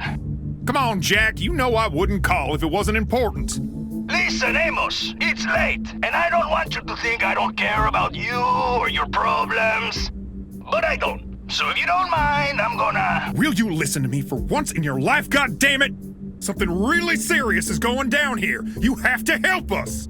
Get it through your thick skull. Unless it's for a federal crime, it's not my problem. Is this about a federal crime? No, but the military... Always a pleasure, Amos. Take care of yourself. Adios. Are you all right, Amos? Damn showboating prick. Yes, I'm fine. I don't know what else I expected, but he's not going to help unless it's a federal crime. A federal crime, you say? Eliza, what are you scheming about? Oh, never you mind. Just keeping myself occupied, as you said. I will see you later, Amos.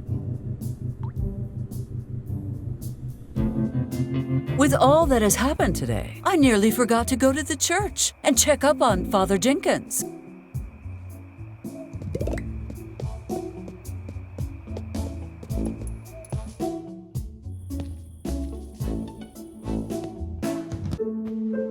Who are you? And where is Father Jenkins? The name's Jack Riley. And Father Jenkins is off on a well-earned vacation. Jenkins has not taken a single day off since he took his vows. Why would he suddenly do so now? The boss made him take time off. Between you and me, you do not say no to the big guy in our line of work. Enough. You are barely credible as a man, let alone a priest. I will have Amos sort this out. It is not worth my time.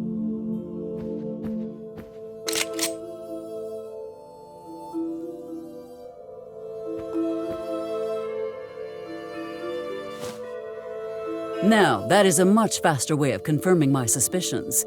Where is Father Jenkins, you fraudulent fiend? Look, the father's getting ready for a one-way trip to paradise. He might even live long enough to unpack his suitcase, provided you cooperate. Ugh, this is outrageous. Fine. What do you want from me? Buckle up, sweet cheeks, because we're gonna rob the First National Bank. What? Are you out of your mind? Who cares? The point is, $500,000 is just sitting there, waiting to be snatched up. Name on that account is Michael Walker. Why did you not tell me that first? I would have signed up in a heartbeat. Just focus on doing a clean job. Fine, but what about Jenkins? After I reach my safe house, I'll send you a telegram with his location. You can go get him yourself. Is there anything we need to get before the operation? Well, we're gonna need disguises, of course. I also need you to speak with a buddy of mine, name of Harrelson. He's an expert safecracker. Then we gotta find someone who can disable the alarm for us and... Slow down. It sounds like you are placing a lot of trust in me. And by trust, I mean making me do all your dirty work. What part of being blackmailed do you not understand, lady? You don't get to choose the terms. You just get to carry them out. Then I should begin immediately. The sooner I start, the sooner this will be over. Not so fast. There's one more thing. You gotta make sure the park is empty. No potential witnesses. And just how do you expect me to accomplish all that? If you are really as smart as you seem to think you are, you'll find a way. That will be all, Mr. Riley. I must go. Wait, before you leave, I have to give you the password. Password? What password? You know, a secret code so Harrelson knows who's sending you. I'd like to rent a room with cheese, please. And remember, not one word to the fuzz. I cannot believe I have to save Jenkins' hide again. Focus, Eliza. Picking up 3 costumes and getting Mr. Riley's friend to help us should not be a problem.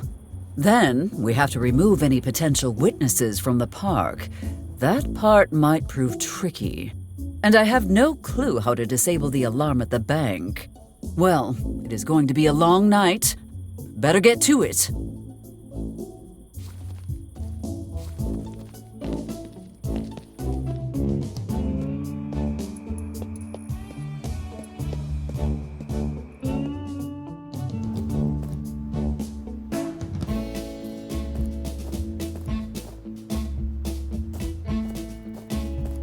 You must be Mr. Harrelson.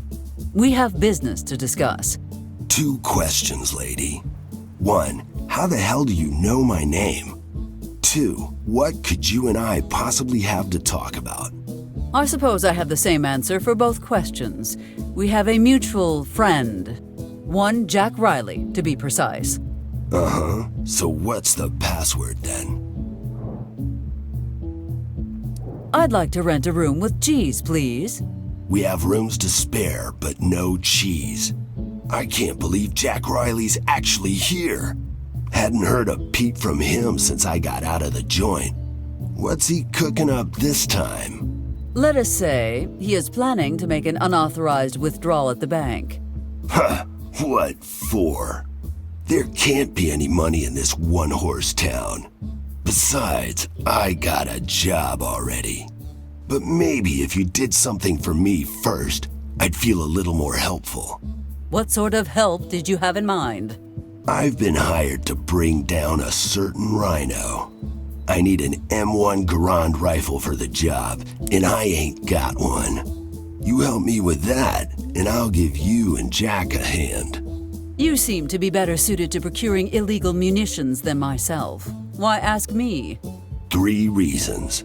1, I don't feel like walking. 2, your dumbass sheriff is already suspicious of me.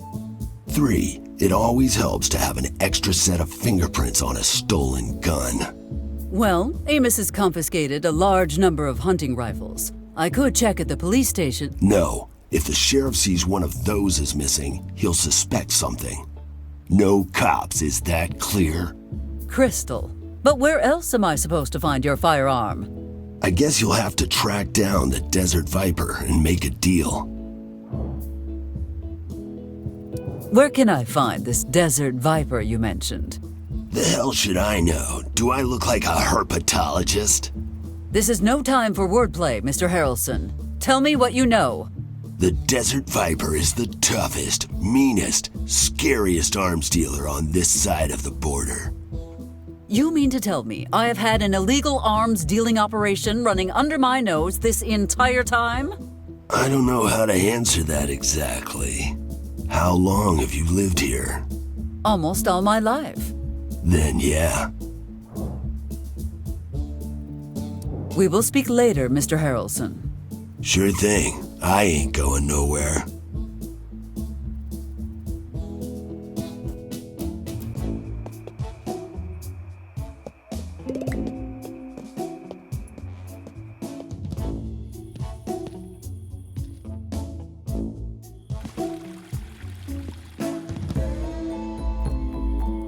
And where would I go with it?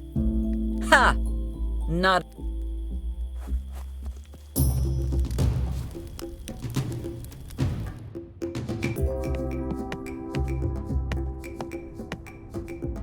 My goodness, Maxwell. This is far better than I thought it would be.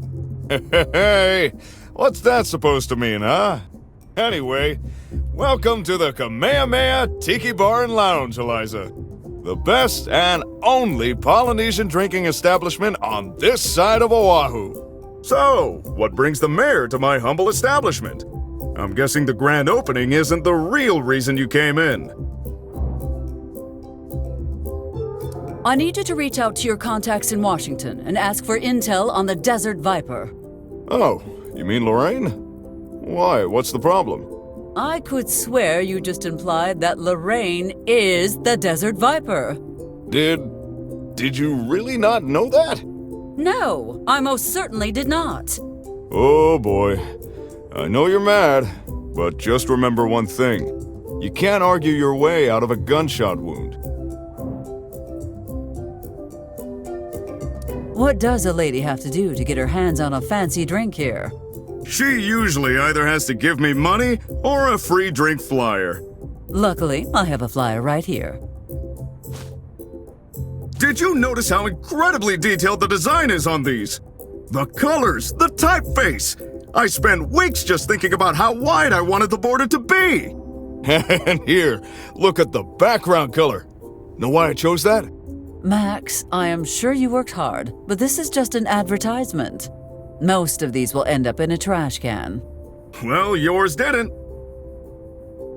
Anyway, where is my free drink? One round KO, coming right up.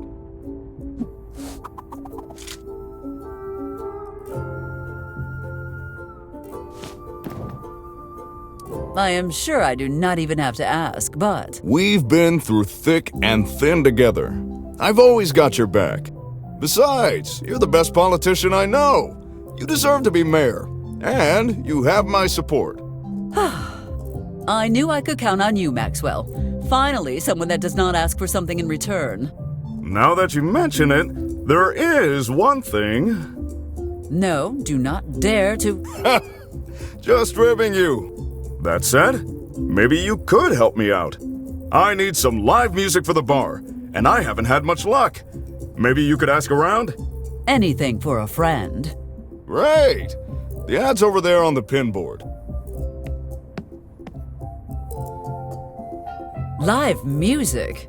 Ugh, just what this place needs. Actually, it's exactly what this place needs. Some live music should really cheer up the clientele. What clientele? Exactly. But first, I need your expertise. I had Frank Cooper drop this contract for me since he has more business experience. I can't make heads or tails of this legal jargon, though. Can you look it over for me? I suppose I could. I would not want you to be cheated, after all. Max, do you mind if I take this outside? I cannot abide that stench. Go ahead. I'll wait.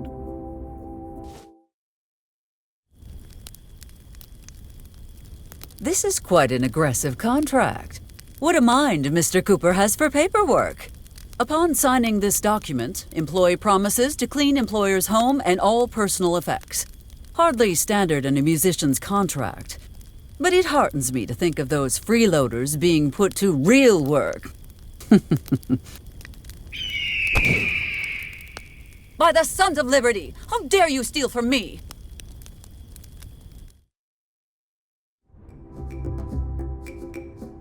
Well, Max, the good news is that while morally bankrupt, the contract seems to be perfectly legal. The bad news... Oh, come on! Don't tell me it was that damn eagle again! Well, if there is nothing else you need... Not so fast. Go ask Frank. Maybe he has another copy. Must I? No, you're welcome to track down that eagle and steal the contract back before she eats it.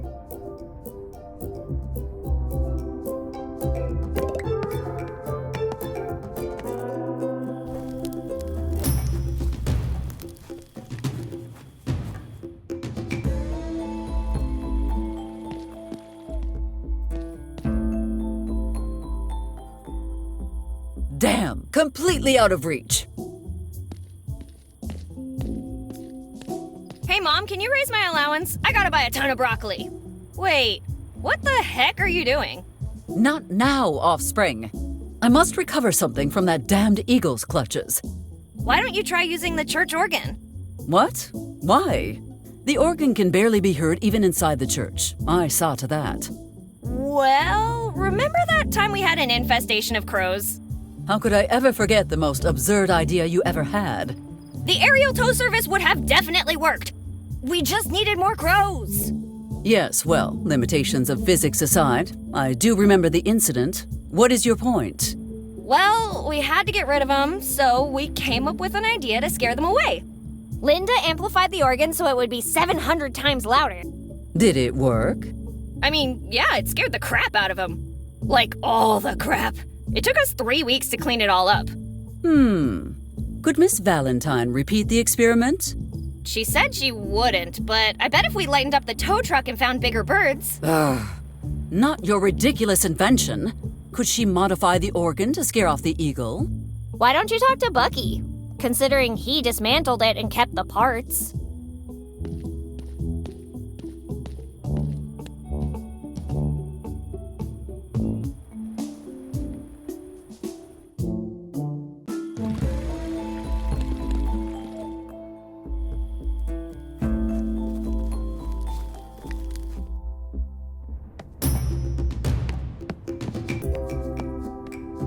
Joseph, let us redirect this energy elsewhere. Come with me.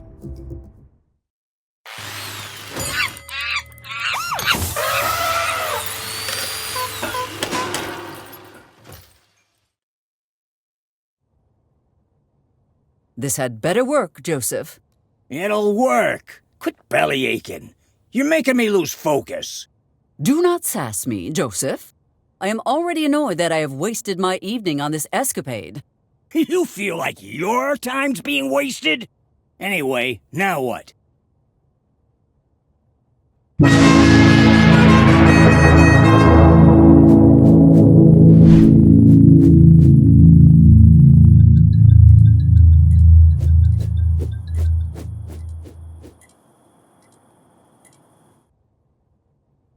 Hey, what'd you know? It actually worked. All right, if there's nothing else, I can still get 6 minutes of sleep. Do not start slacking off just yet, Joseph. You must dismantle this monstrosity immediately. I do not want my offspring getting any ideas.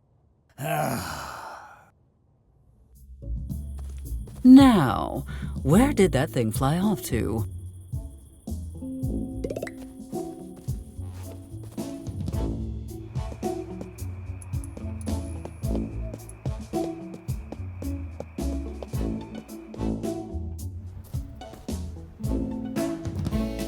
I fail to see how a plane crash is the mayor's fault. Oh, really? Ask yourself then. Was there ever a downed plane cluttering up downtown before the Barrett administration?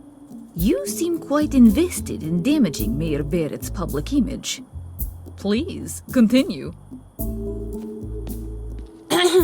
Such a lovely evening, is it not, Miss Hart? Well, hello there, Mayor Barrett. Long time no see. That will be all for today. Don't think you can just shoo me away. I'll be back with even more dirt on you. Mark my words.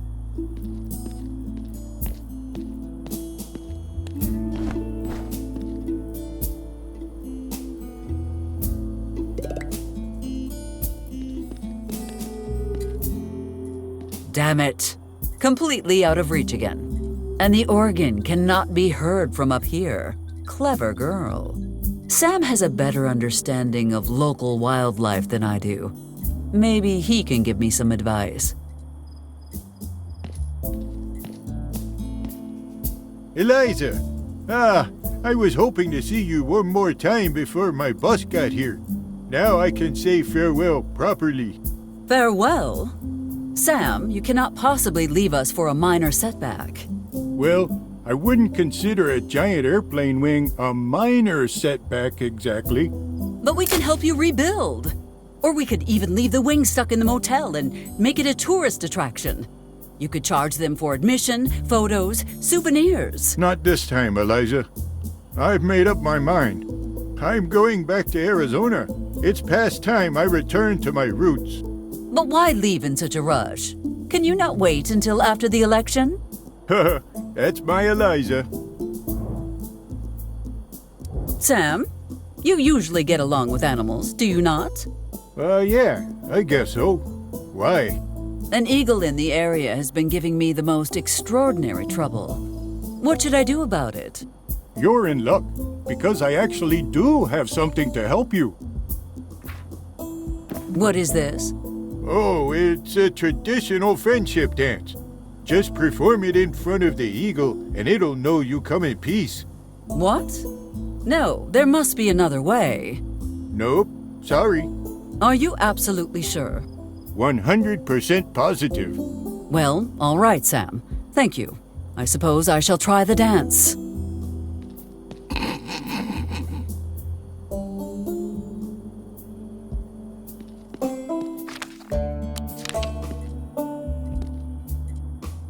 Let me see. I have to do what? Eliza, don't overthink it. Just do it already.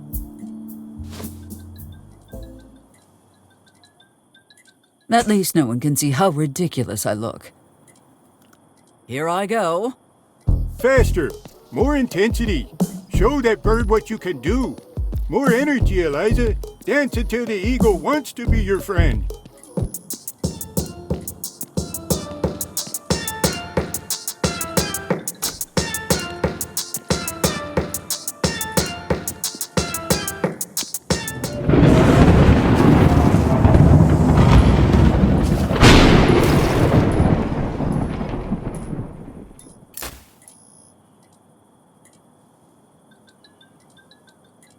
Holy shipping ship. What did you do? I just followed the instructions on that paper you gave me. But how? I made it all up. Who the hell's out there cooking lightning fried eagle? You got a death wish, buddy?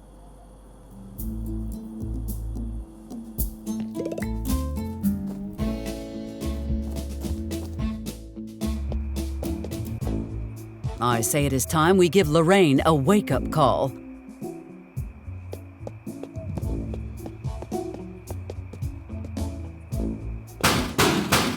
Lorraine, open up. We need to talk. What on earth, Eliza? Can't this wait until tomorrow? Does the name Desert Viper ring a bell? Desert Viper? What is that? The new dish at Mike's? God damn it, Lorraine. Stop pretending. You are the Desert Viper. Eliza, Do you lack a conscience, Lorraine? I know. My guns kill thousands of innocent people.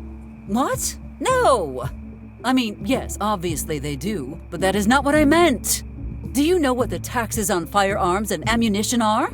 I think you owe me, Lorraine. Hey, let's not do anything hasty, dear. Come on, please, let's talk about this. Let me explain what will happen to you now. First, you solemnly swear not to ever involve Betty in this trash. Do not sell her anything. Come on, I'm not stupid.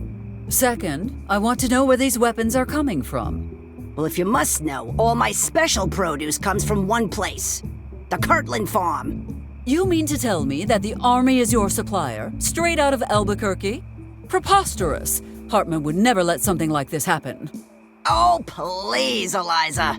That knucklehead ex-husband of yours hasn't realized he has a daughter.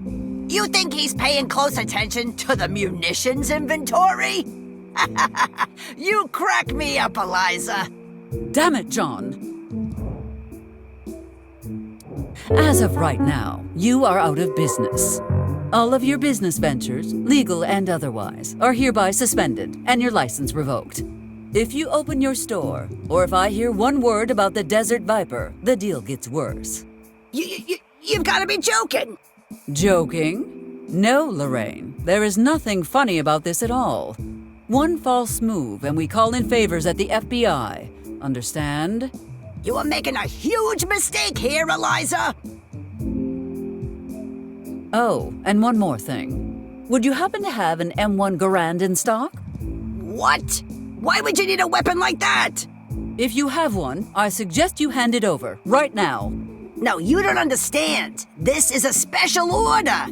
Oh, not to worry, Lorraine. I am sure your client will understand.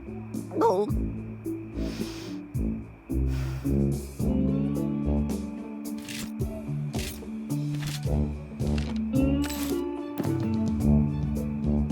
Oh, just one more thing before I go. You and Tucker are voting for me. Okay. Oh, and I also require the votes of your children and grandchildren to really ensure my silence. But I don't have any children. Well, then you'd better start working on that right away.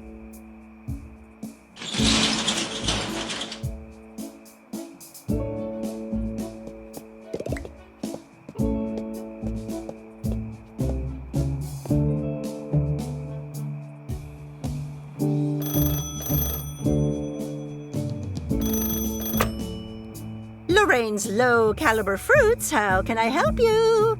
It's Cooper. You got my stuff? Oh, yes. I have your shipment right here. Bene. But there's a little problem. No, sto bene. What problem? I don't have the Garand. Stupida vecchia strega! Do you know what I will do to you if you don't deliver? Look, it was all cleaned up and ready to go, and then... Don't tell me it was those chinchillas again. No, it wasn't the rodents this time. It was the mayor. La Syndica? You gave my Garand to the mayor?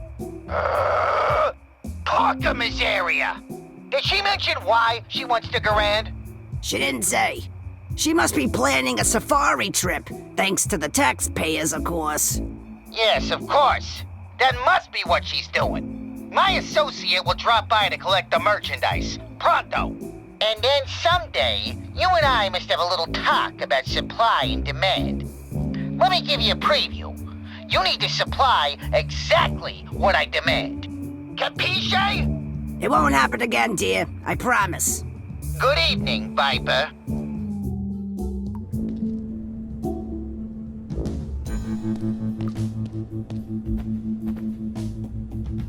Amos, we have a situation. What did Betty do this time? What? No!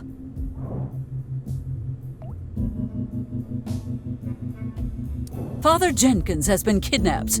Look, Eliza, I doubt anyone kidnapped Jenkins. Maybe he just stepped out for a quick pilgrimage or something.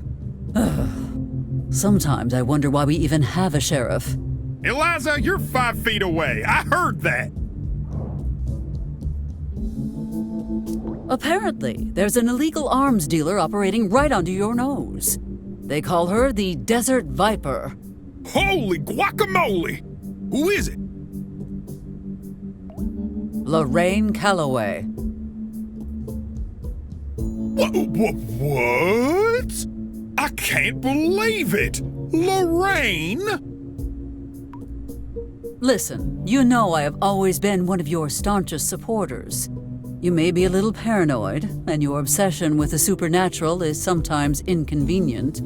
But until tonight, I'd always believed you to be a competent lawman. You're starting to sound like my ex-wife. Look, Eliza, I'll ignore that because I know you've had a horrible day. It couldn't have been easy to find out about Lorraine that way. Amos, I'm aghast. If you knew that was happening, why did you not intervene? I picked my battles carefully, Eliza. Lorraine's a diligent businesswoman and a nice lady. And since she came to power, there's been very little outside criminal activity in these parts. Well, until tonight. Poor old Jenkins, being used as a bargaining chip. I am not going to get into how you knew or why you did nothing. But arrest Riley right now and make him tell you where Jenkins is. If I come down hard on him now, he might wiggle away, and we won't get our friend back. Besides, this could actually work in our favor. See, a bank robbery is definitely a federal offense. I figured, what the hell, let him do it so I have a reason to call Jack. Just play along with Riley and I'll do the rest. Is there anything else I should know about? Just a tiny, itsy-bitsy thing with the Russians, but that's not important right now. Now, if you don't mind, I'm going to do my part and get McCord and myself out of the way.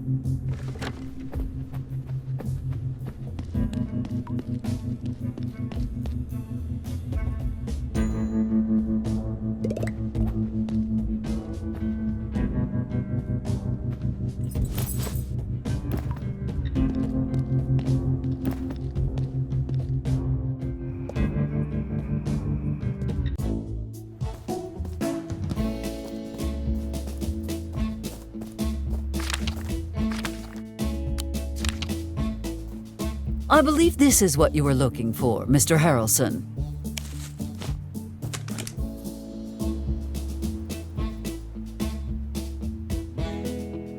Oh yeah, that's what I'm talking about. I've been waiting to get my hands on one of these for a long time. Okay, lady, you held up your end of the deal, so I'll hold up mine. What's the plan? Meet us by the church at midnight. You will receive further instructions then. Works for me. That bank won't know what hit it. Before I go, I want to make sure you do your part. Of course I will. What do you take me for, lady? An unreliable goon for hire who will disappear at the first sign of trouble. Well, I'll cop to everything except unreliable. Anyway, I'm here until the morning at least. Good. Then I shall see you when everything is ready.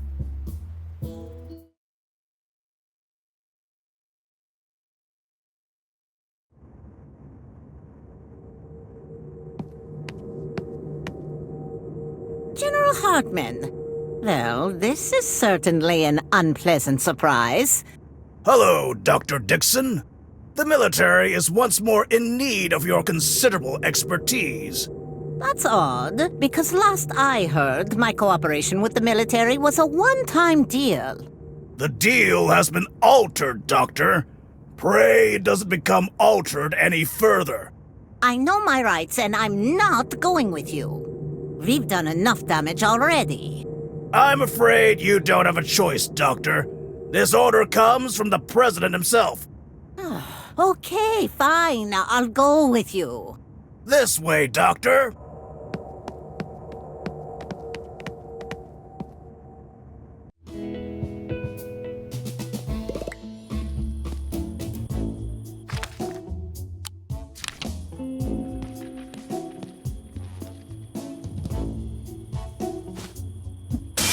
Oh no! Look what you have done, you reckless delinquents!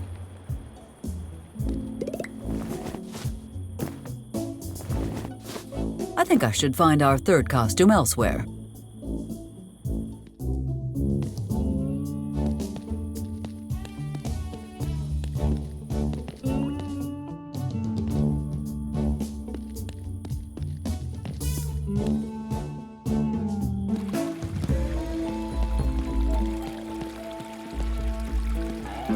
Miss Mayor, what brings you to my humble stand? You can stop pretending, Mr. Vasquez. No one is watching. Then I guess you're here for an update on Operation Trash Collection. In due time. First, I would like to talk about something else. Aye, aye, ma'am. I need you to return to the safe house immediately. No mames. What happened now? Did we get busted? No, nothing like that. I just need you to go there because of reasons. Is this a test, Senora Barrett? You were very specific about me not leaving my post. Mr. Vasquez, your dedication is admirable, but you must go back to the safe house, now. if you want me to deviate from the plan that much, you need to tell me what's going on. Something's fishy about this. I don't think you're a woman who changes her mind on a whim. The coming of the legendary taco smith has been foretold for centuries. It was written in the stars that a man with a dark and tragic past will serve a mighty queen. According to the story, if the man does everything the queen orders, he shall reap great rewards. However, if he... Senora, with all due respect, I'm a grown man. I don't believe in fairy tales. If he does not fulfill every single one of the queen's commands, he will not receive his end-of-contract bonus. Ay, Dios mío. Okay.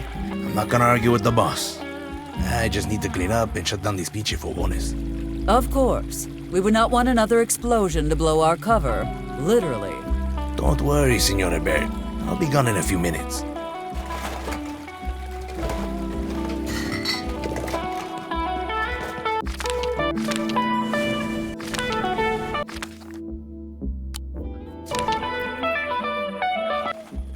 I think it is fairly obvious that you need a way to put food on the table. No, it's okay. I have enough. Okay, I'm listening. I know someone who is desperately looking to hire a man of your talents. Wait, this isn't some kind of trick, is it?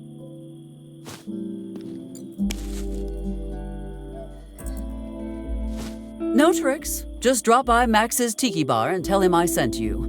What do you think, Mr. Huckleberry? I can't believe it! Thank you, Mayor Barrett. Thank you so much. I can't believe it! I finally booked my first gig! Happy to have been of service.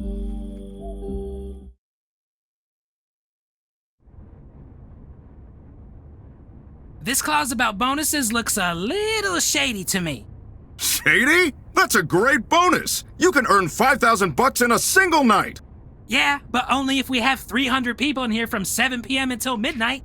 And here I thought you were confident in your abilities. Even if we had 300 people in this town, you don't open until 8. That kind of negative thinking won't get you anywhere in the entertainment business, kid.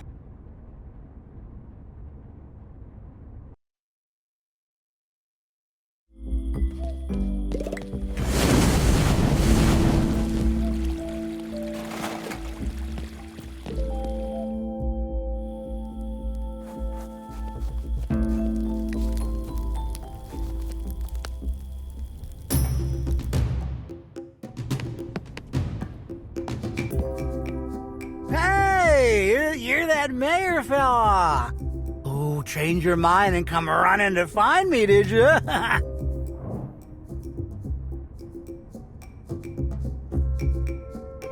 My goodness, Max. You did a wonderful job decorating this place. Are you seriously pretending I don't exist? So authentic. Why, we could be in Waikiki right now. And I just love those curtains. Well, guess I'll have another drink to drown the pain. Hey, bartender. One more. Not happening. You're cut off for the night. Go get some sleep, buddy. All you bartenders are the same.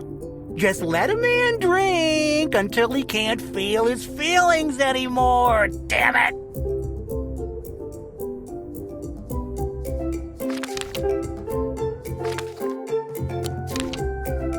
Wait. Fancy a drink, Mr. Hardy? Fancy? Wait, is that for me? It is all yours, provided you answer my questions.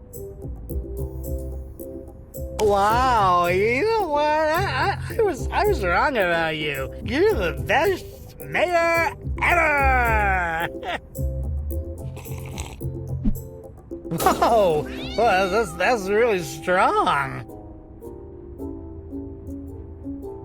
Ooh, it feels like my tongue is all loose and melty. What flaws do you see in our current security system? What flaws? What flaws? There's so much wrong with the Templeton Unsafe 5000. Okay, let me think. What's good about it? Nothing. There is nothing good about a temple thing, was it? Yeah, maybe you thought you were getting a deal, but you didn't get a deal because it's bad. Try to focus. What is the Templeton's fatal flaw? Oh man, it's so stupid. So stupid. All you gotta do is you gotta right. You just gotta put a little piece of paper between the hammer and the bell. Boom! It's gonna be quiet. So quiet. Good to know. Thanks for your assistance, Mr. Hardy. You ever gonna buy from me? No. I hate this stupid town. And I hate you too. I hate you so much. I'm sorry. I don't mean it. You're such a good friend. Hey, let me make it up to you. Here. I certainly cannot see how a business card will... Call me.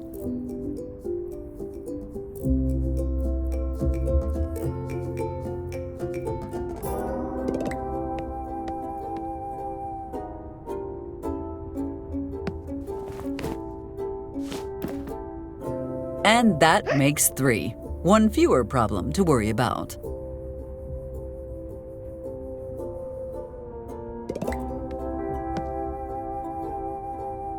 I can't believe she just took it.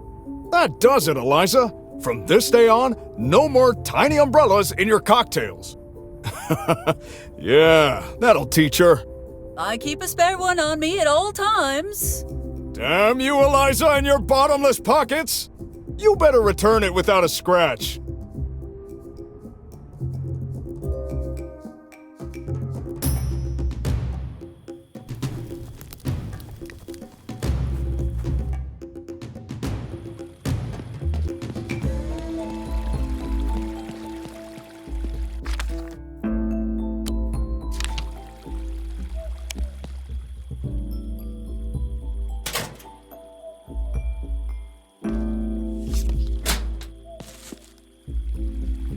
To think anyone with a piece of cardboard could have robbed us all blind. That should be all. Let us return to that scoundrel and be finished with this mess.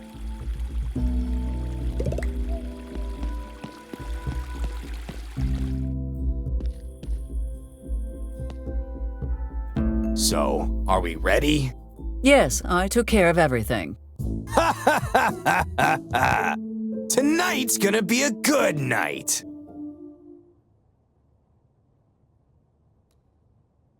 Bank robbing 101. Travel light. I should empty my pockets.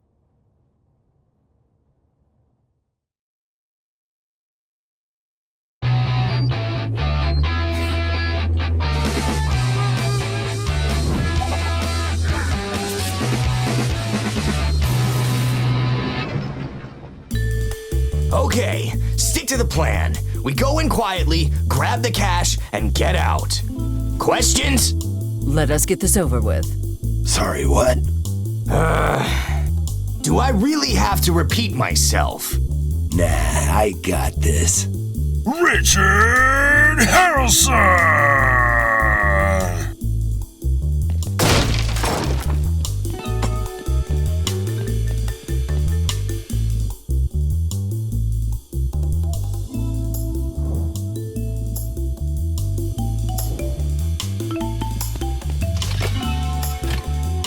Damn it!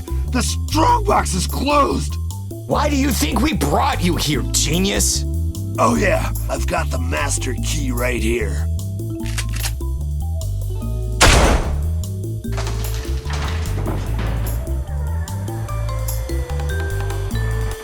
We're gonna be rich! Filthy rich!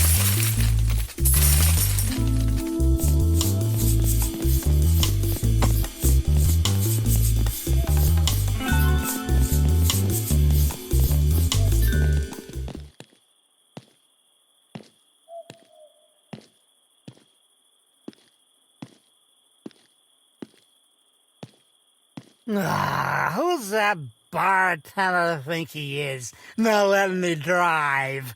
He tried to take my keys, but I'm too smart for him. He'll never find them.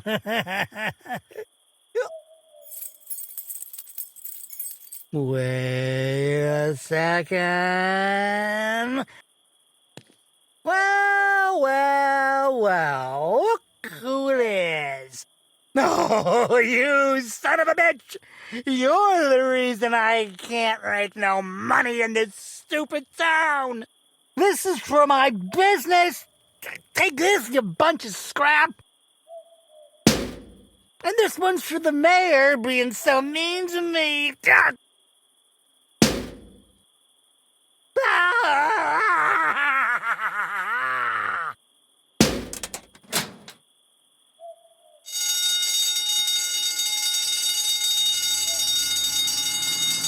Hands up! Stay right where you are, or I'll open fire! Oh, man.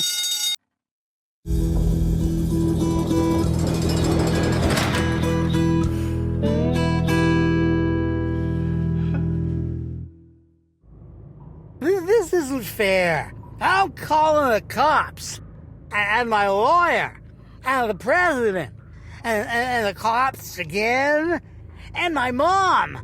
And she's gonna be mad at you. Sure you are. You can do all that in the morning. Okay. Maybe I'll just a little sleep now. Just a little bit. Like 1 hour. At least now I have a good excuse to call Jack.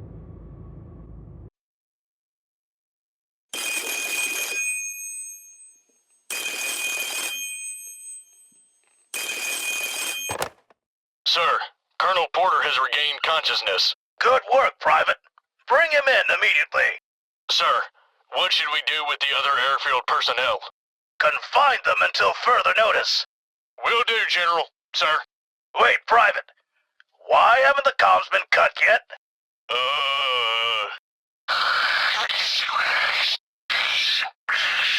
Oh, so we have time to make jokes? No, sir. Make sure the communications go out tonight. No more stalling.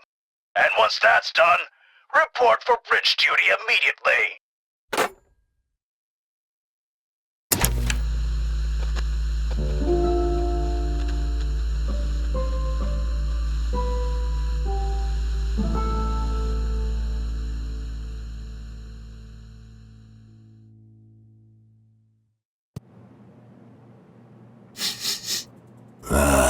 A favorable wind for hunting big game.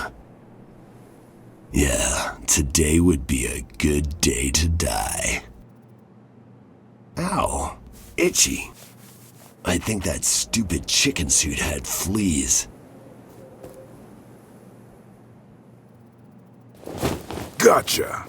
Hey, I don't know who put you up to this, but you better let me go right now. You don't know who you're messing with. Shut up! This'll teach you to hunt endangered species. I said let me go, goddammit! Wait, DeLuca, is that you? It's me. Oh, friggin' hell.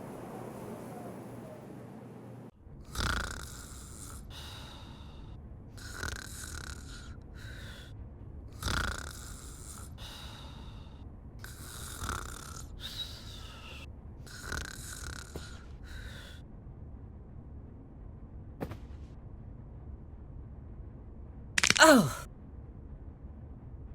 Damn that Betty. If I have to spend another night on this couch, where did she even get a coffin? Never mind. I can fantasize about punishing her later, but I need to focus. I must speak with Riley and see how I can get Jenkins back.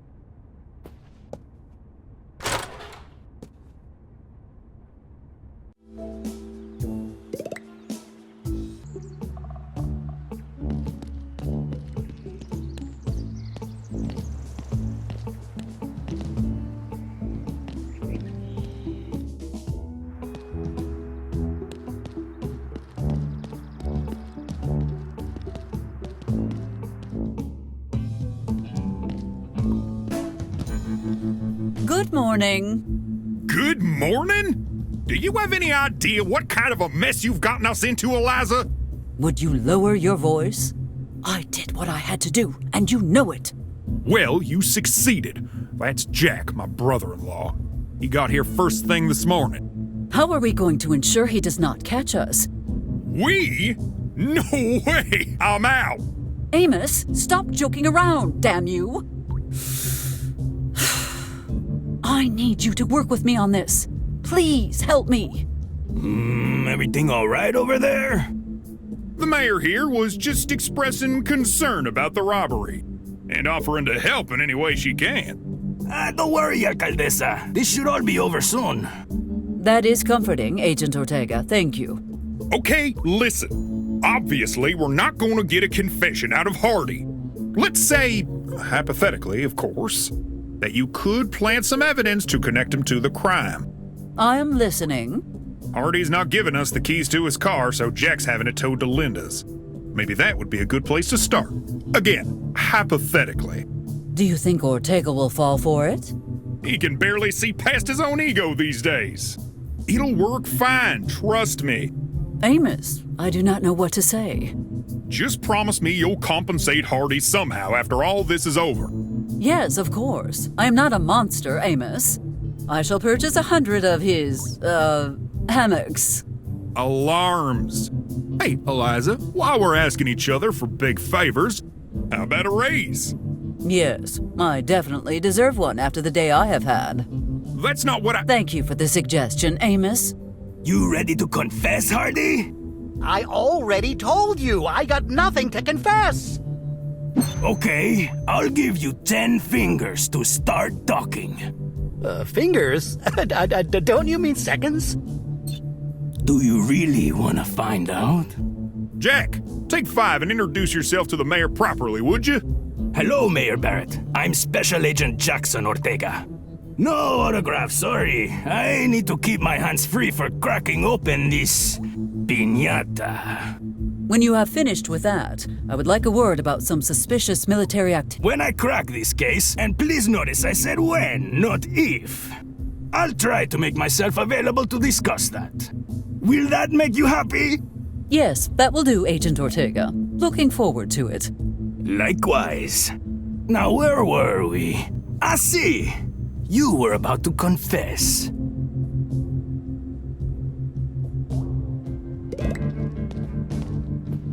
I really hope you know what you are doing, Agent Ortega. If Mr. Hardy here was indicted for grand larceny, he could be locked up for 6 to 10 years. I could? Oh my God. But with my help, he will get 20 to life. No, you can't do this to me. Sheriff, help! You know this is wrong. Are you really gonna let this happen? Ahem. Eliza, a federal investigation is outside your jurisdiction. Alcaldesa, look, I appreciate the enthusiasm, and I'm sure you do a bang-up job. But why don't you just have a seat next to Amos and enjoy the show? I insist that I be permitted to interrogate him. Not trying to be rude, Senora, but you've underestimated just how twisted this sicko is. Don't let his unassuming demeanor and low stature fool you. Hey, I'm taller than you. See that, Alcaldesa? No respect for authority. None at all. Look, Agent Ortega, it is plain to see that you have run out of ideas. Let me take care of this. Alcaldesa, with all due respect, that's not happening. My boss would have my head on a silver platter if he found out I let a civilian lead the interrogation. Who, Edgar? It should only take me a moment to clear this up. Really? You have to get the director involved? Fine, Senora. Have it your way. Jack, are you serious right now? Sure as hell I am. Either this makes for a fine spectacle, or she'll unnerve that huevon with her constant pestering. Either way, I see this as a win-win. Very well, Mr. Hardy. Here are my terms. You will talk, or I will break you. Which will it be? I can't allow you to do that, Senora. Oh, thank God! You finally see reason! You'll absolutely ruin your suit. I have a nice stainless steel bat in my suitcase. That should give you plenty of clearance. Cut it out, you two! Eliza, would you please take this seriously? Time for the old reliable. Admit it, Mr. Hardy, you robbed the bank. No, I didn't. Yes, you did. No, I didn't. Yes, you did.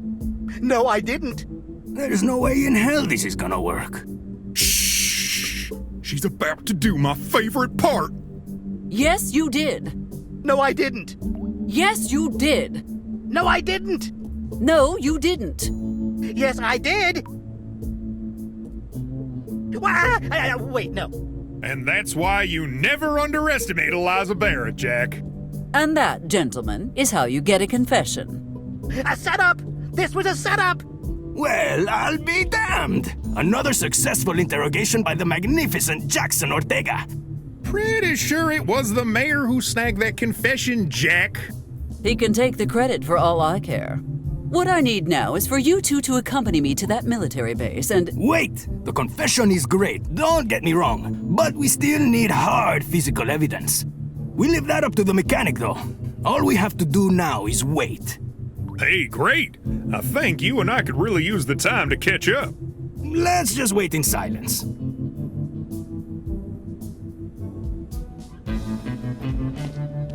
Help me help you!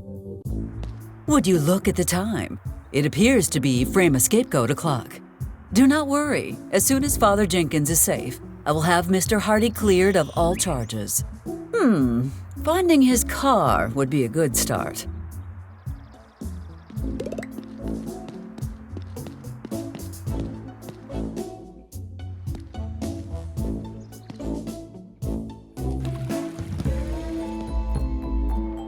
What kind of dumbass doesn't check to see if they have a chain before agreeing to tow something?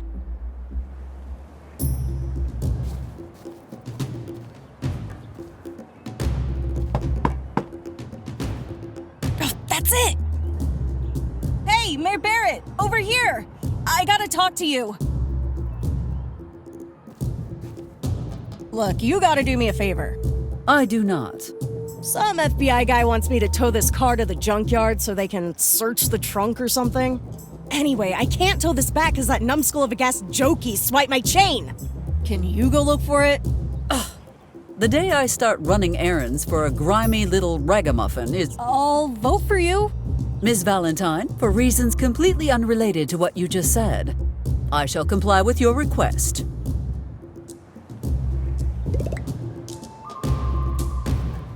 Ah, the young mailman who has taken up the good fight to re-elect Barrett. Yeah, I've been busier than a B-52 dropping those leaflets of yours all around town. How odd, because I have not seen many around. Well, maybe you just weren't looking hard enough? I despise time wasters even more than I hate liars. Would you care to try again? Okay, look. I was taking a break at the park earlier when I heard this weird noise coming from the bushes behind me. I turned around to look for just a few seconds, and when I turned back, someone had swapped your leaflets for Mayor Hart's. Well, why are you standing around in the heat like a dim-witted cactus? Go and find my leaflets. Max has to sign for this delivery, and I can't leave until he does. So you are just waiting for Max? He told me yesterday to wait for him if he wasn't here when I arrived. I don't understand why getting some ice is taking him so long. Max wants only the freshest, purest ice in his drinks. When he needs some, he swims up to Alaska to hunt wild icebergs. If he left early this morning, he might be at least halfway there by now. Oh man, that's really gonna mess up my delivery schedule. Well, knowing Max will not be back for several hours at least, you should probably leave this here and go finish your rounds. No way! That would be a huge violation of the Mail Carriers Code.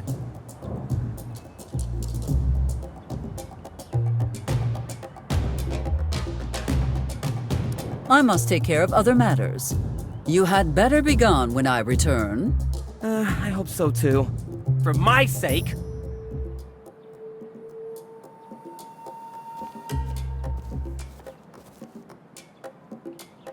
Don't do that, or else. Or else what? Oh, you'll see.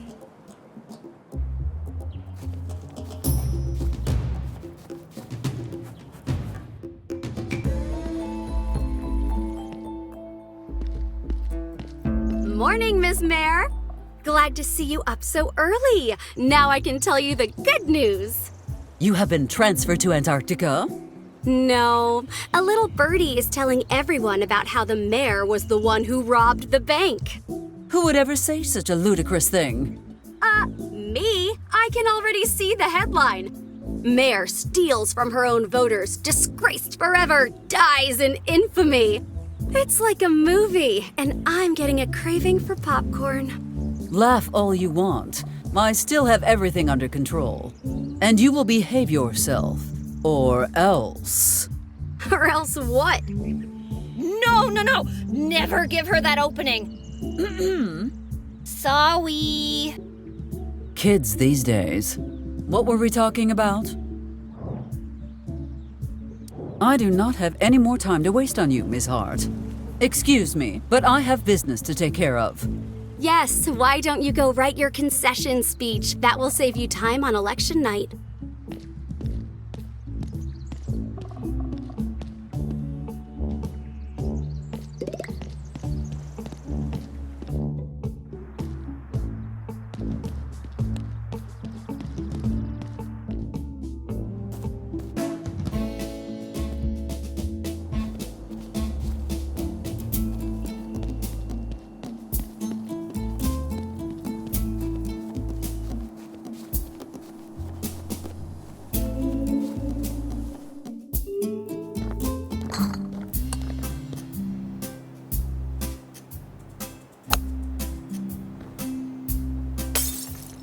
Ouch! God damn it, Ben!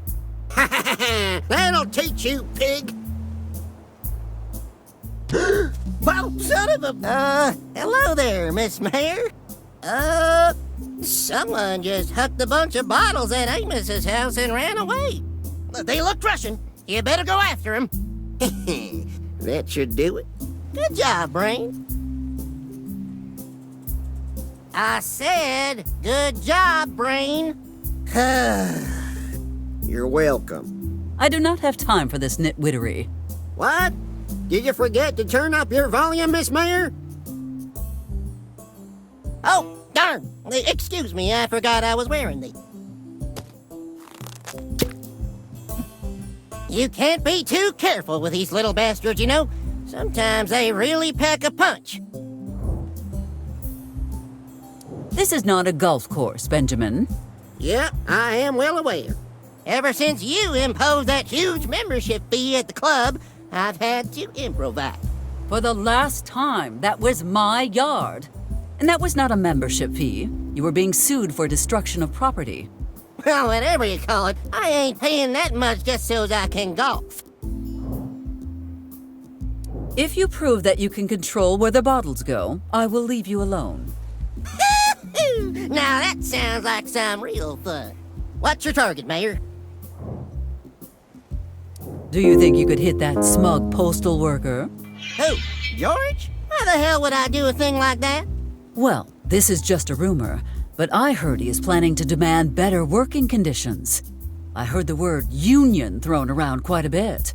That low-down, no-good son of a gun! Hey, George! What? Unionize this, you Bolshevik scum!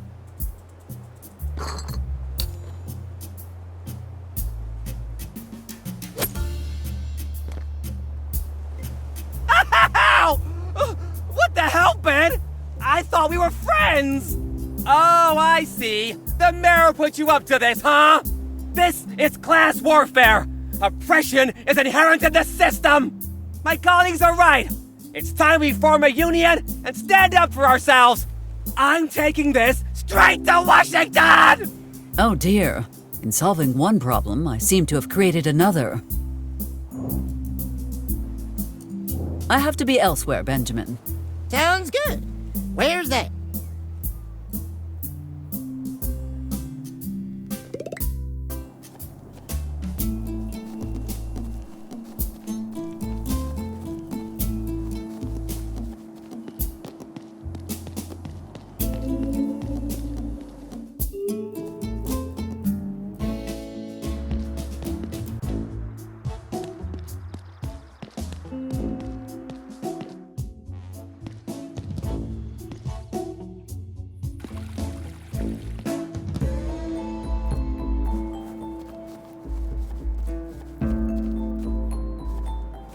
Nobody will notice if I grab just one.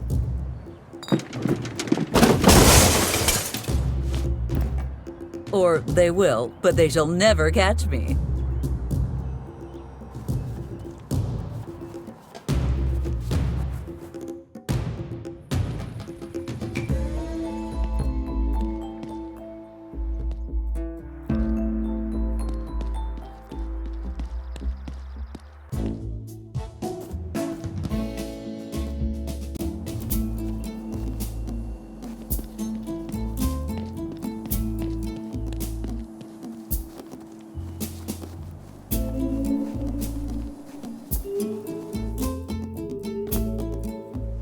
Hey, Nancy, guess what? I can hit a mosquito right in the eye at 1,000 yards. Wanna see? Невозможно. Not even the best snipers from Maine could do that. Sounds like we have a bet. If I hit whatever target you tell me. Let us keep our distance, if you do not mind. Looks like dumb old Amos dropped his keys. Oop, he's bending over. Let's see if I can make a hole in one. Easy. Aim careful like. And fire!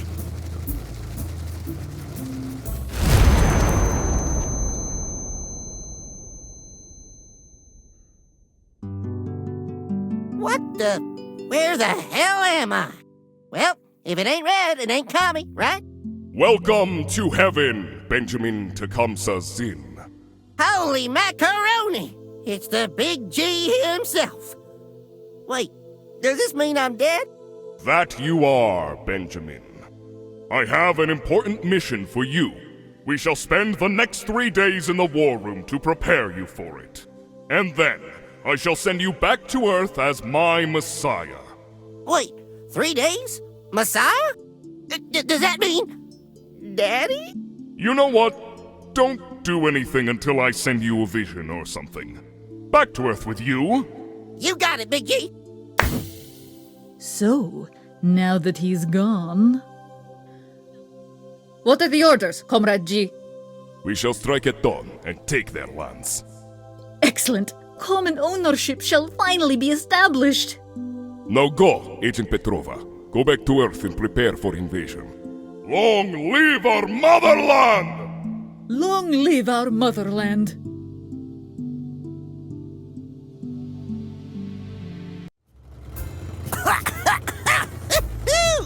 What the hell? Did we get raptured? Ducky! Ducky! Answer me, boy! Ben! Something exploded. I think we're being attacked. The Reds are coming! I knew it would happen. Everyone thought I was crazy. Ducky! Where you at, boy? Wait, are there still redcoats? That was not in my dossier. Your mouth's moving, but there ain't no sound. I think the explosion knocked your voice clean out of you. Ben, you can't hear. It was probably a gas explosion. I can't hear you, Nancy. I think there was a gas explosion. That was certainly effective. Now is our chance to grab the chain. Oh, and I suppose we could make sure they are all right, too, if you wish.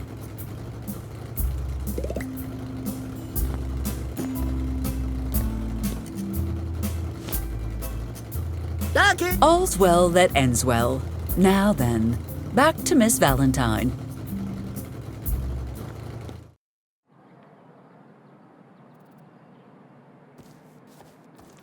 I believe this is what you were looking for. Finally! Thanks, Mayor Barrett. You saved me a sore arm and been a hospital visit. Anyway, I'm sure you have something else to do, so I'm gonna leave now. Actually, Miss Valentine, considering the grave importance of this investigation, I feel it would be wise to accompany you. Oh, man.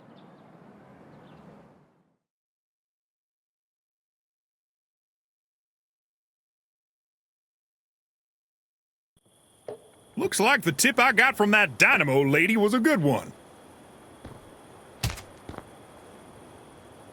I better get out of here before Ben... By Earl Eugene Scruggs Banjo. What the hell's going on here? You can't go back to your trailer, Ben. It's a danger to you and everyone else. Danger? Chew. My trailer wouldn't hurt a fly. Sorry, Ben. My hands are tied. No, they're not. I can see them. Like hell, a piece of paper is gonna keep me away from my rightful American property. How about now? Mine's bigger, Amos. So you just put that little pea shooter back in your dollhouse. Ben, you can't go back inside your home, and that's final. Now, it's a beautiful night. Why don't you go enjoy it from the relative safety and comfort of the filling station?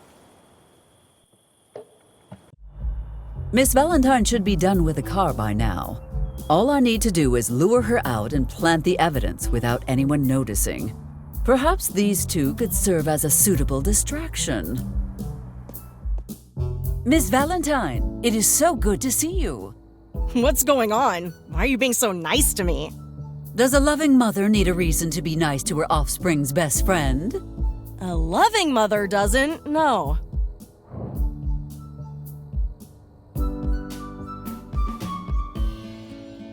Nice talking with you, Miss Valentine. Now, if you will excuse me.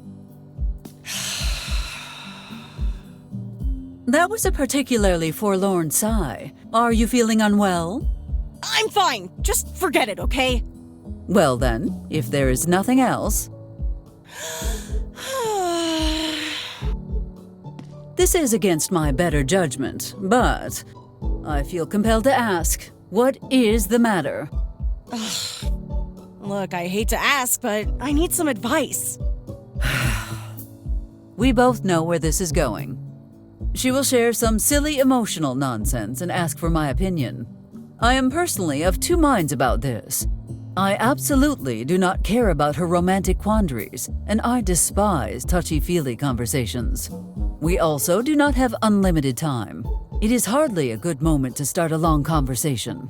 However, pretending to care and giving her some advice might just get her to leave. Mayor Barrett? Yoo-hoo! Hello? You there? Warning, if you choose this option, innocent young hearts will be at stake. Are you sure you're ready for the responsibility of giving romantic advice? Thank God. Your hesitation scared me for a moment. Miss Valentine, let me give you a piece of advice that will save you a lot of time. In this relationship, and also in any subsequent relationships, new is always better. Well, at least it was short. All right, Mayor Barrett, thanks. I'll take that advice right now, if you don't mind.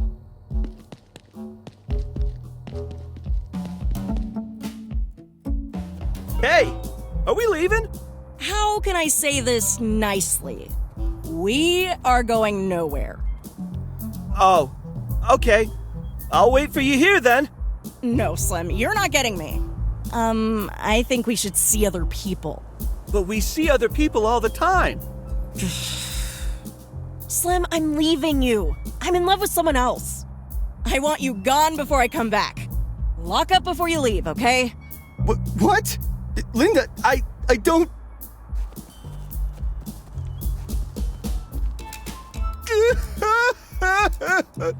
Linda! What will I do now, Carrie? Look, John, this could be a turning point in your life. A fresh start. Now, are you gonna stand up, hold your head high, and move on? Or are you gonna sulk in a junkyard over the girl who didn't want you?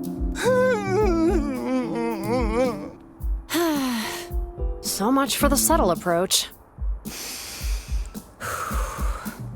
John, I have a huge crush on you. Ask me out. What? Really? No. What if Linda changes her mind and comes back? I'm not. Carrie, are you free for a date tomorrow? I know this really nice spot in the park and... Yes, John! Yes! Now that Miss Valentine is out of the picture, let us return to less emotional pursuits.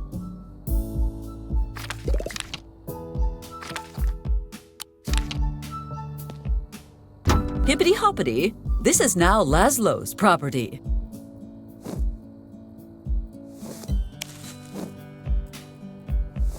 And that's how I brought the Yeti to justice. Jack, I keep telling you, that was just a tall old man with really long hair. The real Yeti is still out there. I know it.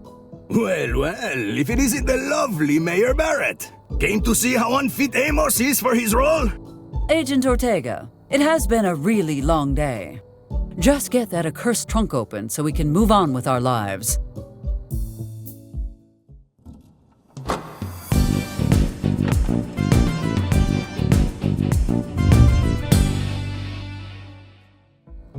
Yo tenía un perro que se llamaba Bingo. That's another notch on my belt. Jack, people reported seeing 3 suspects in 3 different costumes. And this is just a third of what was reported stolen. Maybe the suspect didn't work alone. What do you mean? Yes, Amos. What do you mean? Nothing. I guess I've just been reading too many detective novels. Amos, it's exactly that sort of thinking that limits you to local law enforcement.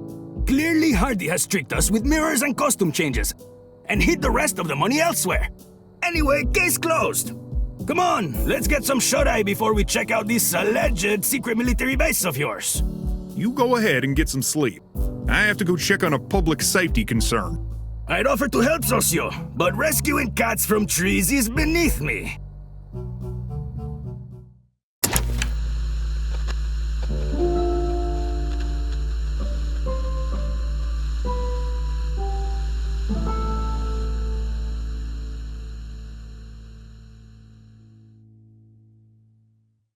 Okay, Socio, watch and learn. The great Jackson Ortega will succeed where everyone else has failed. And by everyone else, I mean you. I really hate you when you're like this. By Madison's Ice Cream Shack. Gentlemen, if I wanted to hear a soap opera, I could do so from the comfort of my living room.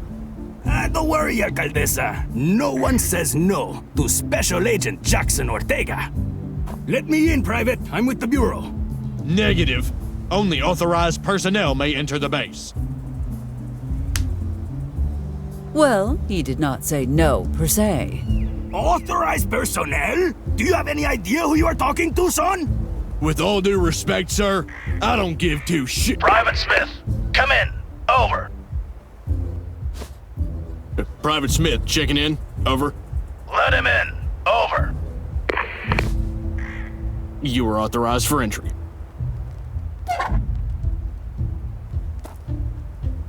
What did I tell you? Don't get comfy. I'll be back before you can say Jackson Ortega is the best FBI agent of all time. Jackson Ortega is the best FBI agent of all time. I know, right? Just go, Jack. What the hell, Eliza? I've been working at your service for 2 decades and never got so much as a thank you. It was the only way to make him leave, and you know it.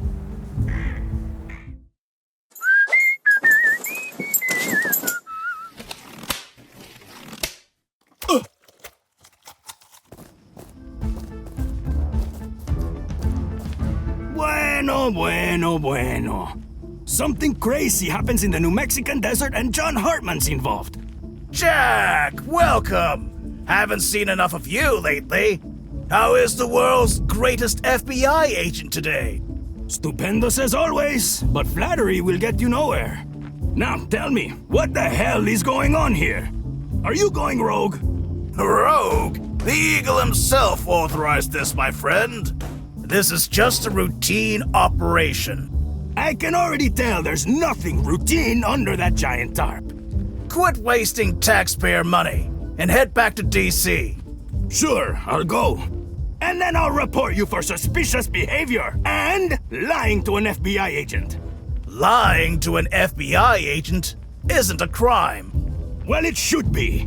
Don't get up. I know where the goddamn exit is. Wait, Jack, that's not... Oh, what the hell is that thing? What are you doing to him? You got... Oh, Dios! This isn't right. I won't allow you to get away with this. I really, truly wish you hadn't seen that, Jack. Waters! Morgan! Wait! What are you doing? Let me go! Let me go right now! I'm sorry, Jack, but I can't let you jeopardize this operation. Damn you, Hartman! I said let me go! No! No, get that thing away from... Now hold still. This might hurt a little, but don't worry. You won't remember a thing.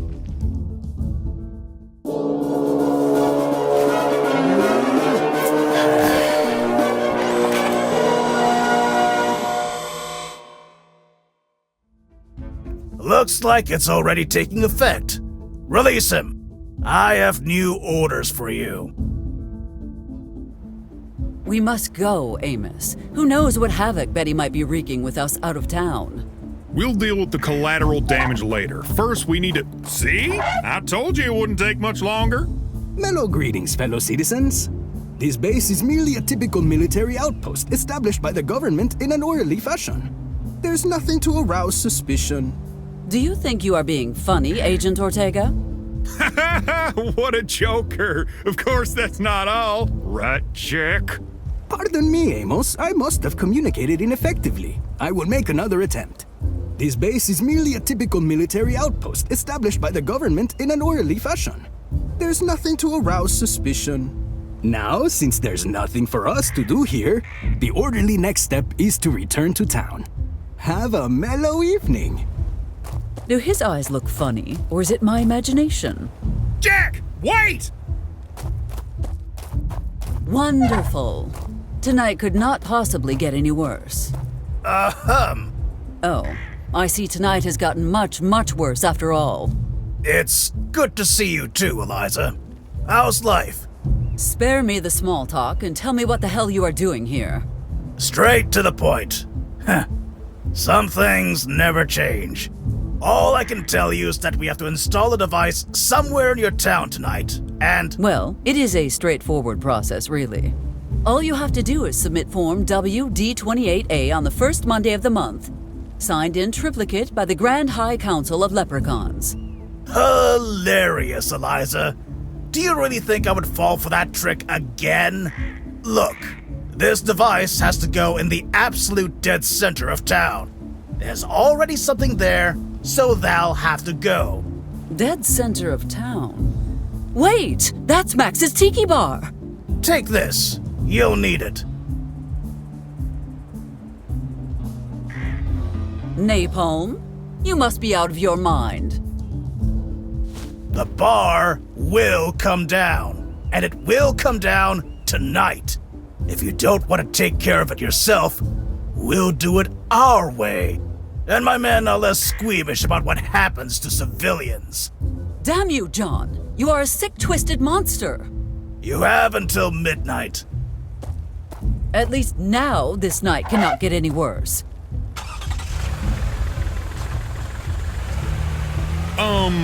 Eliza? Sorry, but it looks like Jack took the car. We gotta walk back to town.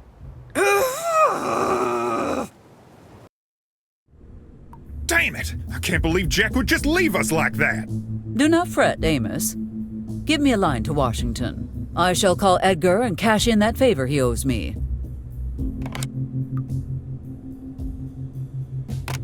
No dial tone. Ugh. Do you think Hartman A complete disgrace of a human being, yes. But it is probably just another outage. Outage my sweet khaki-clad ass! This has government conspiracy written all over it! Oh, Amos, not now. I beg of you. If you are looking for something to do, I have a suggestion. I saw Mr. Monroe's truck parked outside the motel on our way back into town. Have McCord stand guard over it until tomorrow. Okay, whatever you say. One more thing. What should I do with Mr. Hardy? You know perfectly well that the man is innocent. Drop the charges and let him out then. Is there anything else? No. Although, it might be nice to hear, thank you, Amos, for being such a great sheriff. Yes, I am sure it would. Good night, Amos.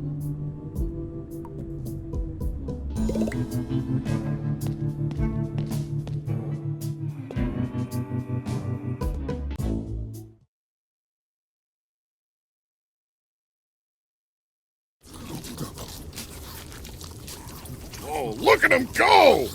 Man, it looks like crap, but it tastes so good. Oh, God. Ni mi abuelita could surpass this.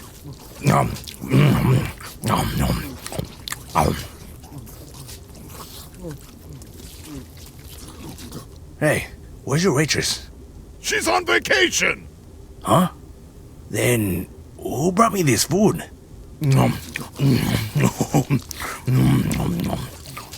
Greetings, Taquito. I hope you enjoy eating this special meal as much as I enjoyed preparing it. It is made with simple ingredients. Beets, potatoes, some fresh thyme, and revenge! Oh, that does sound good! I should probably write this down! Ay, mi corazoncito. Now, while you exhale your last breath, remember that you brought this upon yourself when you killed my father. Buen provecho, pendejo! The Scarlet Bird has killed her prey!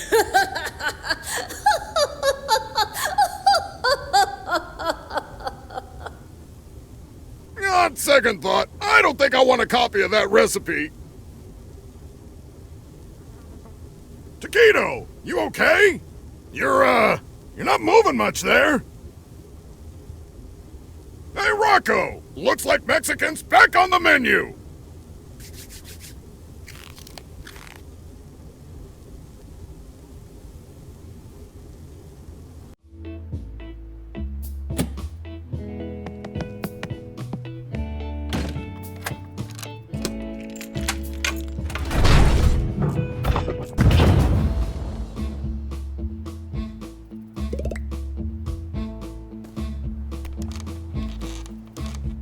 Michael, open the door. I know you are in there. Michael? Oh, what a shame. I was so looking forward to that strawberry milkshake. Ha! Strawberry. Ha! Gotcha. Dang it! What do you want? Just to annoy you. Hope you do not mind. I mind very much.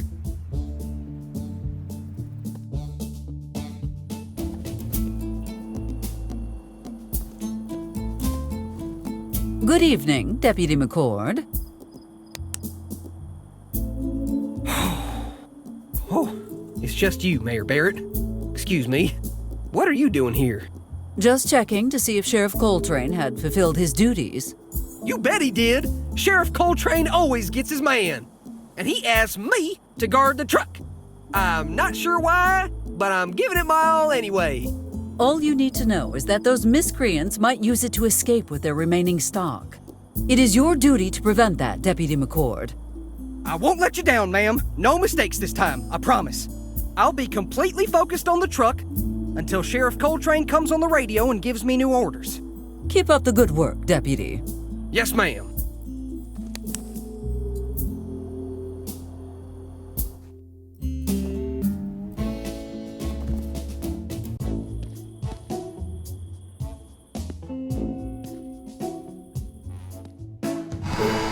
Just imagine, we could set you up in a real furnished house. I like my closet. It's cozy, and I got a real short commute. I admire your loyalty, Mr. Buckingham. However, I have something to offer you that I know you won't refuse. A brand new, shiny, enhanced broomstick. I'm listening. They call it the Widowmaker. It's the newest military-grade broomstick. You should have started with that, smarty pants. accept nothing. My loyalty is to Mayor Barrett, no matter how many toys you dangle in front of me. May I just ask, what about that woman inspires such loyalty in you? She orders you around like a dog and treats you horribly. It certainly sounds like someone is jealous of my management skills. Well, that explains the smell of brimstone in this office. How dare you drop in unannounced and violate the sanctity of my office? Someone has to stop you, and that someone is going to be me. It's only a matter of time before everyone sees you for what you really are, and then... Sic Semper Tyrannosaurus! Yeah, you tell her, sweet cheeks. Wrong side, Joseph. Friendship and loyalty cannot be bought, Ms. Hart. You know what, Mayor Barrett? You're right. It's Mr. Buckingham's life, and it's his choice. Huh? Come on, Mr. Buckingham. Break those shackles and choose for yourself. You know what's in your heart, don't you, boy? Joseph is far better behind the scenes. Put him on the spot and he freezes up. Luckily, I can answer for him. I find joy and value in the very nature of my work. Compensation only cheapens that. It does? Joseph, do not interrupt when I'm speaking for you. God damn it! Why does this always happen? I offered Amos triple the average salary to move to Corona and be our sheriff, and he declined. I tried to convince your friend Maxwell to open his bar in my town, and he just laughed in my face. Even that idiot daughter of yours defends you, although I can't understand why she would bother. Why can't I ever beat you? Even when I have you dead to rights, why can't I win? You're just... Always just a few steps ahead. I know. You have the charisma, intelligence, and ruthlessness that every good politician needs. But you made one terrible mistake. What mistake? You chose me as your first opponent. Ambitious, but foolish. Welp, I'm bored of all this squawking. And I've got a memorial to attend at the high school. You two have fun. I'm out of here. Now, you should probably run along and get some rest. I want you to be fresh on election day. I much prefer when my prey fights back.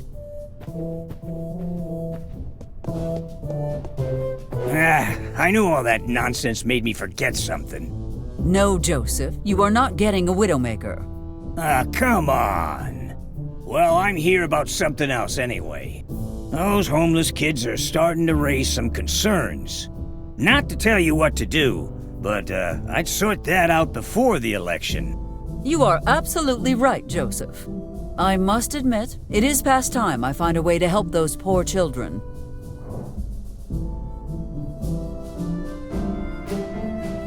Do you have a suggestion? Actually, just the other day, my cousin was saying something about needing help with his business. Apparently, he could really use a crew that could get in and out of tiny places. It sounds like your cousin could provide employment for the children, as well as a home. Very well, I shall drop the adoption papers in his name. Oh boy, I sure hope those kids like shiny stuff. Ooh, shiny! Want to send Betty too? Miss Mayor? As tempting as it may be, that burden is mine to bear, Joseph, and mine alone. The town might beg to differ. Anything else? No, well, maybe just one thing. It's just, Custodian Appreciation Day is coming up. And I did turn down that sweet offer from Ms. Hart, so...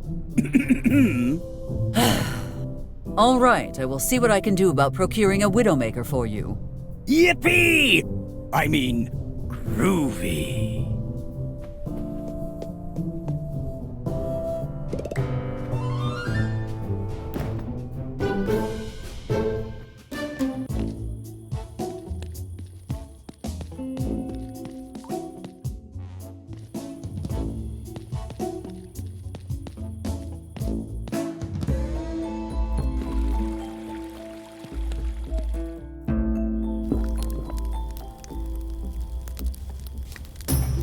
You appear to be distressed. What happened?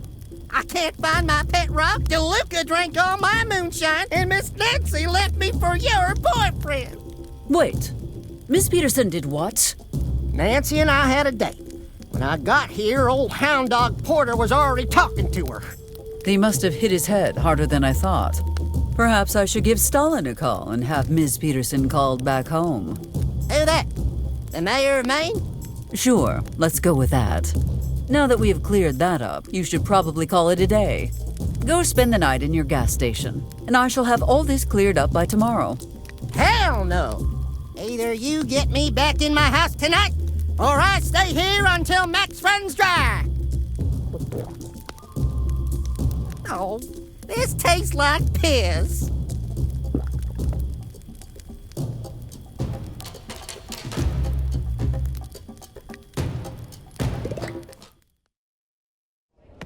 Welcome to the Kamehameha, your tropical vacation just around the corner.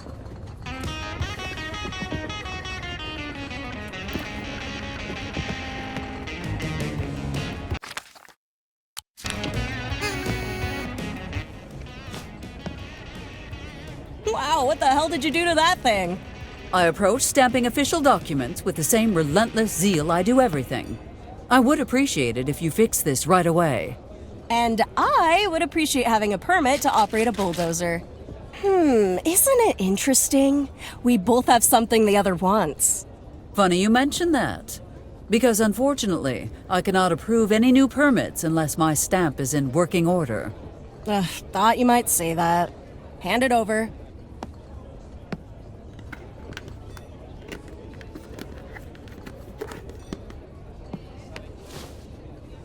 And there. All set.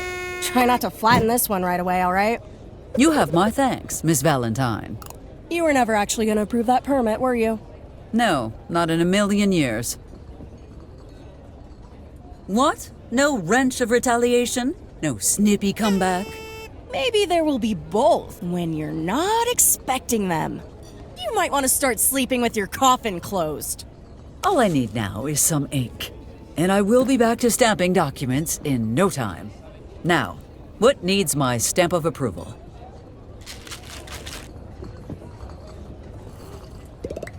By the way, what's with your mom rehearsing her speeches naked in front of the mirror? It builds confidence, of course. Would you care for a demonstration? Mom, stop embarrassing me. Hello, offspring. Are you enjoying your evening? It's Betty to the likes of you. I can see you are going to be difficult today. Like you wouldn't believe. Offspring, I demand you come clean about the origin of that coffin. Where did you get it? The stork brought it. Stop being silly. The stork brings babies, not coffins. Well, obviously one of us is wrong.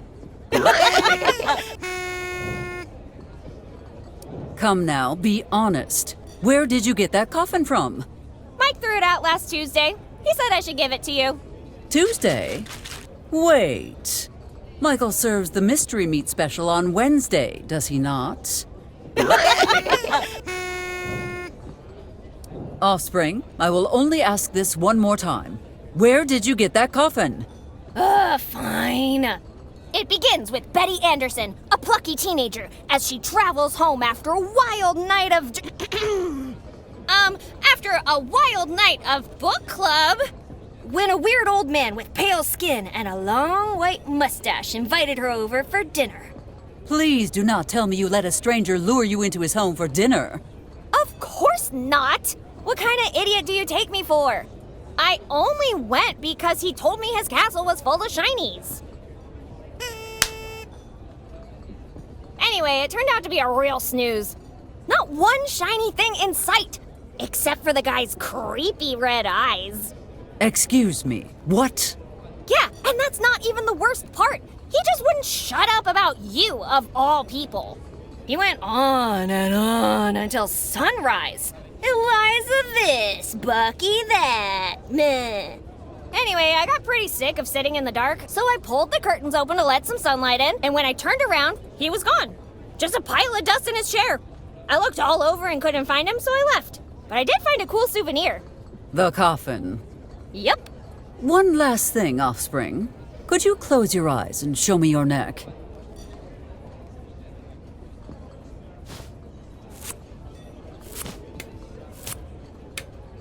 Hey! No stakings in my bar. Vampiric curse or otherwise.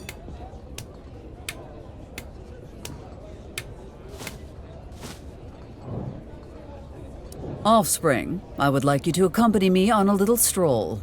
So you can ground me again? No thanks. Besides, I haven't even done anything to be grounded for today.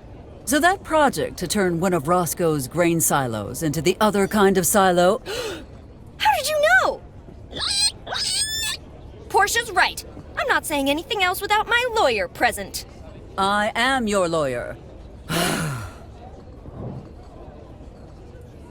Offspring, you know I would not ask you to leave the bar without reason. Hold on a sec, Betty. She wants something from you. Okay, Betty, this is your chance. Just like we practiced. Miss Barrett, I am unable to cooperate with your request until I know what's in it for me. What do you want, Offspring? A twonky? Wow, a whole twonky? I mean, a twonky would be nice, but I think you can do better. How do you want to handle it? The quick and easy route would be to offer her something. Of course, we could try to sway her by having a personal conversation.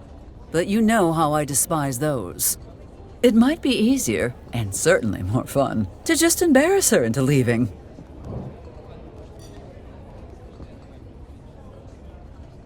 I am willing to answer some difficult personal questions in exchange for your departure. Oh, really? Then maybe you could explain why you never call her by her actual name? Oh, yeah. What's with that? Does it really bother you when I call you Offspring? Yes, it does. My name is Betty. Use it sometime. Like on my birthday or for Christmas. You know, maybe for special occasions. Well, all right, if it means that much to you. Betty. You actually said it. Are you for real? You really thought she wouldn't? How would I know? She never does. Have I been a good mother to you, Betty? Jeez, Mayor Barrett, what's wrong with you? You never talk to her like that. You dying or something? Wait, are you? What? No, I am not dying. I just wanted to... Oh, thank God. I can't believe you would scare me like that. I thought you were... You know what? Finish your drink, go home, and we will continue this conversation in the morning. Oh, okay. Mom, I just want you to know, I want you to know something. But before I say it, I just want you to know that you don't have to say it back. I love you too, Offspring.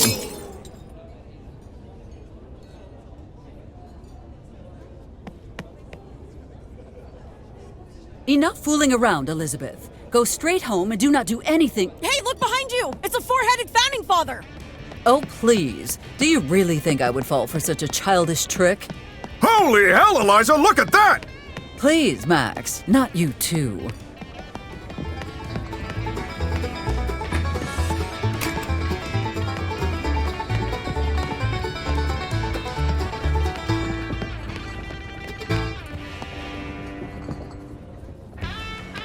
Where did those girls go? No idea. Sorry.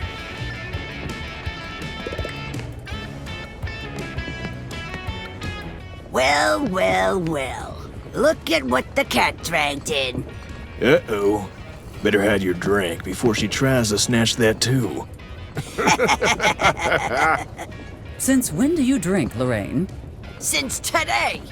Gee, I wonder what drove me to it. You know, the ironic part is that we were planning on moving everything to Tijuana anyway. We'd be out of your hair if it weren't for that brown-nosing deputy.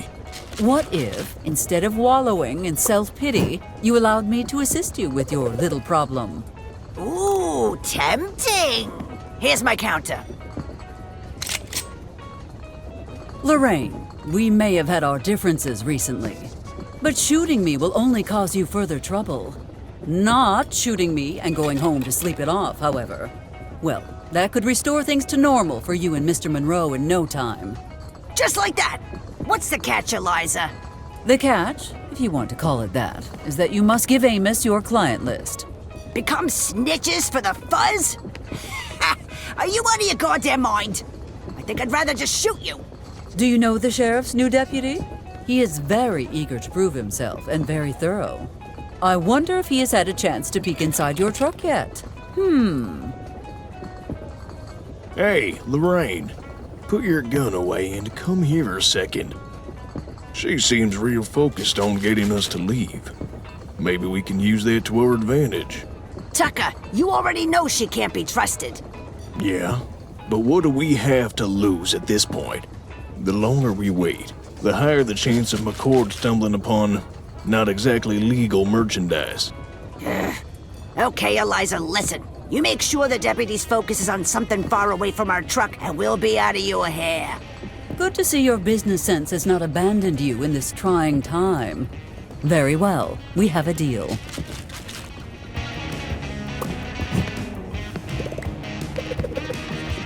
See, where I'm from, 24-hour interrogations are just routine.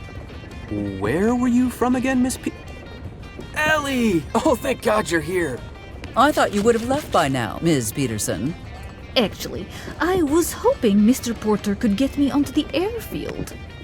Just for a quick session of bird watching, of course. Enough of this bird-watching twaddle. Listen carefully, Miss Petrova. Petrova? I've heard that name in a briefing. Holy moly, that's you? Yes, and what you told me will make a very interesting addition to my report. Don't push your luck, Miss Petrova. Fine. I'll go. But you have not seen the last of me.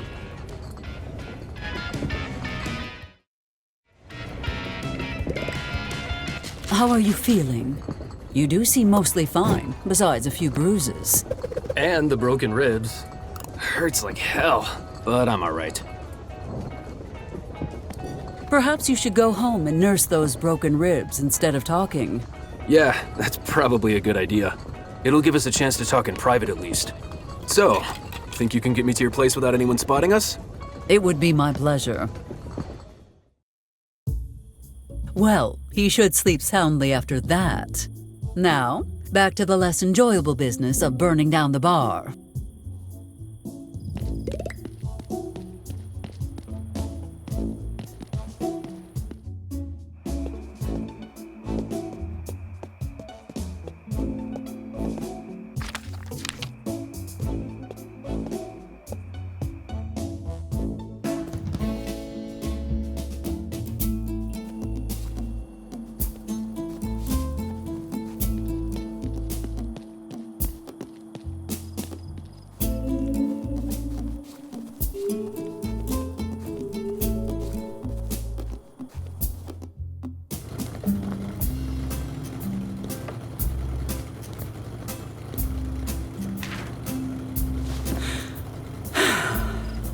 I suppose I could help Benjamin get his home back.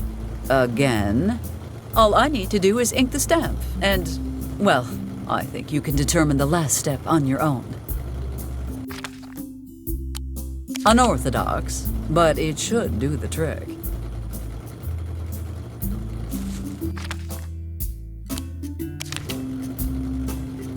After a great deal of effort, it is finally ready. Consider yourself overruled.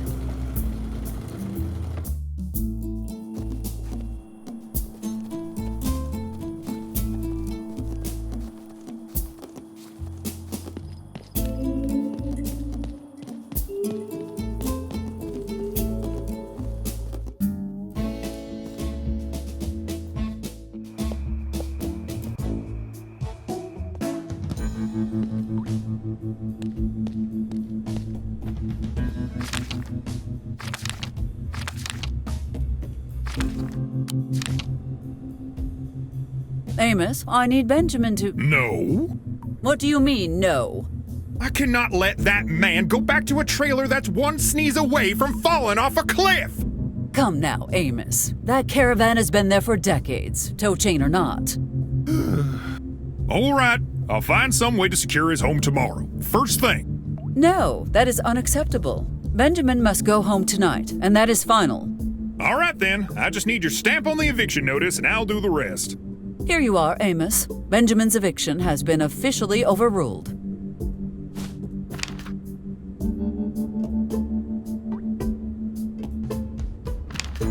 Go give him the good news. Why in the world do you want Ben back in his trailer so badly anyway? The less you know, the better. Fine. It's your mess to clean up, I suppose. I'm gonna take Ben home now and make sure he's as safe as he possibly can be in that death trap. I know you will. Have a good night, Amos.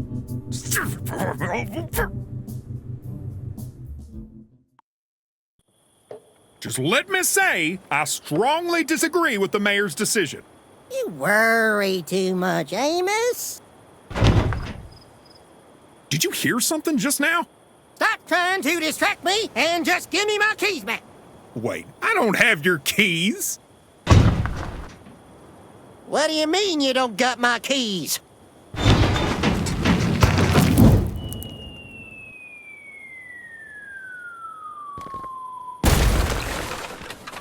Well, ain't that a kick in the teeth? You okay, Ben? I know it looks bad, but I'm sure the trailer's still intact.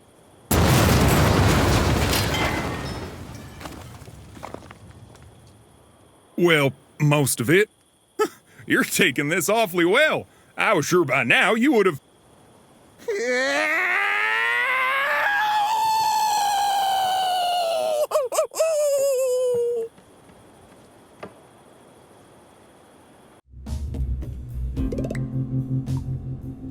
To my friends at the sheriff's office, enjoy our assortment of flavors. From very aged chocolate and mustard olive to grated durian and your favorite strawberry. Ha! Strawberry. And remember, broadcast the pickup code for a limited time offer. Ugh, the paper is so greasy. I cannot read it. I hate this idea, but perhaps we should talk to Michael. Perhaps he will help me shed some light on how Amos is spending the police department's budget.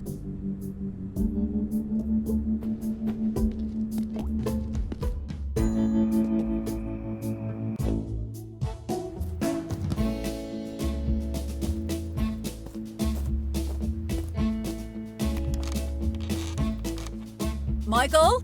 Dang it! What do you want? I wanted to ask you about this receipt for donuts I found at the police station. The sheriff's office is one of my biggest clients. They're practically a pillar of my business. Mess with me, and I'll have them in here faster than you can say 2 dozen glazed. Shut up, you idiot. If the cops come here, you'll get caught red-handed.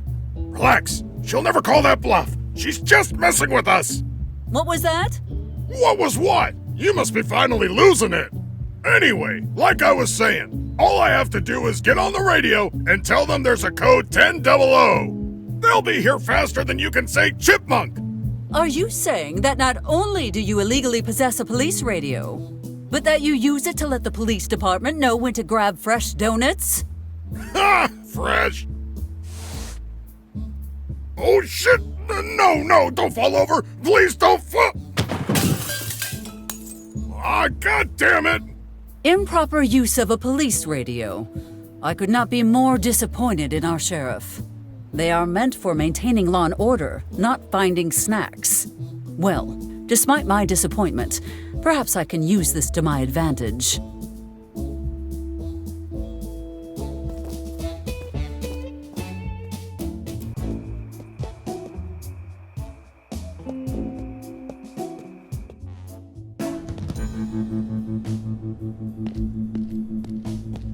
McCord, respond.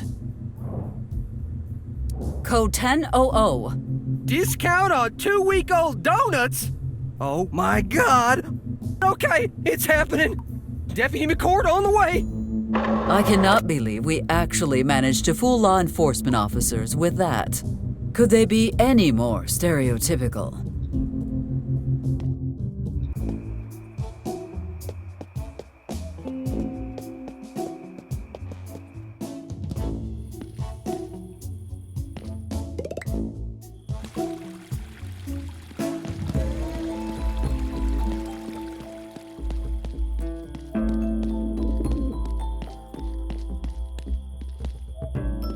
The school will remain closed due to the memorial service of Sandy Moore. Only close friends and family allowed.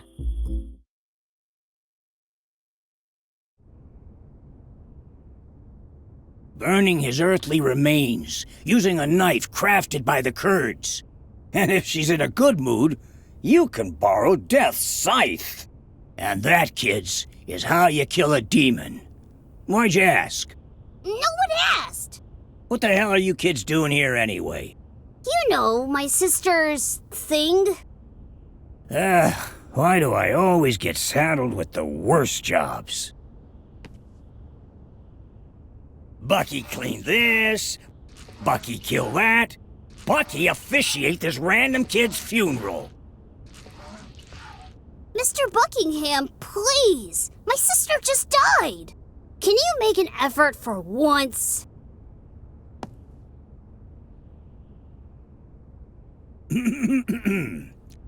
We're here today to say farewell to a dear friend and companion. She was such a good girl. Didn't mind sleeping in a locker, and never once complained about the food she was given. You knew her so well.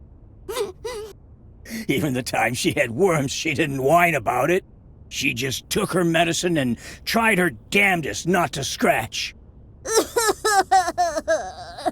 Every morning, she would bring me the paper and my slippers. Yeah, those were the days. Wait, what? Rest in peace, Brandy. Oh, you were the best dog a janitor could ask for. For the last time, her name was Sandy, and she was my sister. Sorry, kids. That's the only speech I ever managed to memorize. Man, I miss Brandy so damn much. Okay, that's it. I'll do it myself. Get your ancient butt out of my way. Sandy was my sister, and I really loved her. When we lost our parents, she was the only person I had left in the world. When I heard about what happened to Sandy, time stopped. The whole world stopped. Sandy was full of kindness. She was smart, funny, and beautiful. She lost everything she had and still kept a smile on her face. And now, she's gone. Forever.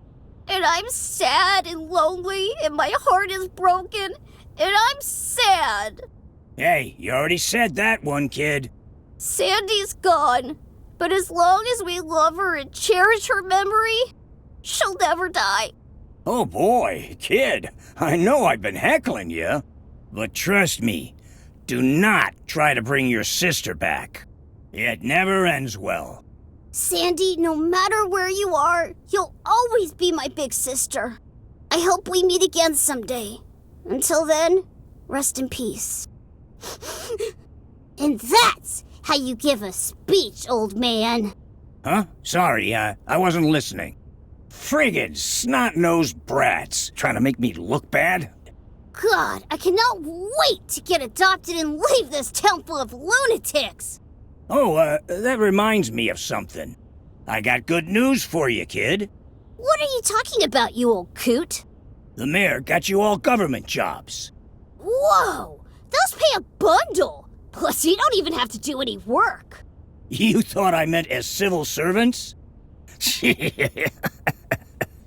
Oh no, kids. I'm talking hard labor. You're heading to Utah to mine for uranium. She can't do this to us! It's illegal! Why so glum? You're heading toward a brighter future. Brighter future? When we get out of that mine, we're gonna be the brighter future! Oh, right, because of the radioactivity.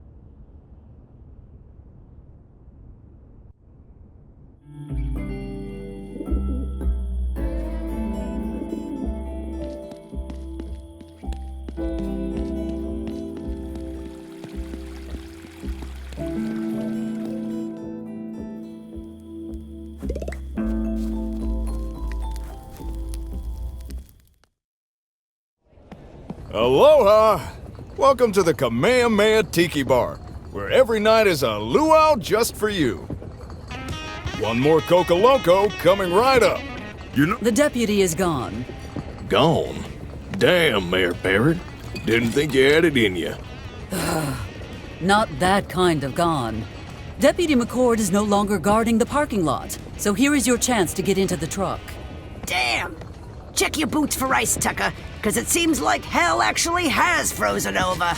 A politician actually stuck to their promise. Maybe you should mention this in your next election speech, Mayor. Maybe you should make your way to the parking lot before the deputy returns. She's right, Tucker. Let's stop wasting time here. Can we finish our drinks first? Fine. Just hurry up.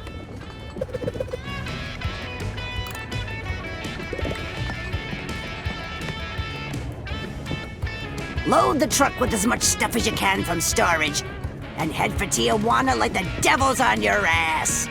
If I haven't made the rendezvous point within 3 days... I know. Keep going and don't look back. No, you idiot! You look for me in every jail and prison in the state until you find me. Then bust me the hell out of there! Oh, I thought... Well, stop thinking and get moving. The truck won't load itself. Lorraine, Well, what are you waiting for? Chop chop!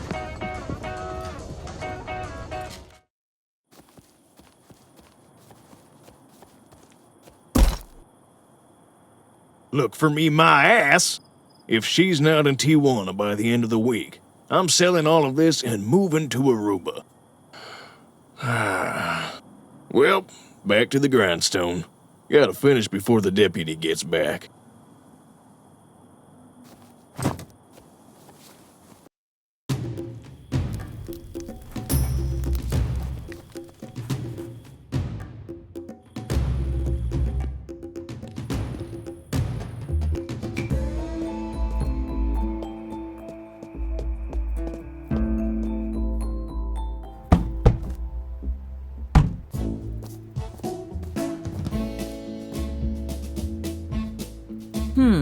What should I do about Mr. Monroe? The law is very clear on this sort of thing, and if we do not report his escape, I could be charged as an accessory to his many crimes. On the other hand, I did promise to promote local small businesses in my last campaign, and it does seem that Mr. Monroe has never injured anyone who did not deserve it. It seems as if we have reached a moral dilemma. What a snitch. Deputy McCord, I have something to report. As we speak, Tucker Monroe is loading crates of weapons into his truck with the intention of fleeing the country. Oh, hell no! Not on my watch, he isn't!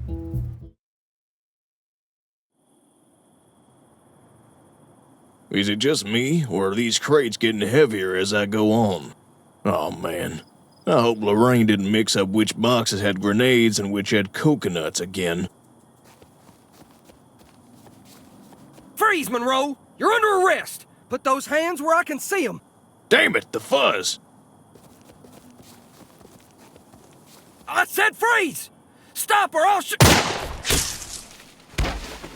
Shoot! The gun went off on its own! I didn't... I wasn't... You okay over there, Mr. Monroe? Oh, God damn it! I'm not ready yet. There's still so much left to be done. I want to stay with Lorraine. I don't want to die. I have so many regrets. Like not dropping the crate and running away faster. Oh my God! What do I do now? Okay, calm down. I know exactly how to fix this. I load him onto the truck, and I drive all the way to Tijuana.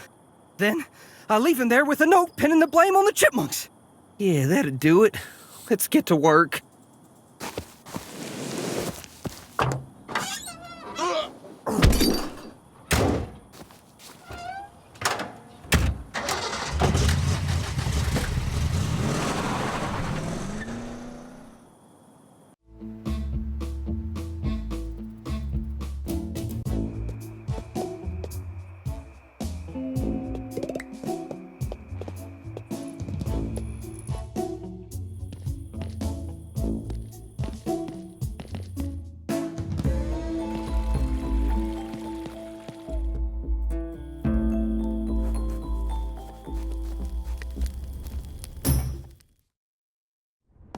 Aloha!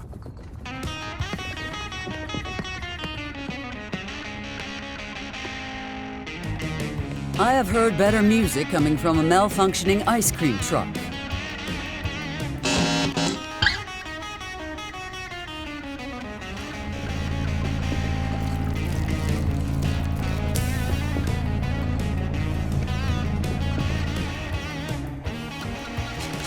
It is like a car alarm and a fire drill had a musical baby.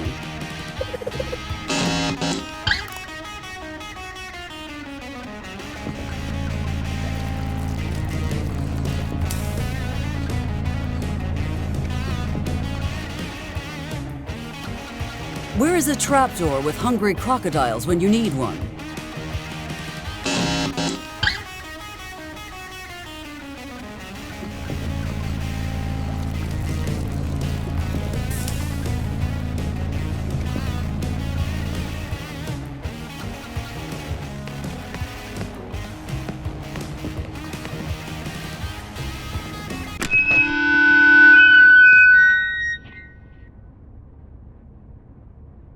Hank, what the hell did you do? Me? Nothing. It went crazy all of a sudden. Hank, my man! If there's a thing I won't tolerate in my fine establishment, it's liars! Pack your stuff and leave! But I'm not lying. The speaker just went wonky. Get the hell out of here! And thank the big kahuna I'm letting you keep your pay. Pay? What pay? Out!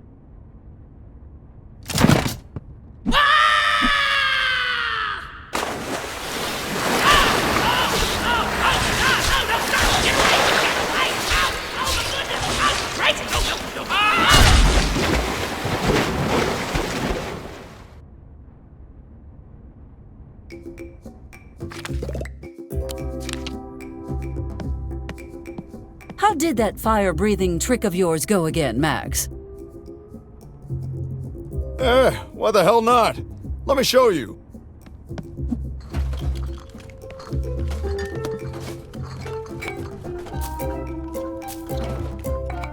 I love the smell of napalm at midnight. Wait, why am I smelling napalm? I'm not imagining things. This smells like napalm. What the hell's going on?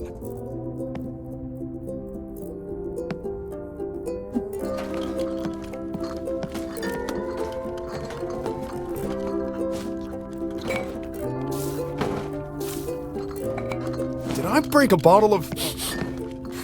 Oh, that's not it. That's definitely military-grade napalm. Max, your nose has not been the same since that month you spent in that prison in Kandahar. Sharing a room with a whole batch of expired Chef Mike's meatballs cans really did a number on you. Don't play dumb with me, Eliza! That's napalm! That is preposterous. Do you really believe that Eliza Barrett, the respected mayor of this town, would carry something as illegal and dangerous as napalm in her pockets? And with the intention of what? Distracting you, soak your curtains with it, and then ask you to perform a fire trick that could potentially burn down your bar? Are you aware of how absurd that sounds, Max? Now that you put it that way, it does sound kind of ridiculous. Oh, I see what is going on here. The legendary Maxwell Powell is scared of a tiny little spark? Maxwell Powell is not scared of anything!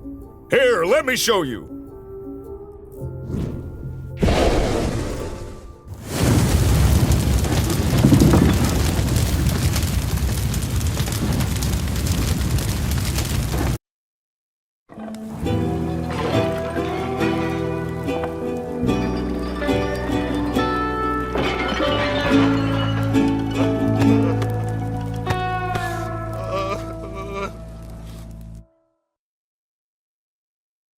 Look at the bright side, Max.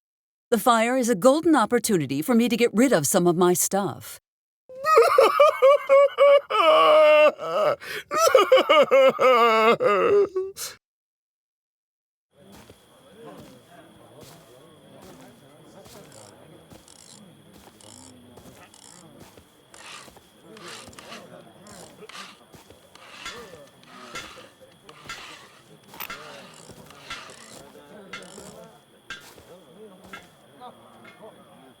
Is the device complete, Doctor? I did the best I could. Those specs were extraordinarily complex, even for me. Who designed this monstrosity anyway? I've never seen anything like it. That's confidential. And you haven't answered my question.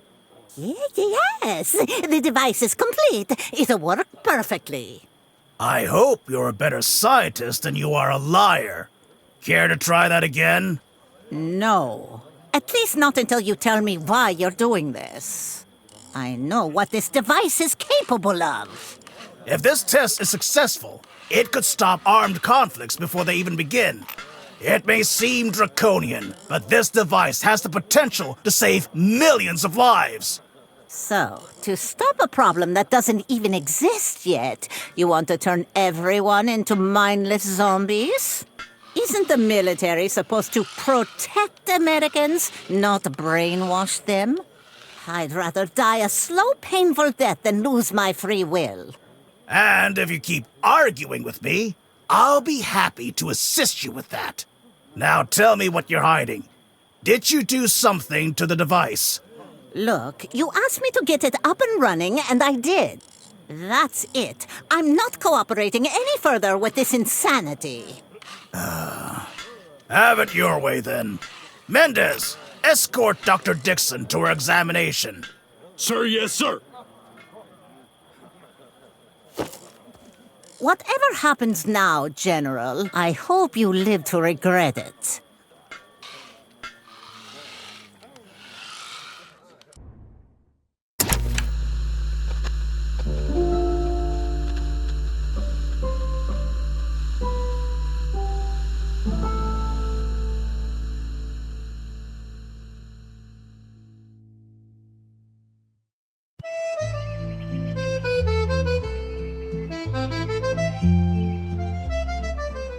What a nice day! Isn't it beautiful out here, Marco? The sunrise, the flowing waters, the wind in the trees. It's the perfect spot, boss. Indeed it is. Let us dump this inconspicuous bag and go home. I need to feed Spot. Madonna! I always forget! Do you want to bring it back to her, or...? No. It's too late now. It's the fish's turn this time. Hey, boss. You mind if I say a few words about Richard before we go? Oh, yes, please. I love to watch you eulogize. Richard Harrelson was a good man. The hell he was! He was a loving husband and a devoted father. No, he wasn't! He was diligent about motorcycle maintenance? Okay, that one I cannot argue with. Now hurry up, my arms are getting tired. Resquiescat in pesci, my friend.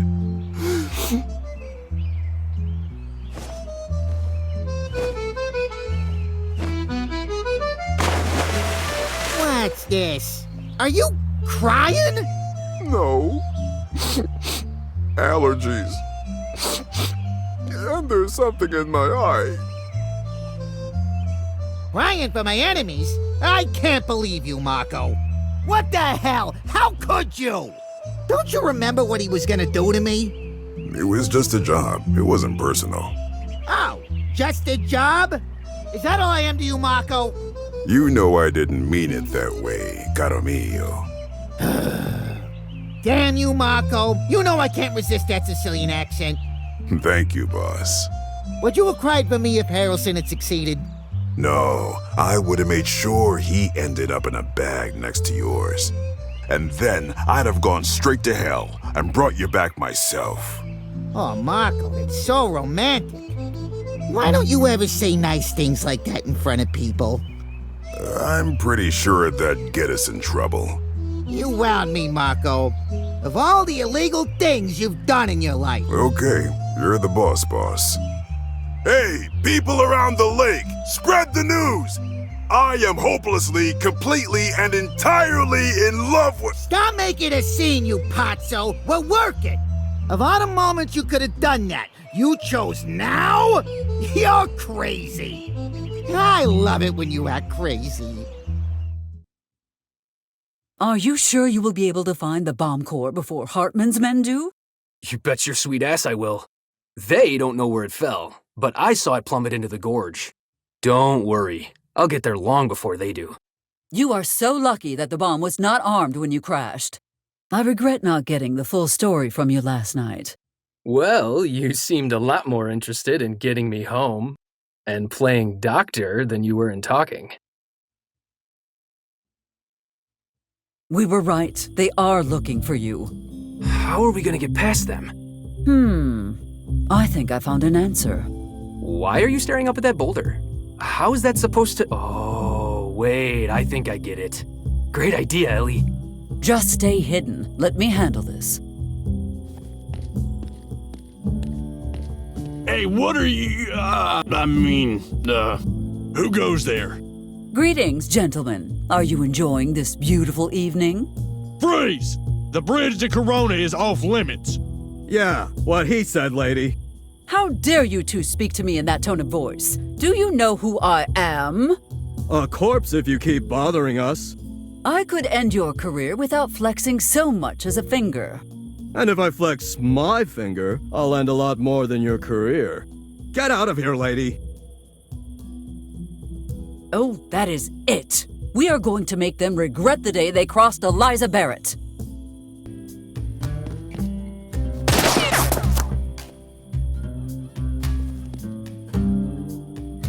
By Lincoln's fatal fondness for theater. What is the meaning of this, young man? No further, ma'am. This area is closed to civilians. You could have told me that without shooting at me. Yeah. What the hell, Patrick? Do you know how much paperwork you'd have to do if you killed a civilian? Oh, yeah. Well, it doesn't matter. This area's still off limits. Stay on that side of the path. I won't miss the next time. Consequences be damned. I would rather not test that claim.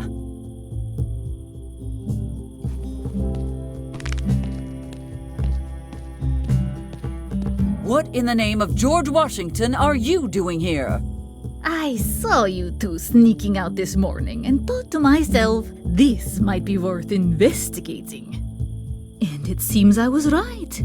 What an interesting predicament I find you in. Here is Colonel Porter, and over there, the men looking for him. It would be very, very easy for me to get their attention. What do you want, you smug little stalker? Oh, I think you may know what I want already. But I cannot continue this conversation on an empty stomach, especially after all that walking.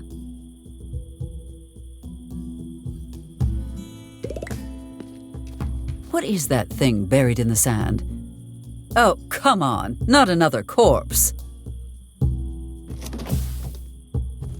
Damn it, not again. Great, now everything smells like rotting corpse.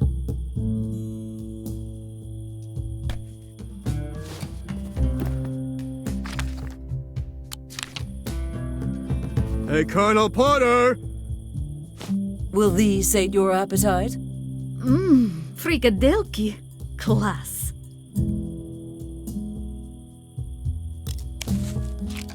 Now, it's very simple. What I want is to finish what I came here to do. So have your boyfriend give me the entry code for that hangar. And I'll never come back to this stupid town again. Or I could just bash your head in with a rock. What was that? I heard someone talking. That was just my stomach, gentlemen. I'm sure you are familiar with Mike's cooking. A small price to pay for such delicacies. You see? As easily as I saved him just now, I could destroy you both. If nothing else will satisfy you, I shall try to convince him to give up the code.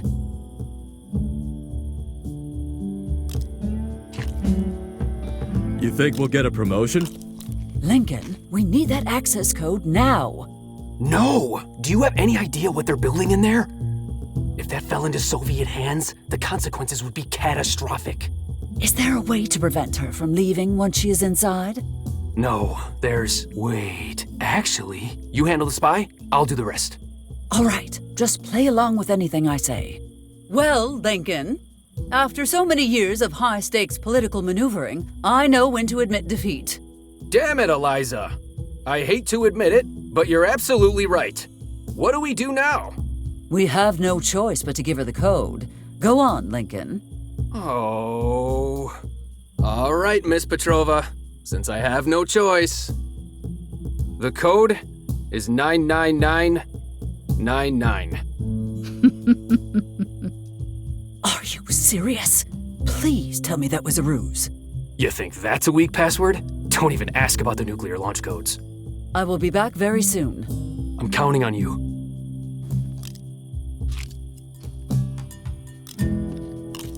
All right, you have your precious code. Now go. Well, what are you waiting for exactly? You said all you needed was the code. I have the code, yes. But I can't just walk in casually. The soldiers will shoot me on sight. You want me gone? Get rid of those soldiers. Got it?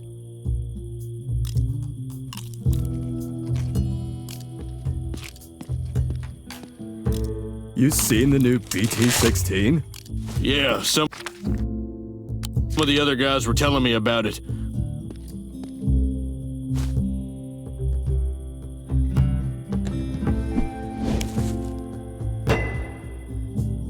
Hey, did you hear that, Patrick? Hey, I warned you about that burrito, pal. First, that burrito was totally worth it. Second, does that sound like upset stomach noises to you, Patrick? Huh, now that you mention it. Still, about that burrito. Would you shut up about my damn dinner? Come on, let's check it out. I think it came from the cliffside.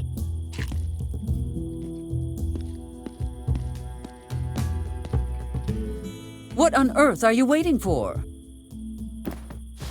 Hopefully I'll never have to see you again.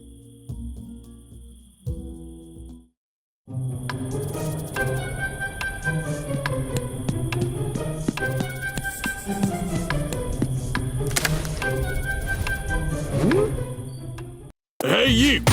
Where do you think you're going? Freeze! Well, crap. What do we do now? Run after her? Run? Are you kidding? But the general said... If we go after her and Porter sneaks past us, do you think the general will be happy? No. Ooh, that's gonna leave a mark. Ow, yikes. Well, that's probably a sign we should get back to work. Listen, man. Someone had to break it to you, but your aim blows. What? You take that back. I'm the best shot this side of the country. Oh, yeah?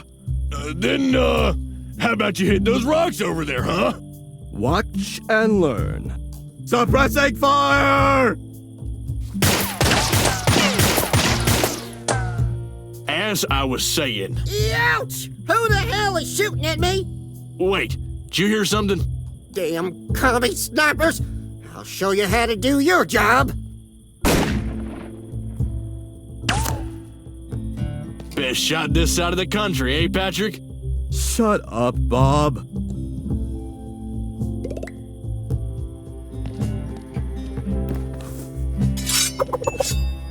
Shh!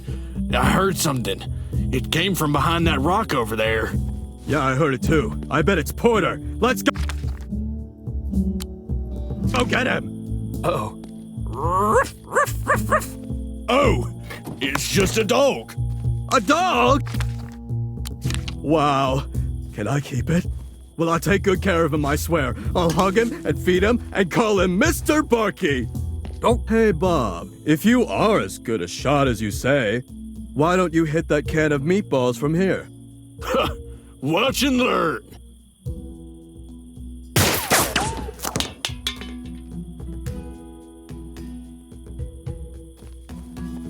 What the hell is all this noise about? I swear to God, Benjamin, if that's you, I ain't telling you again. That cow is red because nature wanted it that way, not because it's a communist. Stop right there, citizen. Who gave you permission to cross the perimeter? Permission? This is my farm. What are you doing here? The General never told us how to handle something like this. What should we do? Sir, we have orders to shoot first and not bother asking questions at any point. You should go back to your home for your own safety. No thanks. I'm gonna keep an eye on you. Don't want your bullets to ricochet and hit one of my cows or something. Roscoe! Eliza, long time no see. Stop right there, sir. I won't warn you again. I do need to talk to Roscoe, but how can I do it without attracting attention?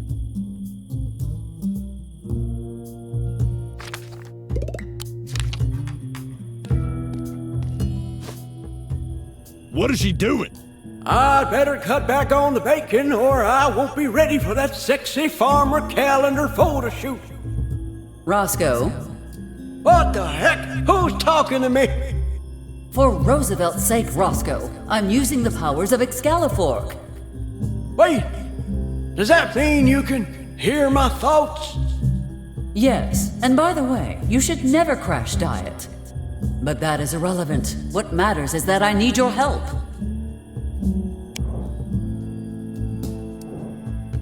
I need you to go and distract those soldiers. Yeah, no problem.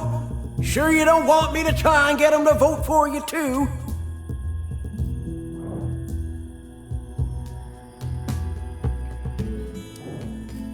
Try to hypnotize them. Hey guys, come here for a moment. Look at me. Gaze right into my eyes. Sorry. Damn it! It cuts.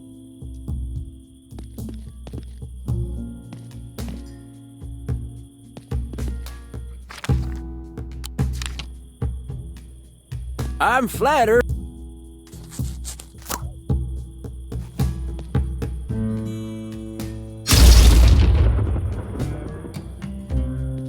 Well, folks, I just remembered my rooster is about to lay eggs.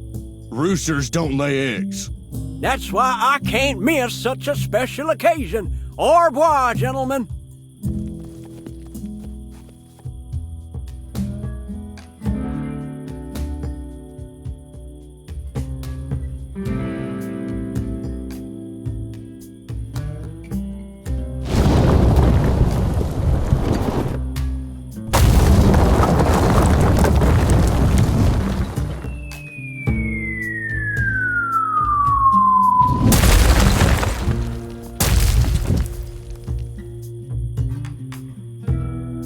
Damn it!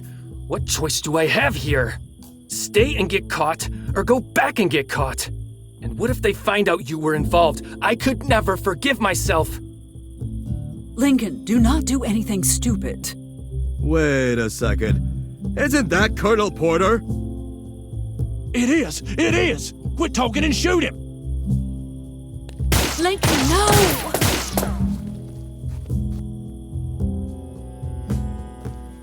Damn it! He's headed for the hiking trails. Go after him! Whoa, whoa. Aren't they infested with bears? I don't want to get mauled. I don't care if they're bears, cougars, or freaking garden gnomes. Go get Porter. Oh, and if you're so brave, why don't you go, huh? Hey, I was told to watch the bridge, and I'm watching the bridge. There is no bridge anymore.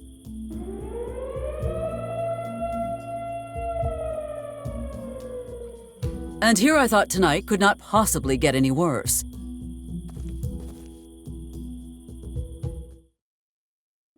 Mayor Barrett, General Hartman requires your presence at Town Hall. What the devil is going on here? Your current lack of rank does not allow us to disclose that information. I will give you rank, you hairless monkey.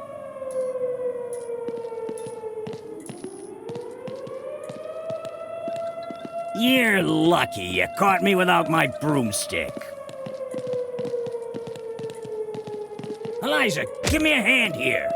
I am a little preoccupied at the moment, Joseph.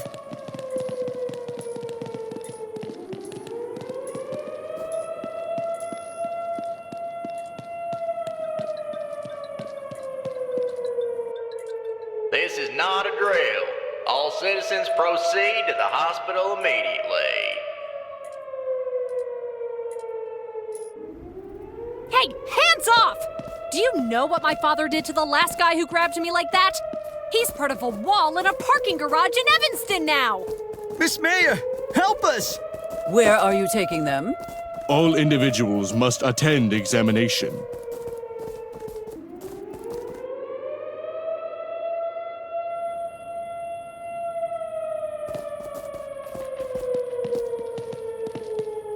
Okay, Max, this is it.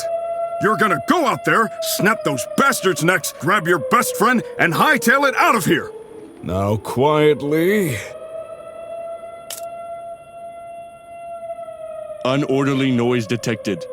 Proceed with investigation. Watch where you are walking, you buffoons. You almost made me trip.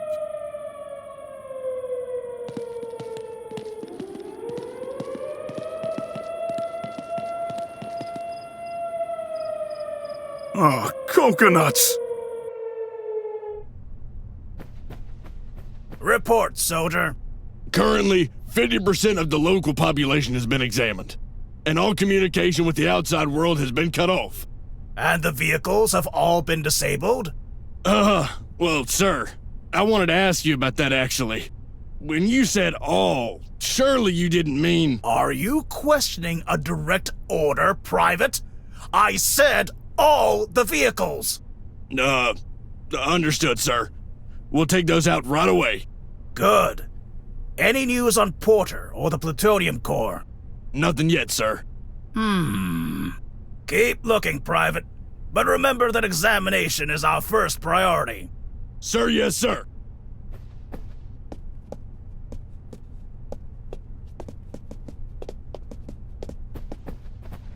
Glad you could make it, Eliza. Elizabeth, are you okay? I am most well and orderly, thank you. What did you do to her? You're about to find out. Take her away. Do we take her to the hospital, sir? No. There are special plans for this one.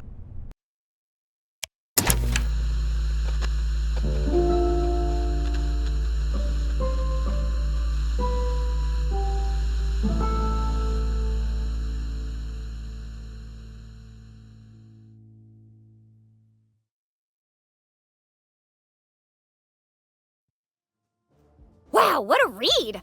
I never knew Mom was so cool. The Amorous Adventures of Eliza Barrett. Maybe now is a good time to stop reading. I couldn't agree more.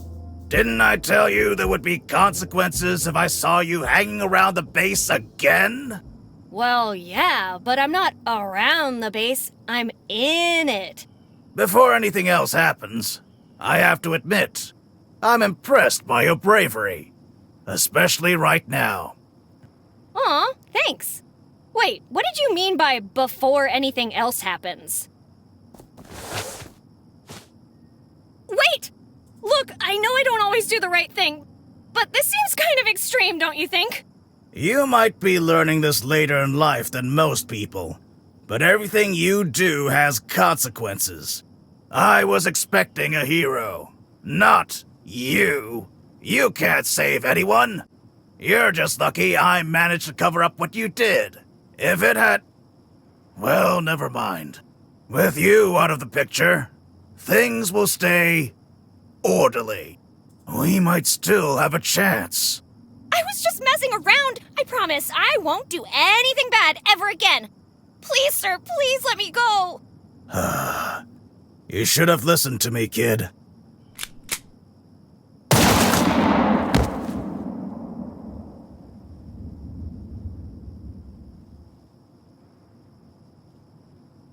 May God have mercy on our souls.